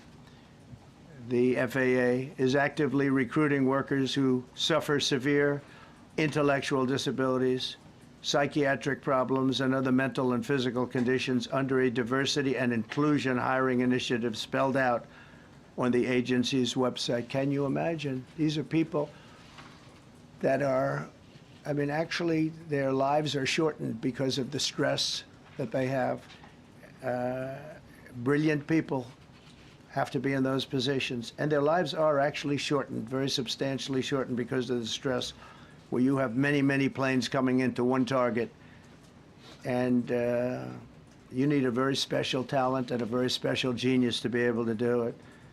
Targeted disabilities are those disabilities that the federal government, as a matter of policy, has identified for special emphasis in recruitment and hiring. The FAA's website states they include hearing, vision, missing extremities, partial paralysis, complete paralysis, epilepsy, severe intellectual disability, psychiatric disability, and dwarfism all qualify for the position of a controller of airplanes pouring into our country, pouring into a little spot, a little dot on the map, a little runway. The initiative is part of the FAA's diversity and inclusion hiring plan. Think of that. The initiative is part of the FAA's diversity and inclusion hiring plan, which says diversity is integral to achieving FAA's mission of ensuring safe and efficient travel. I don't think so. I don't think so. I think it's just the opposite. The FAA website shows that the agency's guidance on diversity hiring were last updated on March 23rd of 22. They wanted to make it even more so. And then I came in, and I assume maybe this is the reason. The FAA, which is overseen by Secretary Pete Buttigieg, a real winner. That guy's a real winner. Do you know how badly everything's run since he's run this Department of Transportation? He's a disaster. He was a disaster as a mayor. He ran his city into the ground, and he's a disaster now. He's just got a good line of bullshit. The Department of Transportation is government agency charged with regulating civil aviation. Well, he runs it, 45,000 people, and he's run it right into the ground with his diversity. So I had to say that it's terrible. Then it's a group within the FAA, another story, determined that the workforce was too white, that they had concerted efforts to get the administration to change that and to change it immediately. This was in the Obama administration just prior to my getting there. And we took care of African Americans, Hispanic Americans. We took care of everybody at levels that nobody's ever seen before. It's one of the reasons I won. But they actually came out with a directive, too white. And we want the people that are competent. But now we mourn and we pray and would like to ask all Americans to join me in a moment of silence as we ask God to watch over those who have lost their lives and bring comfort to the loved ones. And I just want to say God bless everyone in this room. This has been a terrible, very short period of time. We'll get to the bottom of it. So we all saw the same thing. We've seen it many times. I've had the honor of hearing tapes. Tapes are scary, very scary tapes. You had a airliner coming in, American Airlines. He was doing everything right. He was on track. He was the same track as everybody else. They came in. It's probably the same track as they've had for 25 years or more. He's coming in the path. And for some reason, he had a helicopter that was at the same height, obviously when they hit, but pretty much the same height, and going at an angle that was unbelievably bad. When the air traffic controller said, do you see, he was talking about, do you see him? But there was very little time left when that was stated. And then also, he said, follow him in. And then almost immediately after that, seconds after that, there was the crash that took place. Well, you follow him in, that means like everything's fine, follow him in. You had a pilot problem from the standpoint of the helicopter, because it was visual. It was a very clear night. It was cold, but clear, and clear as you could be. The American Airlines plane had lights blazing. They had all of their landing lights on. I could see it from the Kennedy Center tape. We had a tape up on the Kennedy Center. That seems to be the primary. Thus far, I'm sure we'll see other tapes because it's such an area where there are a lot of cameras looking up into the air, into space. So we'll probably see many other shots of it before too much time goes by. But we had a situation where you had a helicopter that had the ability to stop. I have helicopters. You can stop a helicopter very quickly. It had the ability to go up or down. It had the ability to turn. And the turn it made was not the correct turn, obviously. It did somewhat the opposite of what it was told. We don't know that would have been the difference because the timing was so tight. It was so little. There was so little time to think. But what you did have is you had vision. The helicopter had vision of the plane, because you had vision of it all the way, perfect vision of it all the way from at Kennedy Center where the tape was taken. And for some reason, there weren't adjustments made. Again, you could have slowed down the helicopter substantially. You could have stopped the helicopter. You could have gone up. You could have gone down. You could have gone straight up, straight down. You could have turned. You could have done a million different maneuvers. For some reason, it just kept going and then made a slight turn at the very end, and by that time it was too late. They shouldn't have been at the same height, because if it was at the same height, you could have gone under it or over it, and nobody realized, or they didn't say that it's at the same height. At the same height, still wouldn't have been great, but you would have missed it by quite a bit. Could have been 1,000 feet higher. It could have been 200 feet lower, but it was exactly at the same height, and somebody should have been able to point that out. So all of this is going to be studied, but it just seems to me, from a couple of words that I like to use, the words common sense, some really bad things happened, and some things happened that shouldn't have happened. So you had a helicopter going in an identical direction. You had a helicopter that was at the exact same height as somebody going in essentially the opposite direction. You had a plane that was following a track, which is a track that every other plane followed.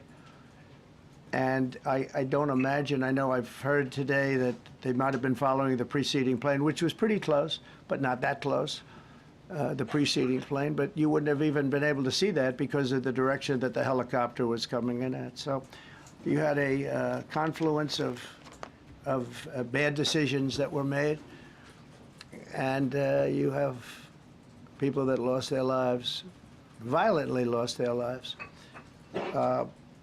We're going to take a few questions. I'd like to ask our new Secretary of Transportation to say a few words. Sean Duffy, great gentleman, just started. It's not your fault, and I know you agree with me very strongly on intellect and even psychological well-being of the air traffic control. It's such an important position, and I think I can't emphasize stronger. I changed it when I first ran in 2016. I changed it. We had the highest standard that you could have, and then they changed it back. That was Biden, to a standard I read it to you. That was from one of your papers. One of the people in this room actually wrote that. And then I changed it back a few days ago. And unfortunately, that was, we'll see. We don't know that necessarily it's even the controller's fault. But one thing we do know, there was a lot of vision, and people should have been able to see that, you know, at what point do you stop? At what point do you say, wow, that plane's getting a little bit close? So this is a tragedy that should not have happened. Please, sir. Thank you, Mr. President. And I would just note the President's leadership has been remarkable during this crisis. We have had a whole of government response, local, state, federal, and when you see that kind of cooperation, it begins with the leadership in this body. So thank you for that, Mr. President. You make our jobs a lot easier. You made an important point that when we deal with safety, we can only accept the best and the brightest in positions of safety that impact the lives of our loved ones, our family members. And I think you make a really important point on that, Mr. President. That is the motto of your presidency, the best and the brightest, the most intelligent coming into these spaces. I want to take a moment and extend my condolences to the families of the loved ones. We commit to them that we are going to get to the bottom of this investigation, not in 3 years, not in 4 years, but as quickly as possible, with the NTSB, who is here today, as well as the FAA. What happened yesterday shouldn't have happened. It should not have happened. And when Americans take off in airplanes, they should expect to land at their destination. That didn't happen yesterday. That's not acceptable. And so we will not accept excuses. We will not accept passing the buck. We are going to take responsibility at the Department of Transportation and the FAA to make sure we have the reforms that have been dictated by President Trump in place to make sure that these mistakes do not happen again. And again, I want to thank you for your leadership, Mr. President. And I appreciate the confidence you placed in me. Thank you. Pete, would you like to say something? Well, thank you, Mr. President. Again, I want to echo what the Transportation Secretary said about your leadership. From the moment we found out about this, we were in contact with the White House trying to determine exactly what happened. I would echo it as well. No excuses. We're going to get to the bottom of this.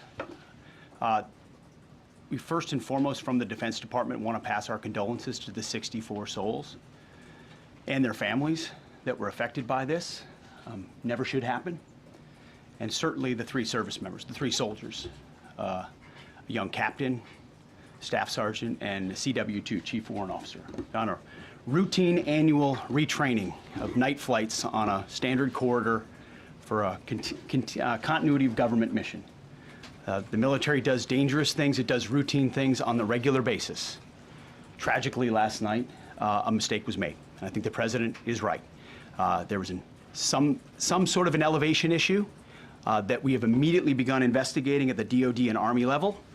Army CID is on the ground investigating. Top-tier aviation assets inside the DOD are investigating, sir, to get to the bottom of it so that it does not happen again, because it's absolutely unacceptable. But I want to echo what the Transportation Secretary and you, Mr. President, said, because it pertains to the DOD as well. We will have the best and brightest in every position possible.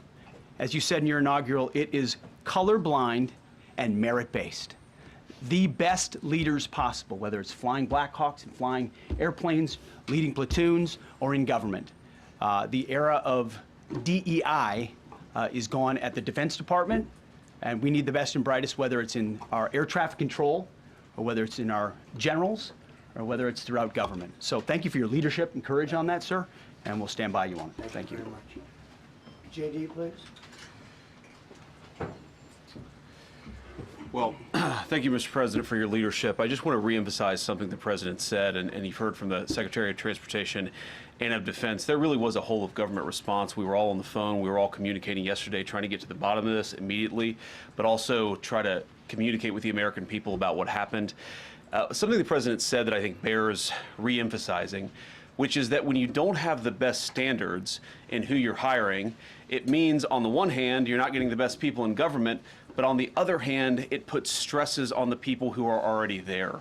And I think that is a core part of what President Trump is going to bring and has already brought to Washington, D.C., is we want to hire the best people because we want the best people at air traffic control, and we want to make sure we have enough people at air traffic control who are actually competent to do the job.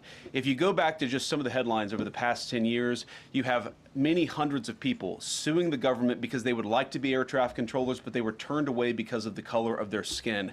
That policy ends under Donald Trump's leadership because safety is the first priority of our aviation industry. Thank you, Mr. President. Mr. President, on DEI and the claims that you've made, are you saying this crash was somehow caused and the result of diversity hiring? And what evidence have you seen to support these claims? It just could have been. We have a high standard. We've had a much higher standard than anybody else. And there are things where you have to go by brain power. You have to go by psychological quality. And psychological quality is a very important element of it. These are various very powerful tests that we put to use, and they were terminated by Biden. And Biden went by a standard that's the exact opposite. So we don't know, but we do know that you had 2 planes at the same level. You had a helicopter and a plane. That shouldn't have happened. And we'll see. We're going to look into that, and we're going to see. But certainly for an air traffic controller, we want the brightest, the smartest, the sharpest. We want somebody that's psychologically superior, and that's what we're going to have. Yeah. Mr. President. Yeah, please, go ahead. Mr. President, you mentioned at the top of the briefing that there were several Russian nationals on the flight. Yes. Will the U.S. government be willing to facilitate the transfer of their remains, considering the fact there is no direct air travel between the 2 countries? We've already been in contact with Russia, and the answer is yes, we will facilitate. Yes. Please, go ahead. Thank you, Mr. President. The situation in the Democratic Republic of the Congo is getting worse, even though President John Lorenzo has been mediating the conflict between Rwanda and the Democratic Republic of the Congo because he wants to bring peace and stability.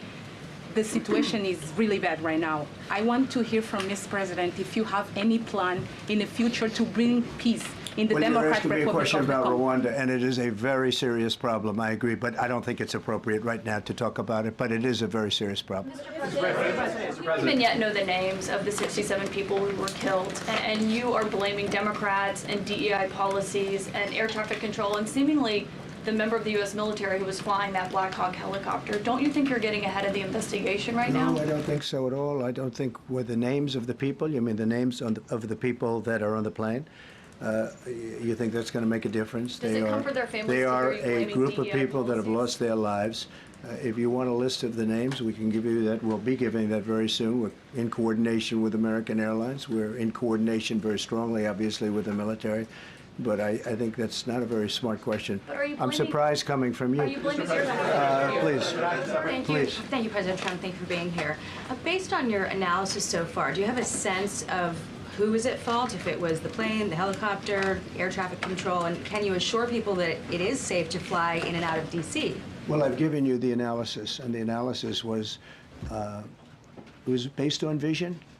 You had a lot of people that saw what was happening. You had some people that knew what was happening. There was some warnings, but the warnings were given very, very late. You know, those warnings were given very late. It was almost as they were given. A few seconds later, there was the crash. It should have been brought up earlier.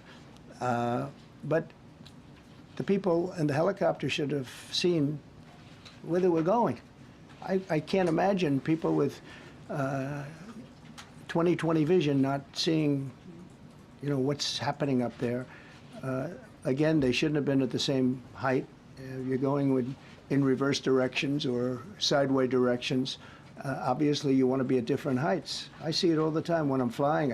You have planes going in the opposite. They're always lower, we're higher, or so if somehow there's a screw up, there's not going to be a tragedy. It'll be close, but you know, there's never going to be a tragedy if you're at a different elevation. For whatever reason, they were at the same elevation. And also, from the American Airlines Center, he's along the track that every plane is along. You say, what was a helicopter doing in that track? It's very sad. But visually, somebody should have been able to see and taken that helicopter out of play, and they should have been at a different height. Thank you, sir. You mentioned the Russians that were on board that plane. What other nationalities were on board that passenger? There were a couple of others. We're going to be announcing it in about an hour. We have some very specific information. We're calling the countries. We've spoken to most of them, but there were some other countries represented. Mr. President, have you spoken to President Putin? I have not, no. Mr. President, on your executive Not about this. On your executive order, you've already issued an executive order you say will restore aviation safety. Right. This crash happened after that. Was the executive order successful, and what more needs to change to keep people safe? Well, you know, we issued it 3 days ago, and we're in the process of making those changes. This is something that should have been done a long time ago. Actually, my original order should have never been changed, and I think maybe you wouldn't have had this problem. Maybe. Yeah, please, go ahead. Yes, thank you. We see like everyday life that very often those diversity hires cause sometimes issues, as you just mentioned. So what plan do you have? Are we going to see some fire? Are you going to fire some of those diversity hires in the federal government? What plan do you have? I would say the answer is yes. If we find that people aren't mentally competent, you see the language. The language is put out by them. And if you see that, I'm not going to bore you by reading it again, but these are not people that should be doing this particular job. They'd be very good for certain jobs, but not people that should be doing this particular job. Mr. President, you have today blamed the diversity elements, but then told us that you weren't sure that the controllers made any mistake. You then said perhaps the helicopter pilots were the ones who made the mistake. It's all under investigation. I understand that. That's why I'm trying to figure out how you can come to the conclusion right now that diversity had something to do with this crash. Because I have common sense, okay? And unfortunately, a lot of people don't. We want brilliant people doing this. This is a major chess game at the highest level. when you have 60 planes coming in during a short period of time, and they're all coming in different directions, and you're dealing with very high-level computer work and very complex computers. And one of the other things I will tell you is that the systems that were built, I was going to rebuild the entire system, and then we had an election that didn't turn out the way it should have.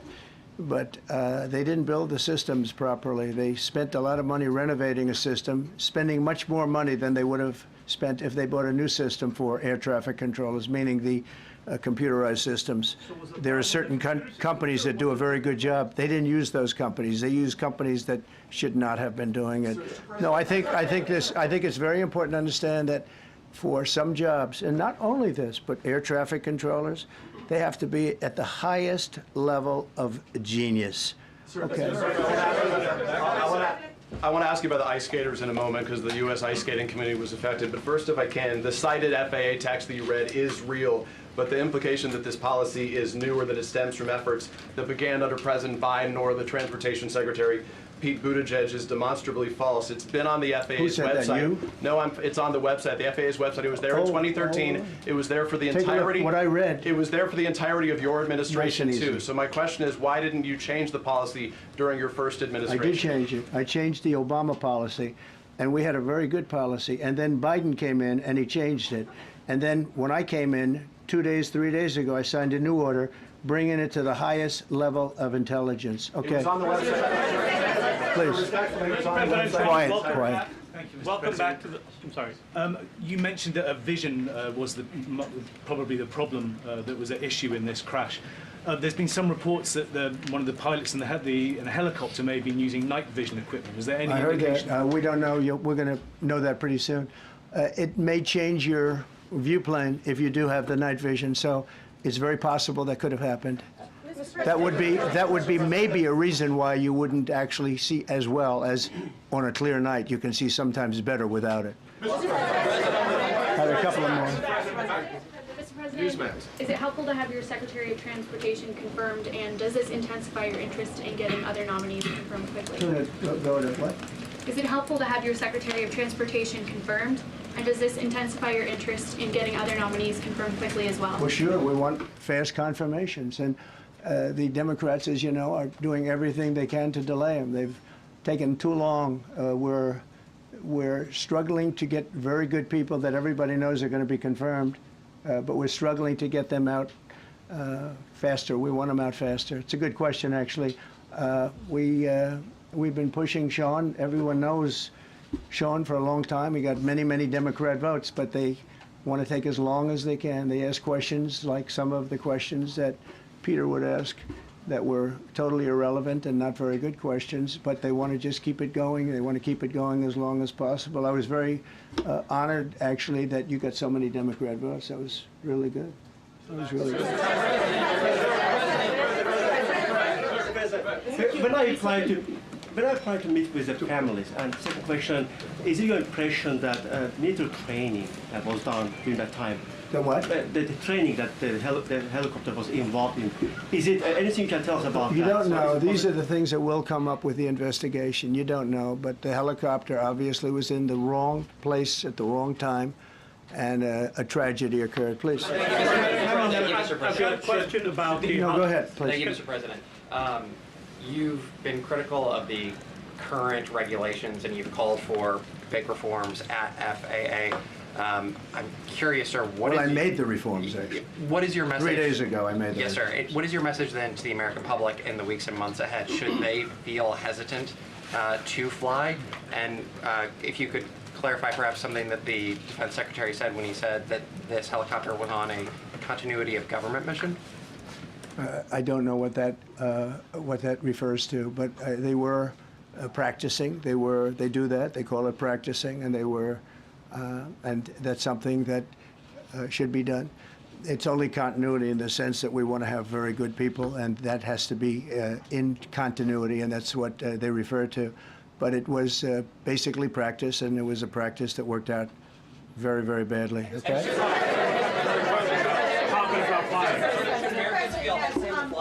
On his question, the first question, Should people be hesitant to fly right now? No, not at all. I've not hesitated to fly. This is something that it's been many years that something like this has happened. And the collision is just something that we don't expect ever to happen again. We are going to have the highest level people. We've already hired some of the people that you've already hired for that position long before we knew about this. I mean, long before. From the time I came in, we started going out and getting the best people because I said it's not appropriate what they're doing. I think it's a tremendous mistake. You know, they like to do things and they like to take them too far, and this is sometimes what ends up happening. Now, with that, I'm not blaming the controller. I'm saying there are things that you could question, like the height of the helicopter, the height of the plane being at the same level and going in opposite directions. It's not a positive. But no, we're already hiring people. No, flying is very safe. We have the safest flying anywhere in the world, and we'll keep it that way. Thank you all very much. Thank you very much, everybody. Okay, so we have been listening into the U.S. President Donald Trump addressing the press following the first national tragedy to occur under his presidency in this second term. Now, it is believed all 67 people aboard the passenger plane and military helicopter were killed last night following a mid-air collision over the Potomac River in the U.S. Capitol as the American Airlines flight approached Reagan National Airport. In this press conference, Trump did take a moment of silence to begin that conference in honor of those who lost their lives. But his remarks very quickly took a political turn as he speculated the cause of the crash. Now, this is highly unusual for the leader of a nation to speak about the possible cause ahead of the findings of a detailed investigation, which we know is being conducted, as we heard, by the NTSB, the FAA, and the military. And we understand that with no evidence at this stage, the president suggested the cause, was politicized of this tragedy, and he blamed previous administrations' DEI policies or diversity programs for playing a role in the crash, suggesting those in the role of air traffic controllers were not qualified possibly to adequately navigate the airspace. Again, highly unorthodox press conference from the leader of a country following a national tragedy. And we understand that this is the deadliest aviation disaster in the U.S. since 2001. I want to go through this with the CBC's Caroline Bargout, who joins me now from Washington. She was listening in with me. We heard not only from the U.S. president, also from the Transportation Secretary and as well from the Defense Secretary, all speaking about the DEI policies that they are speculating could have led to this crash. That's right. We also heard from the Vice President, J.D. Vance. Now, it's interesting because U.S. President Donald Trump started off with a message of unity. He said this was a real tragedy, that this should never have happened. He said, in moments like this, we forget about all of our differences. And it really sounded like he was trying to unify the country. He said, we, as one nation, we grieve for every precious soul that was taken from us. He said the U.S. is one family, and today we are all heartbroken.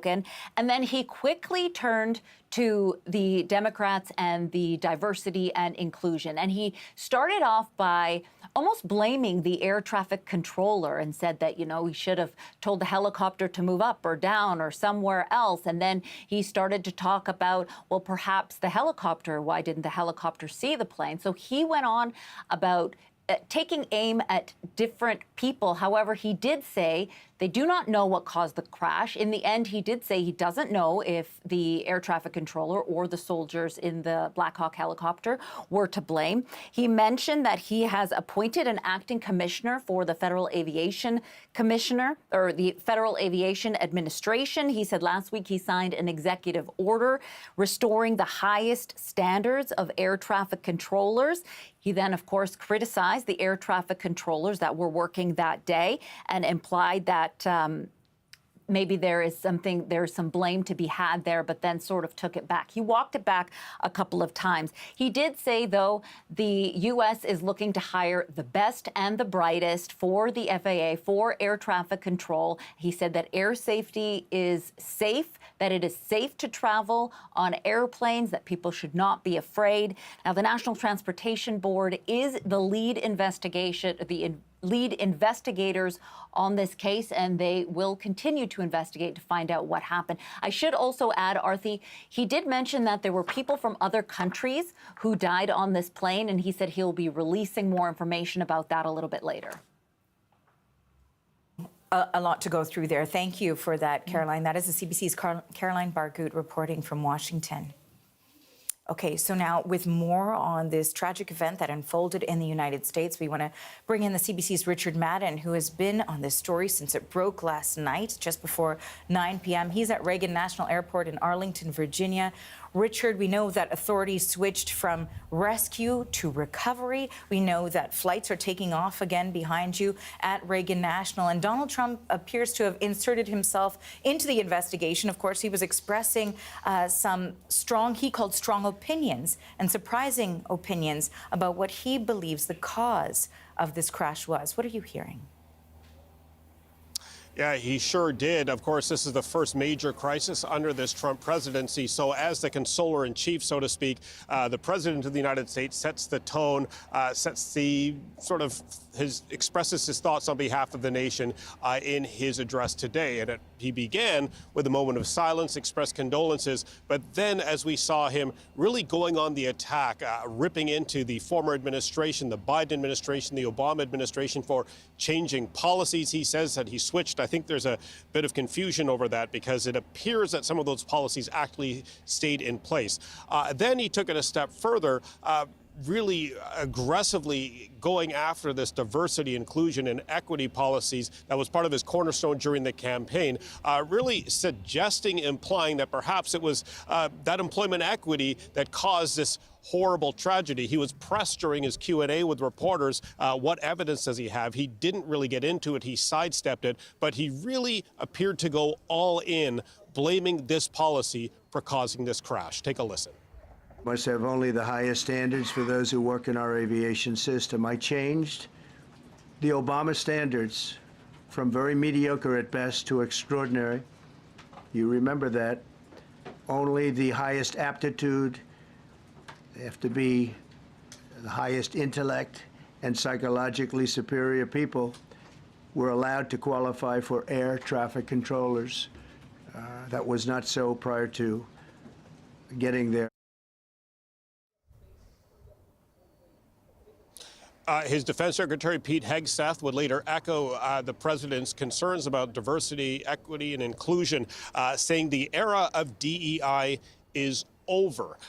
As for the investigation, we also heard criticism of the National Transportation Safety Board that is now leading this investigation, what led to this deadly collision. They're saying no excuses. They don't want to see a report 2 years from now. They want to see it right away. Now, as we know, these investigations don't happen overnight. They take time. We can also see these crews on the Potomac River as they continue their now search and recovery mission. Hundreds of emergency crews descended at Reagan National Airport last night when this terrible tragedy occurred. We heard the president pontificate that perhaps the helicopter was too low. Why was it in the line of sight of the American Airlines flight that was incoming from Wichita, Kansas? So a lot of questions involved in what possibly went wrong here, but we heard from the president already giving his own opinions as to how this tragedy occurred. Now, as for the tragedy itself, as we've been saying all morning, it is not uncommon to see Black Hawk helicopters circulating or flying around here in the skies above Washington, D.C. After all, we're right near Air Force Andrews Air Force Base, where Air Force One is. The Pentagon is close by, and these Black Hawk helicopters traditionally shuttle VIPs, Joint Chiefs of Staff, all around these various air bases in the national capital region. So it's not uncommon to see that, but of course what is uncommon is for this tragedy to occur. National Transportation Safety Board is taking the lead of this investigation. It typically takes years, but I suspect they are now under pressure to release their investigation and their findings sooner. One last thing I wanted to add on what the president said. He did reveal that there were people from different countries, different nationalities that were on this plane. We do know that there were some Russians on board the flight. The president said he had already spoken to Russian officials. Their remains will be returned back to their home country. He also said that there were passengers from other countries, and he will reveal where in about an hour. At least that's what he says. And important also for our viewers that these were the president's thoughts, opinions. At this stage, there's no evidence suggesting that the air traffic controllers or the pilot of the helicopter, etc., were causing this particular collision here. We do know, as you mentioned, that the NTSB is the lead investigator, and only they will then reveal the cause. And we know that when you mentioned that reporters were pressing the U.S. president on what evidence he had, his words were, "It just could have been." So that's important for viewers to understand here, that we do not yet know, despite what we heard from the U.S. president, the cause of this collision. In terms of other countries being involved, we know that Global Affairs Canada has said that they are not aware of any Canadians on board at this stage. We know many Canadian ministers have expressed condolences as well, and we're getting a lot more reaction to Richard. Tell us a little bit about that. Sure, and just to pick up on that, it is important because the president's words matter. So whether that in effect will speed up this investigation, well, that remains to be seen. As for Reagan National Airport itself, it is one of the busier airports in the country. It's also a very important airport because this is where members of Congress fly into, and they often lobby DCA here to add more direct flights from their home districts. Flights resumed here at 11 Eastern time this morning. You can already see some flights taking off and landing. So flights have resumed, but for hours, if you walked inside, there's red signs showing these flights were canceled. A lot of passengers we spoke to were a bit confused. Some airlines didn't tell them that their flights had been canceled or changed. Others were a little bit stressed out, understandably, after knowing what happened just on the other side of the Potomac overnight. Take a listen to some of the comments, some of the reaction from passengers we spoke to early this morning. I was telling my daughter, my husband's a pilot, my son's a pilot, my daughter's a naval flight officer, so we're a very aviation-oriented family. So it actually probably makes me feel safer today, because I mean, I feel sad, and I don't like things like this, but I know that mishaps occur, and I know that people are even more vigilant after things like this. Hearing about the terrible accident, which is just awful. So I mean, travel is sort of the secondary response. I didn't have to do much personally. Delta had automatically rebooked my flight. We have a bunch of students that we brought from Texas, and there are a few of them for whom this is the first time they'd ever been on an airplane. They were from the border. Some of them are from McAllen, another place. First time they'd ever left the state. So, what are they telling you? Well, I'll be interested when they get here. I think that they were aware of it this morning at breakfast, but when you arrive here and you see all the reporters lining the road, they'll have a different attitude. Yeah. So just to recap, President Trump telling reporters and essentially to the nation, he doesn't know what led to the crash, but we heard him pontificate without any evidence of what he thinks caused it. Meantime, the investigators are still on the ground here, continuing their search and now recovery part of the mission. As I mentioned earlier off the top, that this investigation usually takes a lot of time, months if not years, to determine an investigation and release a report. We heard the administration, including the president and his defense secretary, saying there's no excuses. They want to see this report sooner. So we can expect an update, perhaps not years from now, but perhaps a few months from now. National Transportation Safety Board expected, by the way, to hold their first update at some point later today. Richard, thank you for this. Of course, we'll come back to you later on during the day. Thank you. That is Richard Madden reporting. And of course, we want to stay on this story. For that, we want to bring in Josh Sherrard. He's a commercial pilot, and he has flown into Ronald Reagan Washington National Airport before. He's currently with Byrna Technologies and joins us from Houston. Thank you so much for joining us today. We appreciate your time. Yeah, absolutely. Thanks for having me. You know, first, I just want to get your initial reaction to when you've seen, I'm sure, the videos that are out there, the communication between air traffic control with the Black Hawk helicopter as well. What did you make of that all? How are you analyzing the information that has come out so far? Yeah, and that's exactly what we're doing on our end. You know, we don't want to sit here and place blame, especially this early in the game, with a lack of thorough investigation. But with that being said, myself and of course thousands of other pilots are very active pilots, and every single day we're putting hundreds of people in the back of an airplane who depend on us to get them somewhere safely. So anytime something like this happens, especially on this scale, we're looking at this very critically as to what can we learn right now about with the information that we have available to make sure that this doesn't happen on my flight tomorrow or the next day without going too deep into it. So what we know so far is that these pilots were both on a visual flight path, visual flight rules coming into DCA and flying down the Potomac. So with the communication that we have available, we know that the CRJ, the American Airlines plane, was on the visual approach for runway 33, and that the Black Hawk was headed south on a visual using visual flight rules and maintaining visual separation from traffic. So what we're trying to decipher here is why that Black Hawk was in that particular location. Was he flying too high, flying higher than he should have been? And even though he said he saw the CRJ, that American Airlines pilot, was he able to determine their flight path? At night, you may be able to make out some lights, but it takes a few seconds to really figure out exactly how those lights are traveling in relation to your own movement. So once again, not trying to place blame here, but what can I see with the data that I have available to make sure that when I take off tomorrow on a flight, I can make sure this doesn't happen to myself and those people that are entrusting me with their lives. Now, Josh, I also want to ask you about some of the remarks that we heard from the U.S. president just a few minutes ago. And he was talking about, you know, he said, I've been in a helicopter. I know how they work. They can stop. They can go up. They can go down. They can take a turn. He said, it looks like this helicopter took the wrong turn, an incorrect turn. What do you make of those assessments? Is that accurate? It is accurate to a certain point. They are more maneuverable to a certain extent than a CRJ, than a larger commercial aircraft like that. But that maneuverability, it still has a limit. And the problem here is not so much that they took a wrong or a right turn. It's when they had that visual on the CRJ and they could see it. It's once again taking that time to process. Okay, I see these lights. But like I said, it takes a few seconds to figure out where those lights are traveling, and then I have to extrapolate my best evasive course of action. And if I can't figure out which way that airplane's traveling, evasive action may actually put me in the path.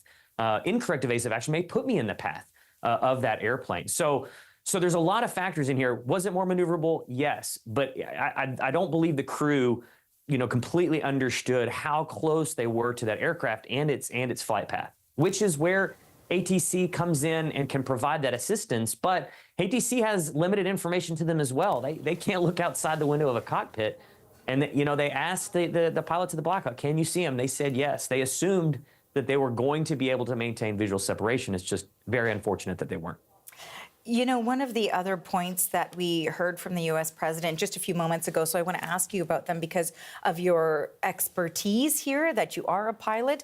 In terms of the abilities of the air traffic controllers to navigate aircraft, has it ever been something that has been called into question by you or by your colleagues, specifically since you've flown in this very tightly secured airspace?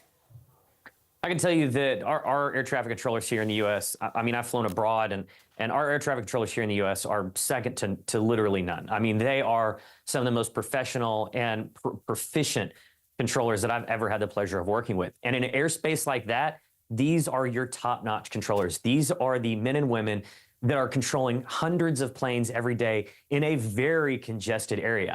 You have Reagan right there in the middle. You have Dulles just to the west, Andrews to the east, BWI to the north. This is an amazingly congested airspace. So are planes often flying close? Absolutely, every single day they're flying close. But it's the expertise of those controllers that are making sure that they stay safe. However, With that being said, the ultimate responsibility lies with the pilots. Like I said, the controllers, it was a very clear night. They were both on visual approaches and visual flight paths. So at that point, the controllers can only go so far to make sure that they stay separated. And when they ask if they can see each other, and they can, those controllers are assuming that they can maintain that visual separation. You know, you've talked about how congested this airspace is. Of course, there are multiple airports around this area. Also, of course, we know that it is tightly secured because of military planes that are flying in that area, the White House, the monuments, the National Mall, etc. We know that, I believe, the last time that there was a crash in this area, 1982, an Air Florida flight crashed in the Potomac and killed 78. So it has been really a long time since this particular airspace has appeared to be vulnerable in any sort of case. And so I'm wondering then, when we're talking about how complicated that can be, how unusual is it for a military aircraft and a passenger flight to collide like this mid-air, given all of the technologies and resources available to them? Yeah, absolutely. It's obviously very unusual. Like you said, I mean, it's been 40 plus years since this has happened in this congested airspace. And since then, literally millions of planes have flown and hundreds of millions of people have flown very safely in this airspace, and will continue to do so day in and day out. And there are regulations and policies that exist to separate that aircraft. The unfortunate part here is that at some point someone may have violated those policies, and of course that results in in what we saw today. But it is not uncommon. Anybody can go and watch videos of helicopters flying down the Potomac and approaching and departing traffic, flying right over them, within 500 feet or so. So that's where the questions are going to come up is, was that Army Black Hawk should have been flying that high? Should they have been below 200 feet, which would have been more normal on the Potomac for that traffic? So that's where we're going to need to get quick answers to these questions once again, so that we can assure the U.S. public and the public abroad that this is not going to be a normal occurrence, and that we are going to assure that this doesn't happen again. And of course, we know also, Josh, that the black boxes will be critical to the investigation. What will you be listening for when we learn more details about the communications and what data was recorded on those black boxes? Yeah, primarily, I want to know what data each pilot had available to them at the time of the crash and the time leading up to the crash. So in the U.S., military aircraft generally don't broadcast what's called ADS-B data, which is the Automatic Dependent Surveillance Broadcast. So it's a system that lets aircraft talk to each other so that I can see where all the other aircraft in the airspace are and they can see me. Military traffic usually uses what's called Mode S, which doesn't have as much information available to that other aircraft. So I'm going to be interested to see if the CRJ, the pilots of the American Airlines, could actually see the helicopter on their ADS-B scope, so they had a better understanding of where they were and better situational awareness coming into the approach and the crash as well. And then conversely, what information was available to the Black Hawk pilots? Did they have that same data? Did they have any other indication aside from just looking outside the cockpit of exactly where that American Airlines flight was? And I appreciate this might be outside of your scope, but I want to ask you, in terms of the investigation, typically we've heard multiple times that these investigations with the NTSB can take lengthy periods of time. It could be a few years before we really know the answer of the cause of the crash. Does it take that long to definitively find out what happened, or is it possible to expedite those sorts of investigations? We understand, we were speaking with a reporter, that potentially the agencies are feeling a little bit more pressure now, given what we heard from the U.S. president just at the top of the hour. I guarantee that they're going to feel pressured, especially this being one of the worst air disasters that we've had in well over a decade, 16 plus years. So they're definitely going to be feeling pressure to get some kind of data out. Can an investigation take that long? Absolutely. It's not uncommon to see that those investigations take a year, 2 years. But those investigations generally have missing pieces of information. The one good part, if there is any, about this collision is where it happened. I mean, the planes are both sitting in very shallow water. The recovery of those black boxes should be very quick and expedited. So the data that we can recover from that should be fairly complete fairly soon. So we have good audio. We have it on video that can corroborate some of the data. So as long as there's not giant missing pieces of data from those flight data recorders, we should have a pretty good picture of what happened very quickly. And so the NTSB should at least be able to give us a pretty solid preliminary report, I would assume, within the next few days. Josh, I want to thank you very much for your valuable insight as we all try to process what happened here, this tremendous tragedy in the U.S. Thank you for your time. That is Josh Sherrard. He's a commercial pilot. Well, we also know that, of course, the mayor of Wichita, Kansas, where that flight originated, 6:18 p.m., held a media briefing earlier today, and she said she is grieving with her community and those in Washington, D.C. Our hearts are heavy. Our hearts are heavy as a city. Our hearts are heavy as a city council. And we are here to provide the support needed for our community and all who have been affected.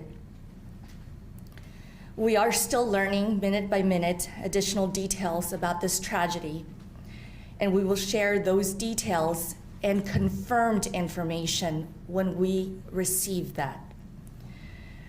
I want to first thank also the first responders in Washington, D.C., who have worked tirelessly throughout the night, and at this time, we have been told that there are no survivors.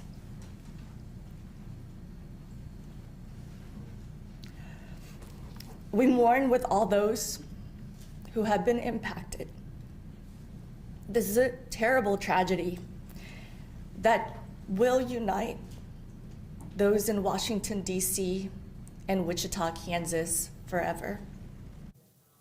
That again was the mayor of Wichita, Kansas, Lily Wu, as she spoke earlier today at a news conference. We know that officials say all 64 people on board that American Airlines plane were killed in this collision. And we are learning that several figure skaters were on that plane. I want to bring in the CBC's Mark Carcassole. He's been looking into this. Figure skaters, coaches, parents. There was a training camp underway, some not American as well, although we understand that there was no Canadians on board at this stage. What do we know? Correct. We do know we'll have a fuller picture of who was on that plane and where they were all from, according to U.S. President Donald Trump, within the next hour or two. That's what he told us in his briefing earlier today. But we do know that 14, as you mentioned, Art, the skaters, coaches, and parents affiliated with various skating organizations across the United States were on that plane. Wichita was the site of the U.S. Figure Skating Championship over the last few days into also last week.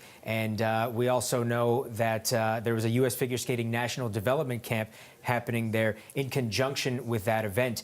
U.S. Figure Skating released a statement today on behalf of the entire organization, figure skaters across the country, saying, quote, "We are devastated by this unspeakable tragedy and hold the victims' families closely in our hearts. We will continue to monitor the situation and will release more information as it becomes available." We also know that 6 of those people affiliated with figure skating, of the 14, were affiliated with the Skating Club of Boston. We have heard that coaches Yevgenia Shishkova and Vadim Nomov, who are former world champion Russian skaters, now coaches with the Skating Club of Boston, were on that plane. They were there not only to help train young figure skaters who were there, but also to watch their son Max compete in the championships. Max was not on the plane. He left Wichita a day or two before his parents and is now said to be en route to Washington to get more information from authorities on a plane crash that we now know has killed his parents. We also know that there were 2 young figure skaters from the Skating Club of Boston on that flight as well. 16-year-old Spencer Lane was on that flight along with his mother, Molly, according to officials, as well as another 16-year-old skater, Gina Hahn. She was on that plane along with her mother, Jin. The 2 of them perishing in that flight as well. The CEO of the Skating Club of Boston says that those 2 were there not to compete in the championships, but to take part in the National Development Camp. He says they were identified with promise, and that's why they were invited to the camp as young skaters with a promising future ahead of them. Spencer, in the best way possible, was a crazy kid, highly talented, like incredibly talented, has not been skating that long and just rocketing to the top of the sport. Very fun, very cerebral, a good thinker.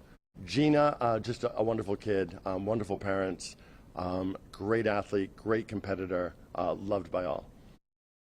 Now, this is a situation that obviously has drawn condolences from all over the world, but even in the figure skating community, the Skate Canada has also released a statement of condolence saying, quote, "We stand in solidarity with our colleagues at U.S. figure skating and offer our unwavering support as they navigate this immeasurable loss." Now, it's not just figure skaters obviously lost in this crash, all sorts of members of the public and also 3 members of the U.S. military who were on that Black Hawk helicopter. We hear that they have a fair amount of experience. They were doing a training run, essentially. They did have night vision equipment on board the helicopter. U.S. authorities, as we mentioned, are looking into this, but they have also not been identified at this point yet. But we hear from U.S. authorities that next of kin are being notified.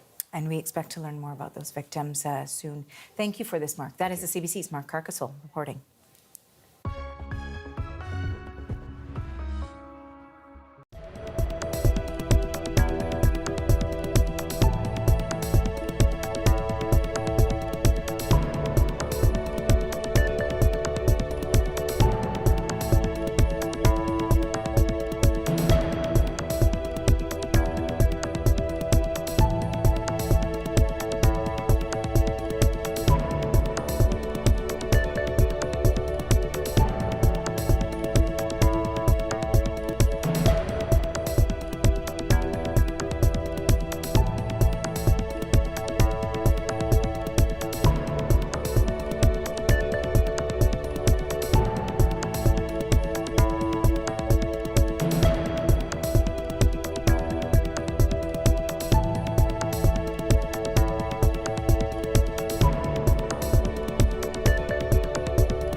This was a clear night last night.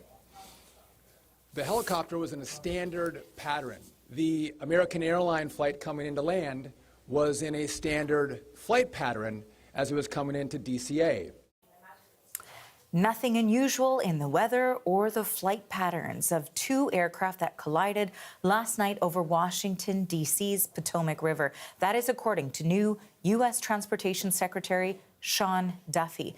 We know that 64 people on the commercial airliner were killed in that crash, along with 3 crew members on a military Black Hawk helicopter. So now for more on this, we've reached David Butler. He's a former UK military helicopter pilot. Thank you for making some time for us today. Good afternoon, Arthur. Okay, so first I do want to ask you just for your reaction to what we've seen so far in terms of the communication that has been out in the media between the air traffic control and the pilot, and also the images, the video that we've seen of this collision. What do you make of what we know so far? I think that there are some facts, and the sound of the communication that we are seeing, we're not seeing the full picture. So the military helicopter will be communicating with air traffic control via UHF frequency. So it's on a different frequency from the civilian airliner. So clearly there is communication between air traffic control and the Black Hawk crew, and on a different channel there'll be communication between air traffic control and the commercial airliner in this situation. But the military aircraft is not communicating with the commercial airliner, and probably can't even, they're not on the same channel, so they're not listening to each other. So then, do you believe that there's more communication than at this stage we do not know between air traffic control and the military helicopter? Not significantly more than we can understand. It's just the two-way version of it. So quite clearly, air traffic control checks that the military helicopter has visual sight of Flight 5342, which is confirmed by the military crew, and then the air traffic control asks them to avoid behind the aircraft, and this is it seems this is fairly standard procedure. So the Potomac River is a designated helicopter flight corridor for military aircraft, and that's fairly standard. It's a very, very busy airport. So although the military aircraft was on a training mission, that doesn't necessarily mean that we're dealing with junior pilots or less experienced pilots. They will be the flight plans will be logged. It's a standard flight. They may be doing some sort of training in the area. It's very high density, but they will be used to having the air movements that we see. Now, in terms of also what we heard some speculation from the U.S. president about half an hour ago when he suggested that when it comes to maneuvering or navigating a helicopter, that you can stop the helicopter, you could turn it quickly one way or the other, that could have prevented this collision from occurring. You are a helicopter pilot. You haven't flown a Black Hawk helicopter, but you've flown with them. I'm wondering if you can give us some insight on the capabilities of a helicopter, in a short duration of time trying to respond in an emergency situation like this. Okay, so you've got to imagine. So you're in a cockpit, and it's likely a fairly modern helicopter, so it'll have a glass cockpit. So you're seeing all the controls. But military pilots fly with helmets. So immediately you've got a helmet on which restricts to a certain extent your peripheral vision. It is likely in these situations, because my understanding is that this helicopter was flying on what's termed visual flight rules, which is different from all the commercial movements that were occurring in the area, because it was flying quite low. So if visual flight rules means that effectively the weather standards are such that the pilots can see and avoid out of the aircraft, so they can visually see what's going on. The commercial pilots, the commercial airlines, will fly on what's called instrument flight rules, which means that they are in total control. Effectively, instrument flight rules makes the presumption that the pilots can't see out of the cockpit. They might be flying through cloud, and they're controlled by their systems and also the air traffic control. Now, to fly effectively on visual flight rules at night at that level, it's likely that the military pilots will be wearing what's called night vision goggles. So these night vision goggles take in the ambient light and enhance it and the technology is quite advanced. When I used to fly, it was pretty basic, but it's quite advanced now. So they will be able to see relatively clearly, but the technology enhances the ambient light, and so one thing to consider is that you're flying in a light congested area. So all of the aircraft maneuvering, and there are aircraft taking off and landing parallel to the river on runway 1, and then also this aircraft coming in to land on runway 33 are cutting across the river, and the helicopters transiting along the river. So there's a lot of bright lights from aircraft in the area. So if you can imagine, you've got restricted peripheral vision because you've got NVG goggles on and you're also wearing a helmet.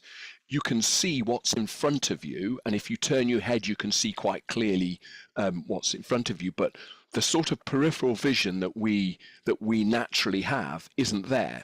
So arguably it's unlikely that the pilots will have been able to see this aircraft coming in from one of their sides. I'm not sure whether the helicopter was transiting south on the Potomac or transiting north, but either way, the aircraft's coming, the flight 5342 is coming from either the left or the right, and it's coming from high up. And because it was on, and this was confirmed through ATC communication, because the flight 5342 was on short finals, it would have been about 400 to 500 feet on a final approach, and the pilots will be setting up to land, the flaps will be down, they'll be slowing down, but the rate of descent will be quite high. And so, you know, the aircraft will have just come almost out of nowhere if the pilots hadn't got visual sight of it in the first instance. So what we do understand from the U.S. Transportation Secretary is that the helicopter was aware there was a plane in the area, but you're suggesting that possibly because of all of the different circumstances surrounding how you would fly a military aircraft, the equipment that you would be using, the lights that would be there because it was night as well, there may have been an obstruction of vision. It was quite clear from the communication that air traffic control asked if they had the aircraft in sight, and the military aircraft responded to say yes. But because of the, Reagan Airport is so busy, and at that time, at that moment, and the video footage shows it, there are other aircraft taking off and landing. So it's highly feasible that the pilots of the military aircraft had their eyes on another aircraft that was fairly close to them, in the sense of taking off or landing maybe probably on runway 1. And they were assuming that that was the aircraft that ATC were talking about, and they clearly had that in sight, and they were going to take avoiding action of that. What they'd completely mistaken was it was likely, and this is conjecture of course, that air traffic control were asking if they were seeing flight 5342, which was coming in on finals, and their affirmative gave the confidence to air traffic control to allow effectively their flight paths to cross, because they assumed that the military aircraft would see it and avoid it visually, which clearly didn't happen. And it seems to me that the military crew had not seen flight 5342. They'd probably seen another aircraft in the area. You know, you mentioned off the top that when it comes to communication, certainly air traffic control has communications with the military aircraft, but it also has conversations and communications with the passenger or commercial aircraft as well, but the two are not communicating with one another, the military aircraft and the commercial flight. Do you think that that might have made a difference here? I'm not sure, Arthur. I think this is a process. I think in that sort of congested space with all of the communications that are going on, and the mission, the stress the pilots will have been under just flying at night on MVG goggles, transiting with all of the movements, having more information coming in, I'm not sure whether that made a difference. And certainly, the commercial flight had no inkling that anything was going wrong. They probably did not know that this helicopter was anywhere near them. So it sounds like this was, certainly it's an airspace that is very accustomed to having this much traffic within it and different sort of aircraft, commercial flight, private aircraft, military helicopters. These are all aircraft that we would see flying above the Potomac because of where it is specifically in relation to the U.S. Capitol. So in terms of the unusualness of this particular occurrence, because of how common it is for all of these factors to exist for pilots, what sort of speculation or what sort of reason might there be for something to go wrong? Could it be a communication breakdown? I think it was. I don't think necessarily it was a communication breakdown. It feels like this is standard. I mean, this happens all the time, right? And just exactly as you've explained. So helicopter movements at night up and down the Potomac are a fairly regular occurrence, military helicopter movements. Civilian airliners coming in and landing and taking off all the time. The weather conditions weren't outside normal tolerances. The communication seems, on the face of it, to be standard. It just strikes me at this point that the procedures can be changed. So the comments around this was avoidable, of course it was avoidable, because air traffic control could have established a much wider separation, and then basically ordered the military aircraft to not be anywhere near flight 5342 coming down on finals, and they could have vectored the military aircraft away. But the military aircraft was on visual flight rules. The air traffic controller, who's extremely busy, asked the right question. Do you see the aircraft coming in? Yes, I see it. Then avoid it to the rear, and left it to get on. And I think this happens all the time, and there's no events happen. Although anecdotally, there are a number of there have been over the years a number of near misses in this type of situation, but I can't speak to that. My sense is that this was a case of the military pilots just not seeing the aircraft. David, I want to thank you so much for your insights here. You've painted quite a clear picture for us of what it's like in the air. We appreciate that. David Butler is a former pleasure, UK military helicopter pilot. Thank you. Thank you, Arthi.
Our focus right now is doing everything that we can to support all of those involved and also the PSA Airlines team.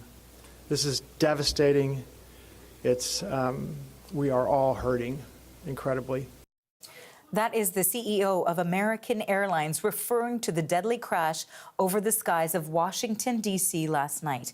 An American Airlines passenger plane collided with a military helicopter last night, sending both aircraft plunging into the Potomac River. Officials say there are no survivors. 64 people were aboard the plane. 3 soldiers were in the helicopter. Search teams have recovered at least 28 bodies from the river so far, and the American Airlines plane was approaching Ronald Reagan International Airport on a flight from Wichita, Kansas. We also know that U.S. President Donald Trump spoke about the crash at a news conference last hour. He said he had some, quote, strong opinions about what happened to the cause of that plane crash, and he shared them with the press. He was then asked by a reporter in the question and answer portion if he feels the crash was caused by the former administration's DEI policies, which is something Trump implied during his opening statement. And here's what the president had to say. It just could have been. We have a high standard. We've had a much higher standard than anybody else. And there are things where you have to go by brain power, you have to go by psychological quality, and psychological quality is a very important element of it. These are various very powerful tests that we put to use, and they were terminated by Biden, and Biden went by a standard that's the exact opposite. So we don't know, but we do know that you had two planes at the same level. You had a helicopter and a plane. That shouldn't have happened. And we'll see. We're going to look into that, and we're going to see. But certainly for an air traffic controller, we want the brightest, the smartest, the sharpest. We want somebody that's psychologically superior, and that's what we're going to have here. Of course, the cause won't be known until an investigation is completed. We know investigation is underway. CNN's Michael Yoshida joins me now from Washington with more. We know that the rescue, or rather recovery mission, is underway as well. What's the latest? Hey there, Arthur. Good to be back with you. Talk about this now, a recovery mission. You can see on the monitor behind me some of that and how it's going at this point this afternoon. You see all of those boats out on the water, and also just to point out too, you can see that larger ship in the background behind me over this shoulder. We're told that actually one of the sightseeing cruise ships in the DC area is actually helping out with this water operation as we're now moving into that recovery effort. Just a lot of different factors at play here. We know from officials the debris field has started to spread out with the currents, the water moving there in the Potomac River. Of course, we had the helicopter debris, we had the airplane debris, those at least three pieces of the main body of that American Airlines aircraft in the water, but also we had frigid temperatures, we have ice in the water, we have winds, we have potentially some rain and other elements moving into the area as the night goes on. So a lot of complicating factors. The one good news here is that we do have the sunlight helping with this. Again, it's going to be a several-day process, we're told, until hopefully we can get all of those bodies recovered and start to bring a little bit of closure to the many families across the country, but also the world who are impacted by this tragedy. And certainly we heard some speculation from the U.S. president, but we are waiting to hear some evidence from investigators. So what will they be focusing on, the NTSB, the military, and the FAA? Yeah, that's just so important to point out. Again, we're less than 24 hours into this incident, into this investigation. So we know that the big question right now is how did these two aircraft, this American Airlines jet and this U.S. Army helicopter, cross paths? They were both going on what we're told is standard flight patterns. Beyond that, we also know that there was communication going on between air traffic controllers and the pilot of that helicopter, asking them to make sure they had sight of the aircraft. But what happened in those seconds, those brief moments between that communication and this midair collision, that's the big question. Of course, investigators on the ground now, they're trying to get a hold of those data recorders, the black boxes, to try and start to piece together this. But again, you mentioned it's just way too early to speculate on any official cause for what led to this midair tragedy. Thanks for this, Michael. That is CNN's Michael Yoshida reporting from Washington.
this was a clear night last night. The helicopter was in a standard pattern. The American airline flight coming into land was in a standard flight pattern as it was coming into DCA. There are many questions about how two, quote, standard flight patterns ended in a horrific collision that killed 67 people. We're bringing you extensive coverage today of this story, and we'll be watching the investigation into this accident as it unfolds in the days, weeks, and months ahead. And now earlier today, we spoke with Abadi Ismail in Washington. He lives just a few kilometers from the site of the crash, and he actually heard the midair collision. So yeah, I was getting ready to go to bed somewhere around 8:50 p.m. when I heard a loud bang bang with seconds apart from each other. Very loud, something you don't normally hear on a regular basis, something you only witness on movie theater on a war zone. And that's what caught my attention, and I immediately turned around to look at the river. To give you a perspective how close the crash scene from my apartment, I'm gonna turn around the camera for you.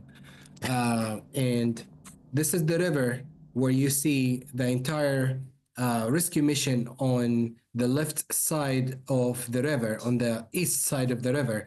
Still a lot of boating activities, a lot of helicopter activities.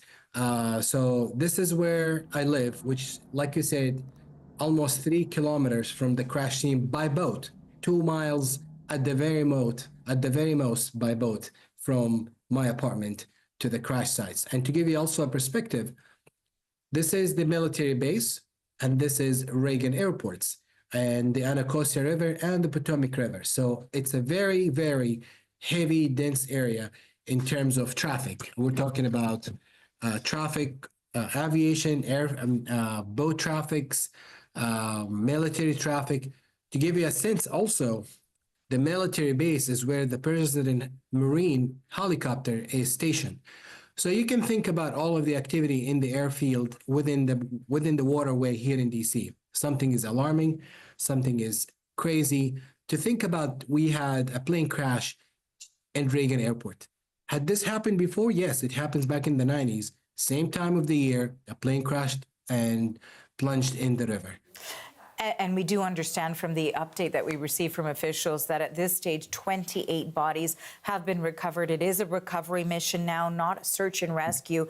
That said, when you first heard that impact that you described for us, and you also started to record what you were seeing, it was very much a search and rescue operation. There were hundreds of crews who were out there trying to locate any of the passengers who were aboard either of these aircraft. I know we have the video that you shared from that evening itself of what you could see from your window. Wondering if you can describe for me too just how different this was from the typical evening that you might see, all of the activity, because we know that it is an incredibly busy airspace on an average evening.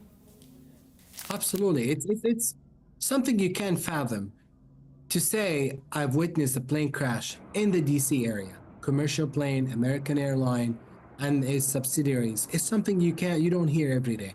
And to make it even worse, I've heard the bang. I hear the bang. It's loud. It's a war zone, and something I've never witnessed in my life. And it's scary to just think about the whole notion that there are victims in the water right now trying to recover their bodies. And to make it even worse, since it's a recovery mission, as you mentioned, the water temperature is cold. So people have suffered hypothermia immediately, given that the water temperature is very, very cold. Very challenging scenarios for the U.S. Coast Guard, for the DC Park Police. And actually, I have sources at the DC Park Police that they've told me since yesterday they found bodies 4 or 5. But you know, I would rather wait for the officials to come up with the statement, as you mentioned. I am devastated. I couldn't sleep last night, given the video that I just randomly posted on X and on social media that caught so much attention, and people have just been reaching out to me about the whole story. That's Ismail Abadi, who lives near the banks of the Potomac and heard last night's Midair collision. Okay, and you are looking live at the recovery operation underway in the Potomac River. That is following again a mid-air collision last night involving an American Airlines jet and military helicopter. The plane carried 64 people. The chopper had 3 U.S. soldiers aboard. Officials believe there are no survivors. We know President Donald Trump has addressed the collision, and he says the cause has yet to be determined, but made some baseless claims it could be related to DEI. There's a vigil being held in Kansas next hour and an NTSB update at 2:45 Eastern.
Hello, I'm Andrew Nichols. This is CBC News Network. U.S. officials say there are no survivors in a deadly crash over the skies of Washington, D.C. last night. An American Airlines passenger jet collided with a U.S. military helicopter, plunging both into the Potomac River.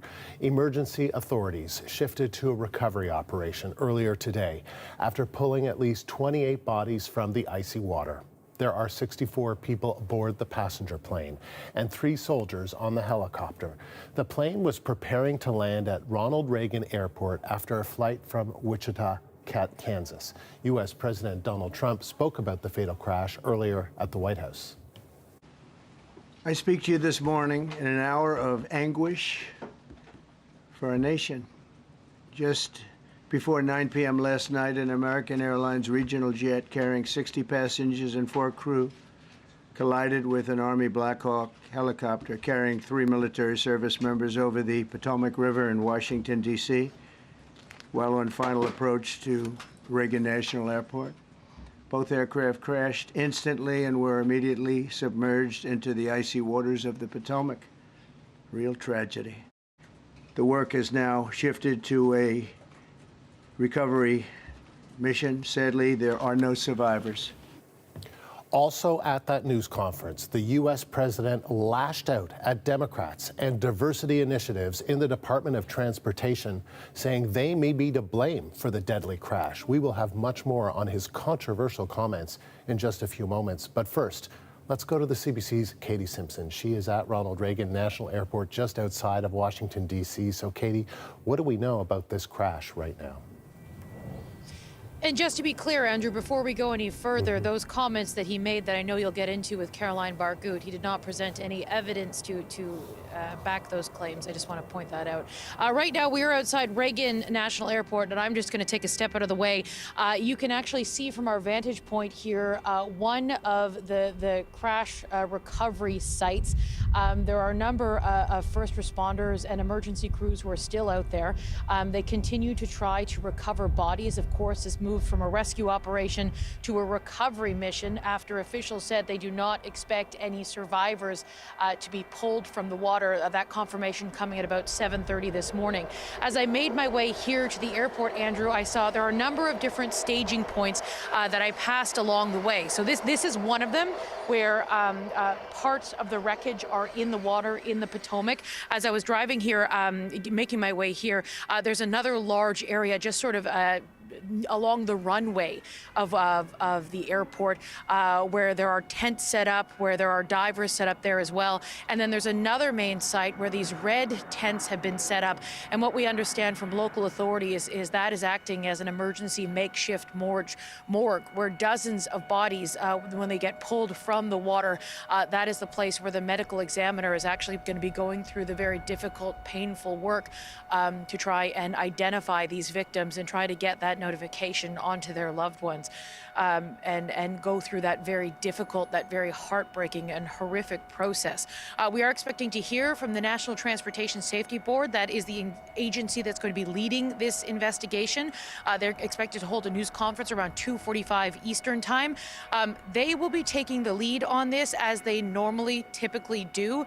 What we've seen from major crashes or tragedies in the past, they usually come out with some initial information, and then it comes out in batches as they continue to sort of like forensically go through the crash site and collect all of the evidence. One thing that people should anticipate is that even though this is no longer a rescue mission, very obviously, we heard this a number of times from officials, the number one priority in this moment is people. So the number one thing that officials are still doing right now, those first responders, it's trying to recover bodies, trying to get information to the families about their loved ones and move through that very difficult, very heartbreaking and horrific process. The NTSB is going to be looking for a couple of things. They're going to be trying to track down the black boxes as they try to sort of piece together what information they have about this investigation.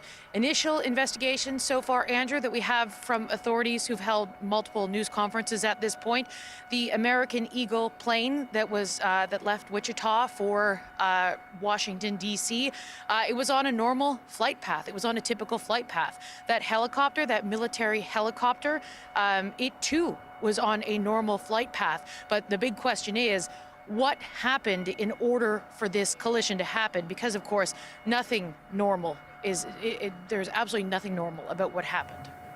And Katie, before we move on to where the investigation goes from here, you live in Washington, D.C. Can you just situate where this would have happened and what people are saying about it? I mean, this is really close to a lot of places that Canadians who've traveled to D.C. will be familiar with. Just remind us of where this happened. So a lot of the wreckage sites it's sort of like in the middle of some of the most sensitive sites in all of Washington, D.C. And there really is a lot of restricted airspace in the U.S. Capitol. And that is because of those sensitive sites. Think about the U.S. Capitol, think about the White House, think about the Pentagon. The Pentagon is 5 minutes from here. All of these things are in a very, very close vicinity. And because of that, there are heavy restrictions on airspace. And that is why there are so many questions about how something like this can happen, given the level of detection on what goes on in the skies, given the intensity of those restrictions. There aren't news helicopters in this area that in the way that news helicopters typically exist in other American or Canadian communities. And that again is because of those heavy airspace restrictions. So it is the investigation right now is taking place sort of in the middle of all that. And it really leans into the question of how could something like this happen in an airspace that is so heavily regulated and heavily restricted? And then finally, Katie, so where does the investigation go from here? What happens next? What are the next steps? Typically in something like this, the NTSB takes the lead. They're assisted by a number of other different agencies, and they can really get to work once the body recovery effort is complete. The wreckage is sitting in at about 8 feet of water, and remember, conditions here have been very cold. Right now, it's actually warmed up. It was a little bit warmer yesterday during the day, but it was a hypothermia alert went into effect last night at 7 p.m. Washington, D.C. has gone through a cold spell for about a couple of weeks. Not nearly as cold as anything we would see in Canada, but for this part of the United States, it was colder than you typically see. Parts of the Potomac are still frozen. As I was making my way here, there are sheets of ice still on the river right now, and that had been the case in the couple of weeks leading up to this. We know that first responders had a very difficult time in the dark waters. Of course, there's no overnight. It's very difficult to get light on the active crash site. And those divers were dealing with frigid cold temperatures, high winds, and low visibility. Essentially, they have to search with their hands when they're doing this kind of work. And so that sort of made things incredibly dangerous for those first responders. It's a little bit warmer right now, but that's not going to outside, but it's not going to do much for the water temperatures in this moment. So again, the conditions remain incredibly difficult. The NTSB is going to be taking its lead, will be taking the lead on this, but again, they've got to sort of wait until the recovery operation is complete before things can go any really intensely into that investigative phase. And then, Katie, just before I let you go, finally, we're seeing some movement there on the tarmac. The airport's open again, right? Yeah, so when I went into the airport, it's sort of buzzing like normal, but there is a sort of a strange feel, if I may. There's journalists just lined up on this bridge, all of us doing live reports back to various news outlets as we do, and on the drive in is just lines and lines of journalists because this is such a tragedy and such a rare occurrence to happen. And inside there are these big screens that show, which flights are still a go, which flights are canceled. There's a lot of red, a lot of cancellations on that board, but some flights are getting out. And we can see behind me, we got a Delta plane that's moving over there. Where we're situated right now, we're just outside of Terminal 2. It's the larger terminal. We might actually even see from our vantage point, we could actually even see an Air Canada plane or two. The Air Canada terminal is just down over that way, beyond my shoulder that way. It's a much smaller Terminal 1. But things are reopening. Flights are getting back to normal slowly with that airport reopening at 11 a.m. Katie, thank you. That is the CBC's Katie Simpson at Reagan National Airport, just outside of Washington, D.C. Now, as we mentioned, President Trump gave an extraordinary update on the crash. It started off with him, as you heard off the top, offering condolences, but Trump quickly shifted tone. The CBC's Caroline Bargut joins us live now from our Washington bureau. So, Caroline, what did we hear from Trump? That's right. U.S. President Donald Trump started off with a message of unity. He said this was a real tragedy. And then he said, the U.S. is one family, and today we are all heartbroken. But as you mentioned, just like that, his message quickly turned. He said, we don't know what happened, but we have some idea what happened. And then, with absolutely no evidence, he started to point the finger at people and blamed them for possibly causing this crash. He said, for example, the air traffic controller. He said the air traffic controller should have done more to keep that helicopter off of the flight path of the airplane.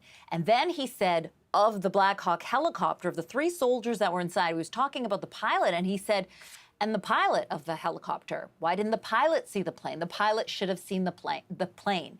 He walked back a little bit from blaming both of those. He went back and forth. He blamed them, then he didn't blame them. But ultimately, U.S. President Donald Trump blamed diversity, equity, and inclusion policies implemented under the Democrats for causing this crash. Take a listen. Can you imagine? These are people that are, I mean, actually, their lives are shortened because of the stress that they have. Brilliant people have to be in those positions, and their lives are actually shortened, very substantially shortened because of the stress, where you have many, many planes coming into one target, and you need a very special talent and a very special genius to be able to do it. Targeted disabilities are those disabilities that the federal government, as a matter of policy, has identified for special emphasis in recruitment and hiring. He basically said that moving forward, the U.S. will only hire the best and brightest as air traffic controllers. Trump said last week he signed an executive order restoring the highest standards for air traffic controllers, and he said that the U.S. is going to work very hard to make sure this never happens again. Caroline, thank you. The CBC's Caroline Bargut from our Washington bureau. So for more on this, I want to bring in Dennis Grossi. He's a former investigator at the U.S. National Transportation Safety Board and a former senior investigator analyst at CAE Flightscape. And Dennis, appreciate you taking the time to talk to us. Thank you. Thank you. What was your reaction when you first heard about this mid-air collision? Pretty much surprise. The air traffic control systems in the United States are very sophisticated, and I'm surprised that in an airport like National or Reagan National Airport, with all the sophistication air traffic equipment we have, that we could have a mid-air collision. Systems like ADSB give a very precise location for both aircraft. So it surprised me. And one other thing that surprised me in one of the air traffic control communications was that they asked the Black Hawk helicopter if he had the regional jet in sight, which implies to me that they were using see and avoid, which was surprising. With all the sophisticated radar and ADSB information available, and aircraft are, well, at least the RJ was probably fitted with what's called a TCAS, Terminal Collision Avoidance System, which is designed to keep aircraft from colliding. And so these will be areas where the NTSB will focus. They'll look at the radar data, develop the full time history of both aircraft. They'll look at that radar information as it would be displayed at the air traffic control position with the controller that was working the two aircraft, and put the pieces together. And now, I just want to ask you just about something that you've said, just if you can help me out in kind of layman's terms, understand better. So I think what I'm understanding from you is that the air traffic control, where they were asking the pilots, you know, whether or not they were using their own eyes and to use see and evade kind of manually on their own without relying on the aircraft. Is that kind of your understanding? That's what I gleaned from the newscast, is that one of the transmissions from air traffic control to the Black Hawk asked them if they had the regional jet in sight, which, you know, goes to the point then you're on see and avoid, which incidentally doesn't work all that well. So let me ask you a little bit more about that then. And so where, when there's a regional jet kind of coming in for a landing, but there are also helicopters in the same space, and I understand this is a fairly congested area along the Potomac, who's kind of responsible for kind of getting out of the way? I'm not trying to lay blame. I'm just trying to understand, you know, where a mistake may have been made and what you're supposed to do with that kind of congestion. Yeah. With the regional jet was on final approach. He's lined up on the runway. He's making his way to landing. So he's busy inside the cockpit. The helicopter, he's maneuvering, but he should be following air traffic control guidance. And like I said, I that's one area that I would look into, is why they were asking him to basically visually acquire the target, the regional jet, I shouldn't say target, and then using that as a way to avoid collision. Given all of the precision radar and ADS-B and all that information that's available, and in the case of the regional jet, it should have had TCAS, which is designed to give warnings in the cockpit to the crew to avoid collisions. I don't know if the Black Hawk, being a military aircraft, was fitted with a TCAS. Interesting. Okay. And so we know that the conditions were relatively clear, but it was at night. And you say that kind of see and evade, or see and avoid, I think were the words. See and avoid. Let me give you a little background on that. I've investigated a number of midair collisions, unfortunately. And I had some background with a study that was done many, many years ago. And the conclusion was that it takes 12 seconds to see and avoid. So you have to acquire the target, determine that the target is you're on a collision course with it, and then to take the proper corrective action. Go up, go down, left or right. And that takes 12 seconds. To be honest with you, when I first got wind of that study, I was skeptical. But an accident that I did quite a few years ago, involving a corporate jet going into Teterboro, New Jersey, the flight crew of the executive jet had the aircraft in sight for quite some time. They actually maneuvered around to give them some more space between them and the aircraft. They thought the aircraft they saw was an aircraft that they were following into Teterboro. It wasn't. It was an aircraft transiting the area. And they finally rolled in, and then all of a sudden they realized, hey, we're on a collision course. They couldn't make a decision which way to go. Up, down, they collided. You know, so that's why you don't want to use see and avoid. Right. I want to ask you about what the U.S. president had to say about what may have happened, what may not have happened, where he was suggesting blame could lie with the former administration, with diversity, equity, and inclusion hires at the FAA. What do you make of Donald Trump making those kind of comments before we even really know much about what happened, except that there was a midair collision last night resulting in the deaths of, unfortunately, everyone on board both aircraft? Right. Well, I don't know the circumstances surrounding the individuals involved in the collision, and if I were a good investigative reporter, I would go to the FAA Academy and ask them, have you changed your entrance requirements? You know? And would that have affected the individuals involved in this? No idea.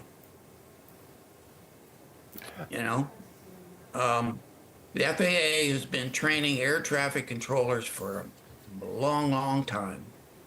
And they give them entrance exams before they get into the academy. And they generally know from the response or to the entrance exam who's going to make it, who isn't. You know, so you might want to look into that. Dennis, appreciate you taking the time. Thank you. Dennis Grossi is a former investigator at the U.S. National Transportation Safety Board.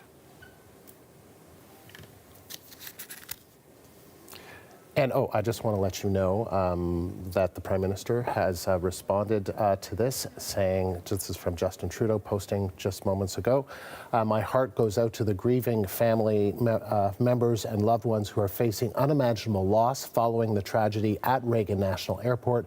To the American people, Canadians are mourning with you, and we stand ready to support our neighbors however we can.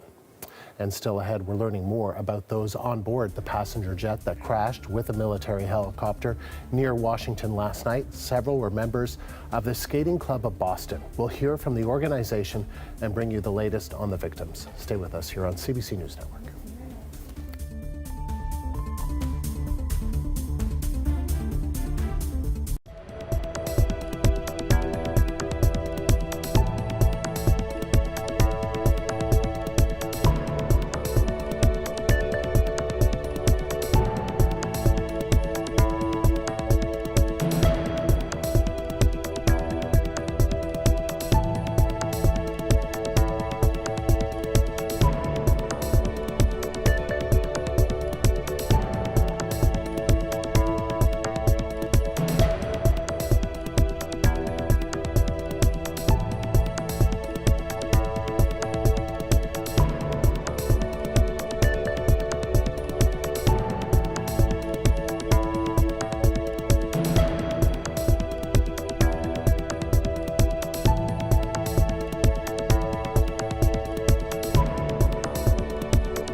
This was a clear night last night.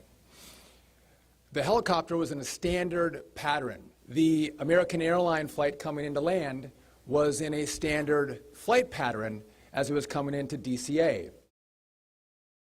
Nothing unusual in the weather or the flight patterns of two aircraft that collided last night over Washington, D.C.'s Potomac River. That's according to new U.S. Transportation Secretary Sean Duffy. 64 people on a commercial airliner were killed in the crash, along with 3 crew members on a military Black Hawk helicopter. We're going to take you now to Boston. Members of the figure skating community have been speaking just moments ago. Here is U.S. skating champion Nancy Kerrigan. To do interviews, and I thought that was weird. I didn't feel like it was right to be home and doing interviews for this. So I called Elin. I'm like, what are you doing? I think we just all need to go together. And she said, let me call my mom. And so we're like, okay, we'll meet you in an hour. And we just wanted to be here and be part of our community. I've never seen anyone love skating as much as these two. And that's why I think it hurts so much. And I mean, everything. Tenley's always here supporting the kids, and anytime I've been able to be here and watch them grow, the kids here really work hard. Their parents work hard to be here. but I feel for the athletes, the skaters, their families, but anyone that was on that plane, not just the skaters, because it's just such a tragic event. And we've been through tragedies before as Americans, as people, and we are strong. And I guess it's how we respond to it. And so my response was to be with people I care about and I love and I needed support. So, so that's why I'm here. And I don't know, a little bit at a time. I think it's a shock. I wasn't woken up in the morning and saw it. I was watching like all night. So I probably look tired, but, and then when you find out, you know some of the people on the plane is even a bigger blow. We just wish them well, and like the families, the courage and the strength to make the next steps. I don't know how. You look at people go through tragedies and you wonder, how do they do it? I don't know, but we're so strong. Somehow we have a reservoir to dig from, and each one of them are strong enough to get through this somehow. It will take time, but look beside you, there's somebody that cares, and I don't know, tell people around you that you love them because you just never know. Don't forget to say it. Could you reflect on Vadim and Genya, what kind of coaches they were, and did you work with them? I never worked with them. I mean, we were at the Olympics together, but '94 I was kind of busy myself and sort of separated from a lot of what was going on. But I mean, I've seen them a lot of times here and there over the years, but everything you've heard of them, like maybe being a little tough, but with a smile on their face, and like anytime I walked in, oh hi, it's so good to see you. It's like always welcoming and happy to see one another, and like so just to walk in here and not see that is, I think, would be very strange for everybody that comes here, especially those that are here day in and day out, and it's going to be hard. And I always feel like, what am I doing? I don't come to the skating club all the time, but it was the only place I thought I should be right now. I did not expect this, it's deadly. I'm not sure, but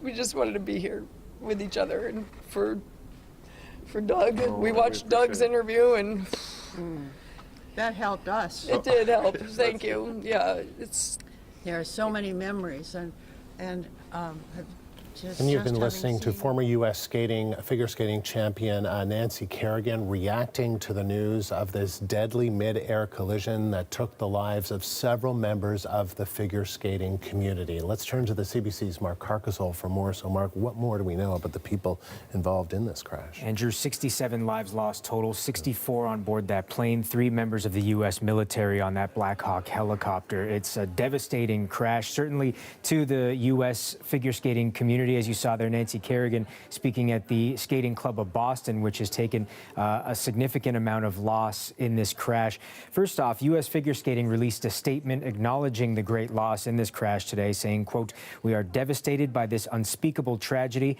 and hold the victims' families closely in our hearts. We will continue to monitor the situation and will release more information as it becomes available." Now, speaking specifically of the Skating Club of Boston, its CEO spoke earlier today. 14 figure skaters and various support people in total were lost. 6 of those 14 came from the Skating Club of Boston. They include 2 coaches, 2 skaters, and 2 parents. The coaches are 2 former Russian dual skating champions. They are Yevgenia Shishkova and Vadim Nomov. They are former world champions who now live in the United States as of the late 90s and have been training young American figure skaters for years as part of the Skating Club of Boston. They were in Wichita, Kansas, not only to watch the competition, the U.S. Figure Skating Championships that were going on there, during which their son Max was competing, but they were also there to help out training skaters in the National Development Camp there. Their son Max, by the way, was not on the plane with them. He competed and flew home earlier after finishing 4th. The CEO of the Skating Club of Boston says the proud parents got a chance to watch their son. His time in Wichita concluded on Sunday with the men's event. He was actually on a plane on Monday. I came back with him. He had no reason to stay at the National Development Camp. Both of his parents were with him while he was competing. It's well known, Mom was always too nervous to watch him skate. But his dad was with him, and Dad was in the kiss and cry, sharing his great performance. 2 young skaters and their mothers also lost their lives in that crash. The first of the 2 identified as 16-year-old Gina Hahn, who was coming along very well, according to the Skating Club of Boston's CEO, says always smiling, always supportive, always helping out her fellow club members. The other skater, by the way, Gina's mom, Jin, also died in that plane crash. The other 16-year-old skater, Spencer Lane, identified as being dead in that crash, as well as his mother, Molly. The 2 of them were, quote, identified with promise, according to the CEO of the Skating Club of Boston. Spencer Lane actually had a post on his Instagram page just a few months ago where he was in Halifax for the Skate Canada International competition. He didn't compete in it, but he was there to watch. He had a lot of photos of him watching and also skating around there, just training. And speaking of Skate Canada, Canada's figure skating body, Skate Canada, issued a statement today as well, saying, quote, "We stand in solidarity with our colleagues at U.S. Figure Skating and offer our unwavering support as they navigate this immeasurable loss." Now, still many other lives lost aside from these 6 on this flight. 8 other people affiliated with figure skating, normal citizens, and of course 3 members of the U.S. military. We're expected to learn more within the next hour 15 or so, according to U.S. government officials. The NTSB will be holding a news conference a little bit later. Also, those members of the military have not been publicly identified, but their families are being notified as we speak. All right, Mark, thank you. The CBC's Mark Carkersole. And we continue to follow the latest developments on the deadly plane-helicopter collision in the U.S. We'll have more after the break here on CBC News Network.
U.S. officials say there are no survivors from a crash last night involving an American Airlines regional jet and a military Black Hawk helicopter.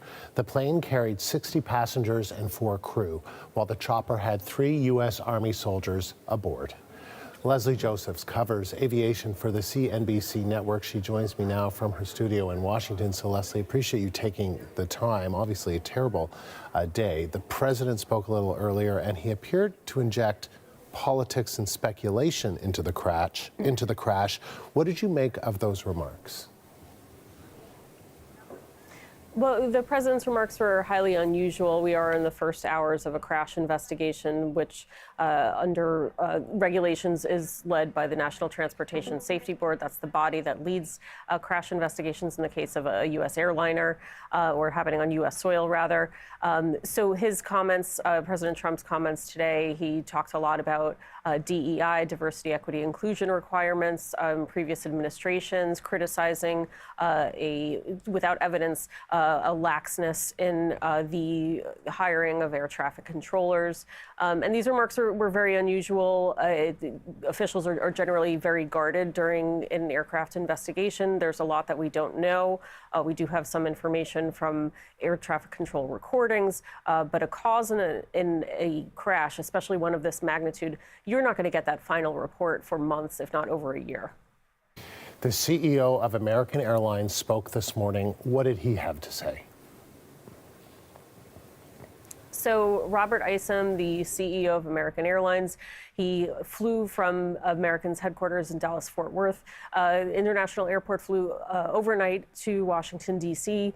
He spoke at a press conference, offered condolences to the victims of this accident that were on board, the 60 passengers and 4 crew members of PSA Airlines. It's a wholly owned subsidiary of American Airlines.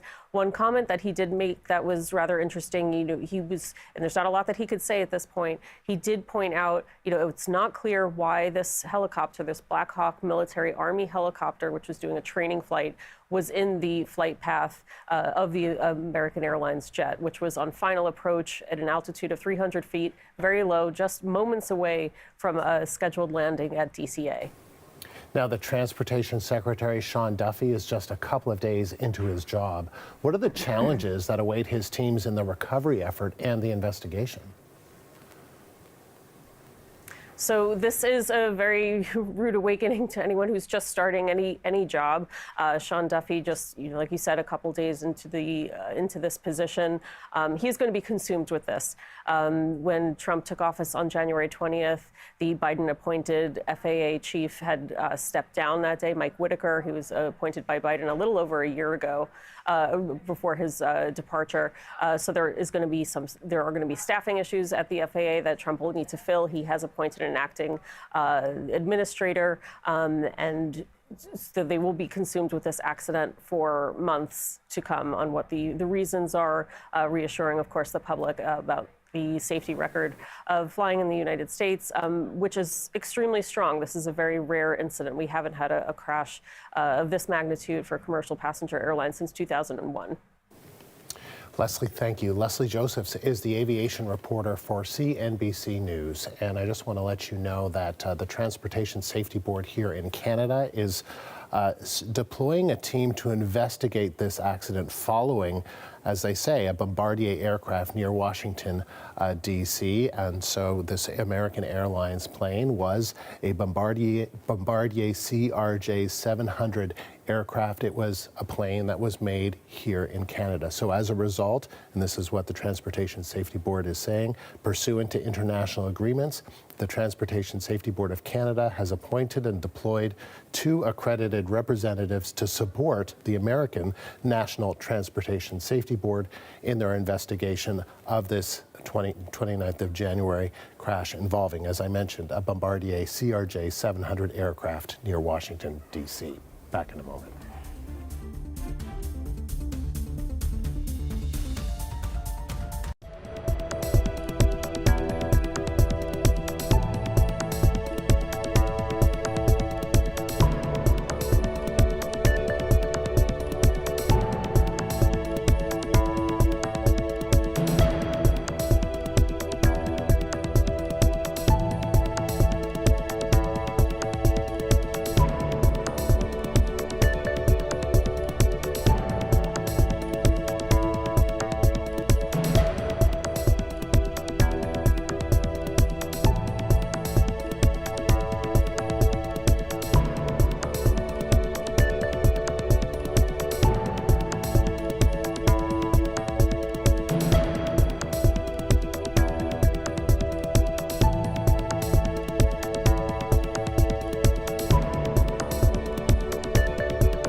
this was a clear night last night.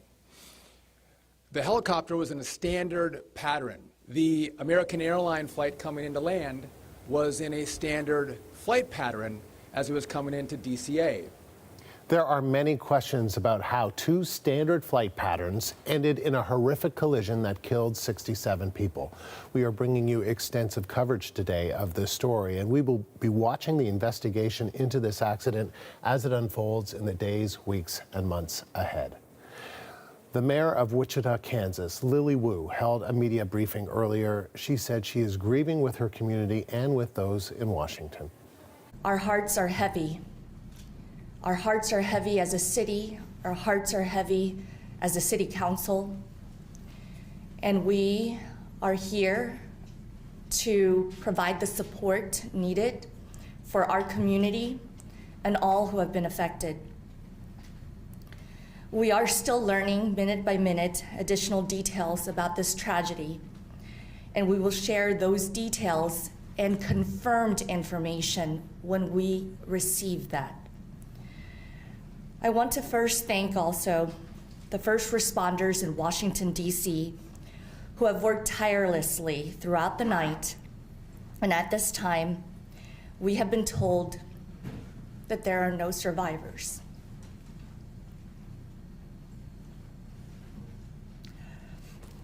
We mourn with all those who have been impacted. This is a terrible tragedy that will unite those in Washington, D.C. and Wichita, Kansas forever. Lily Wu, the mayor of Wichita, Kansas, where the flight originated from, speaking earlier today. Earlier, we spoke with Abdabi Ismail in Washington. He lives a few kilometers from the crash site and heard the mid-air collision. So yeah, I was getting ready to go to bed somewhere around 8:50 p.m. when I heard a loud bang bang with seconds apart from each other. Very loud, something you don't normally hear on a regular basis, something you only witness on movie theater, on a war zone. And that's what caught my attention, and I immediately turned around to look at the river. To give you a perspective how close the crash scene from my apartment, I'm gonna turn around the camera for you.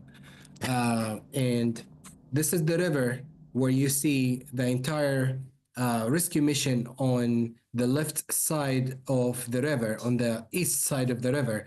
Still a lot of boating activities, a lot of helicopter activities.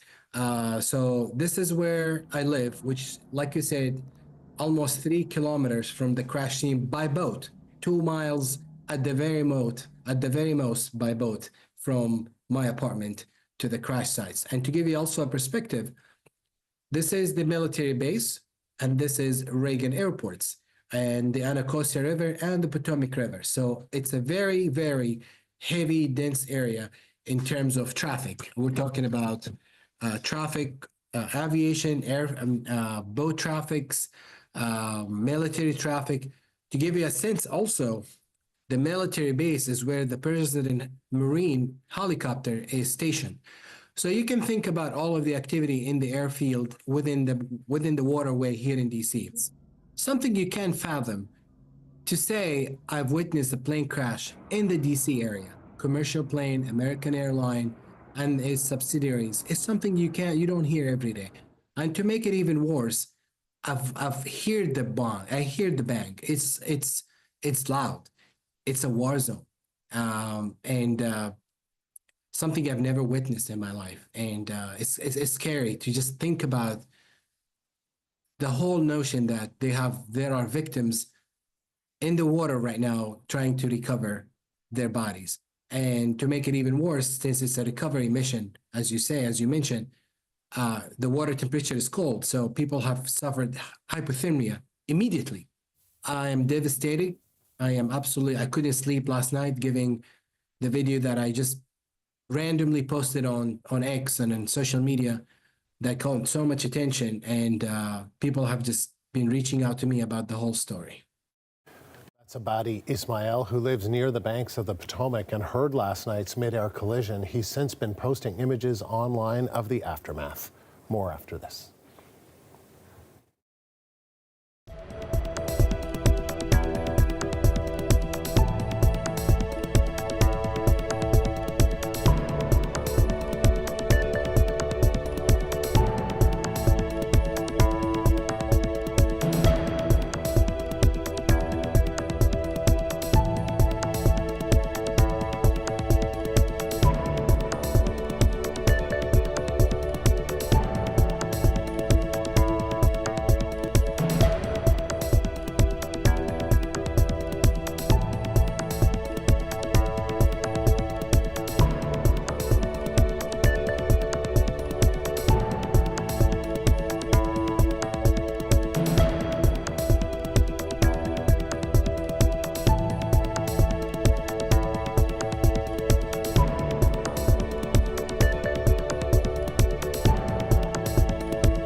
Our focus right now is doing everything that we can to support all of those involved and also the PSA Airlines team. This is devastating. We are all hurting incredibly. That is the CEO of American Airlines referring to the deadly crash over the skies of Washington, D.C. last night.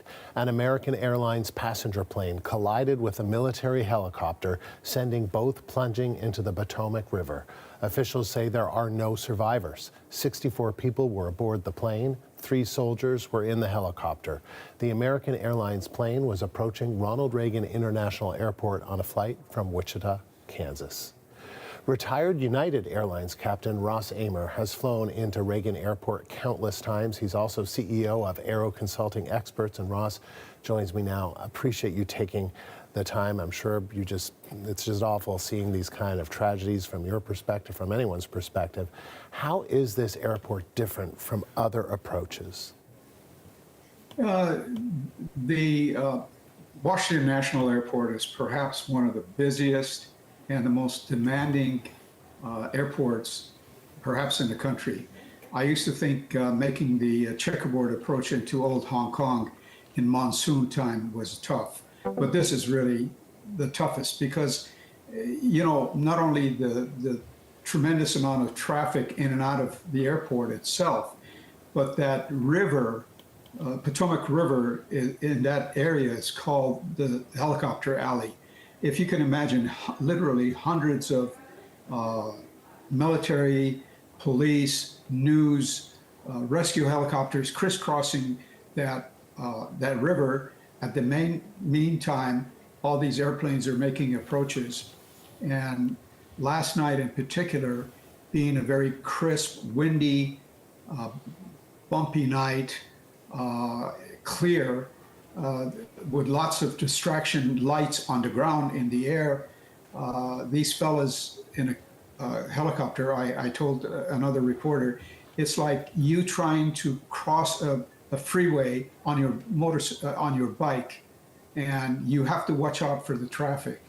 And from what I heard on the air traffic control tapes, that the helicopter pilot actually confirmed that he has the traffic in sight, and he was supposed to watch out for that traffic, and he must have been looking at somebody else.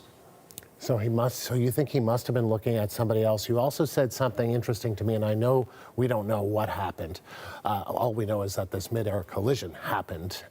Is that you said it was a clear night, but it was also choppy, so there were some winds. Do you think that is the kind of thing that may have contributed, or?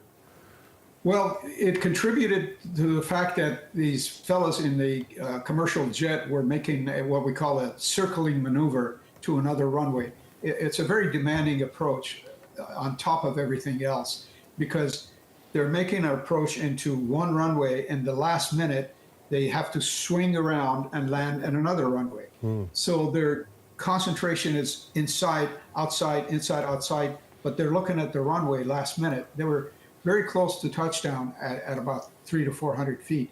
So the technology that we have to avoid things like that TCAS, is silenced below a certain altitude, around 900 feet for landing.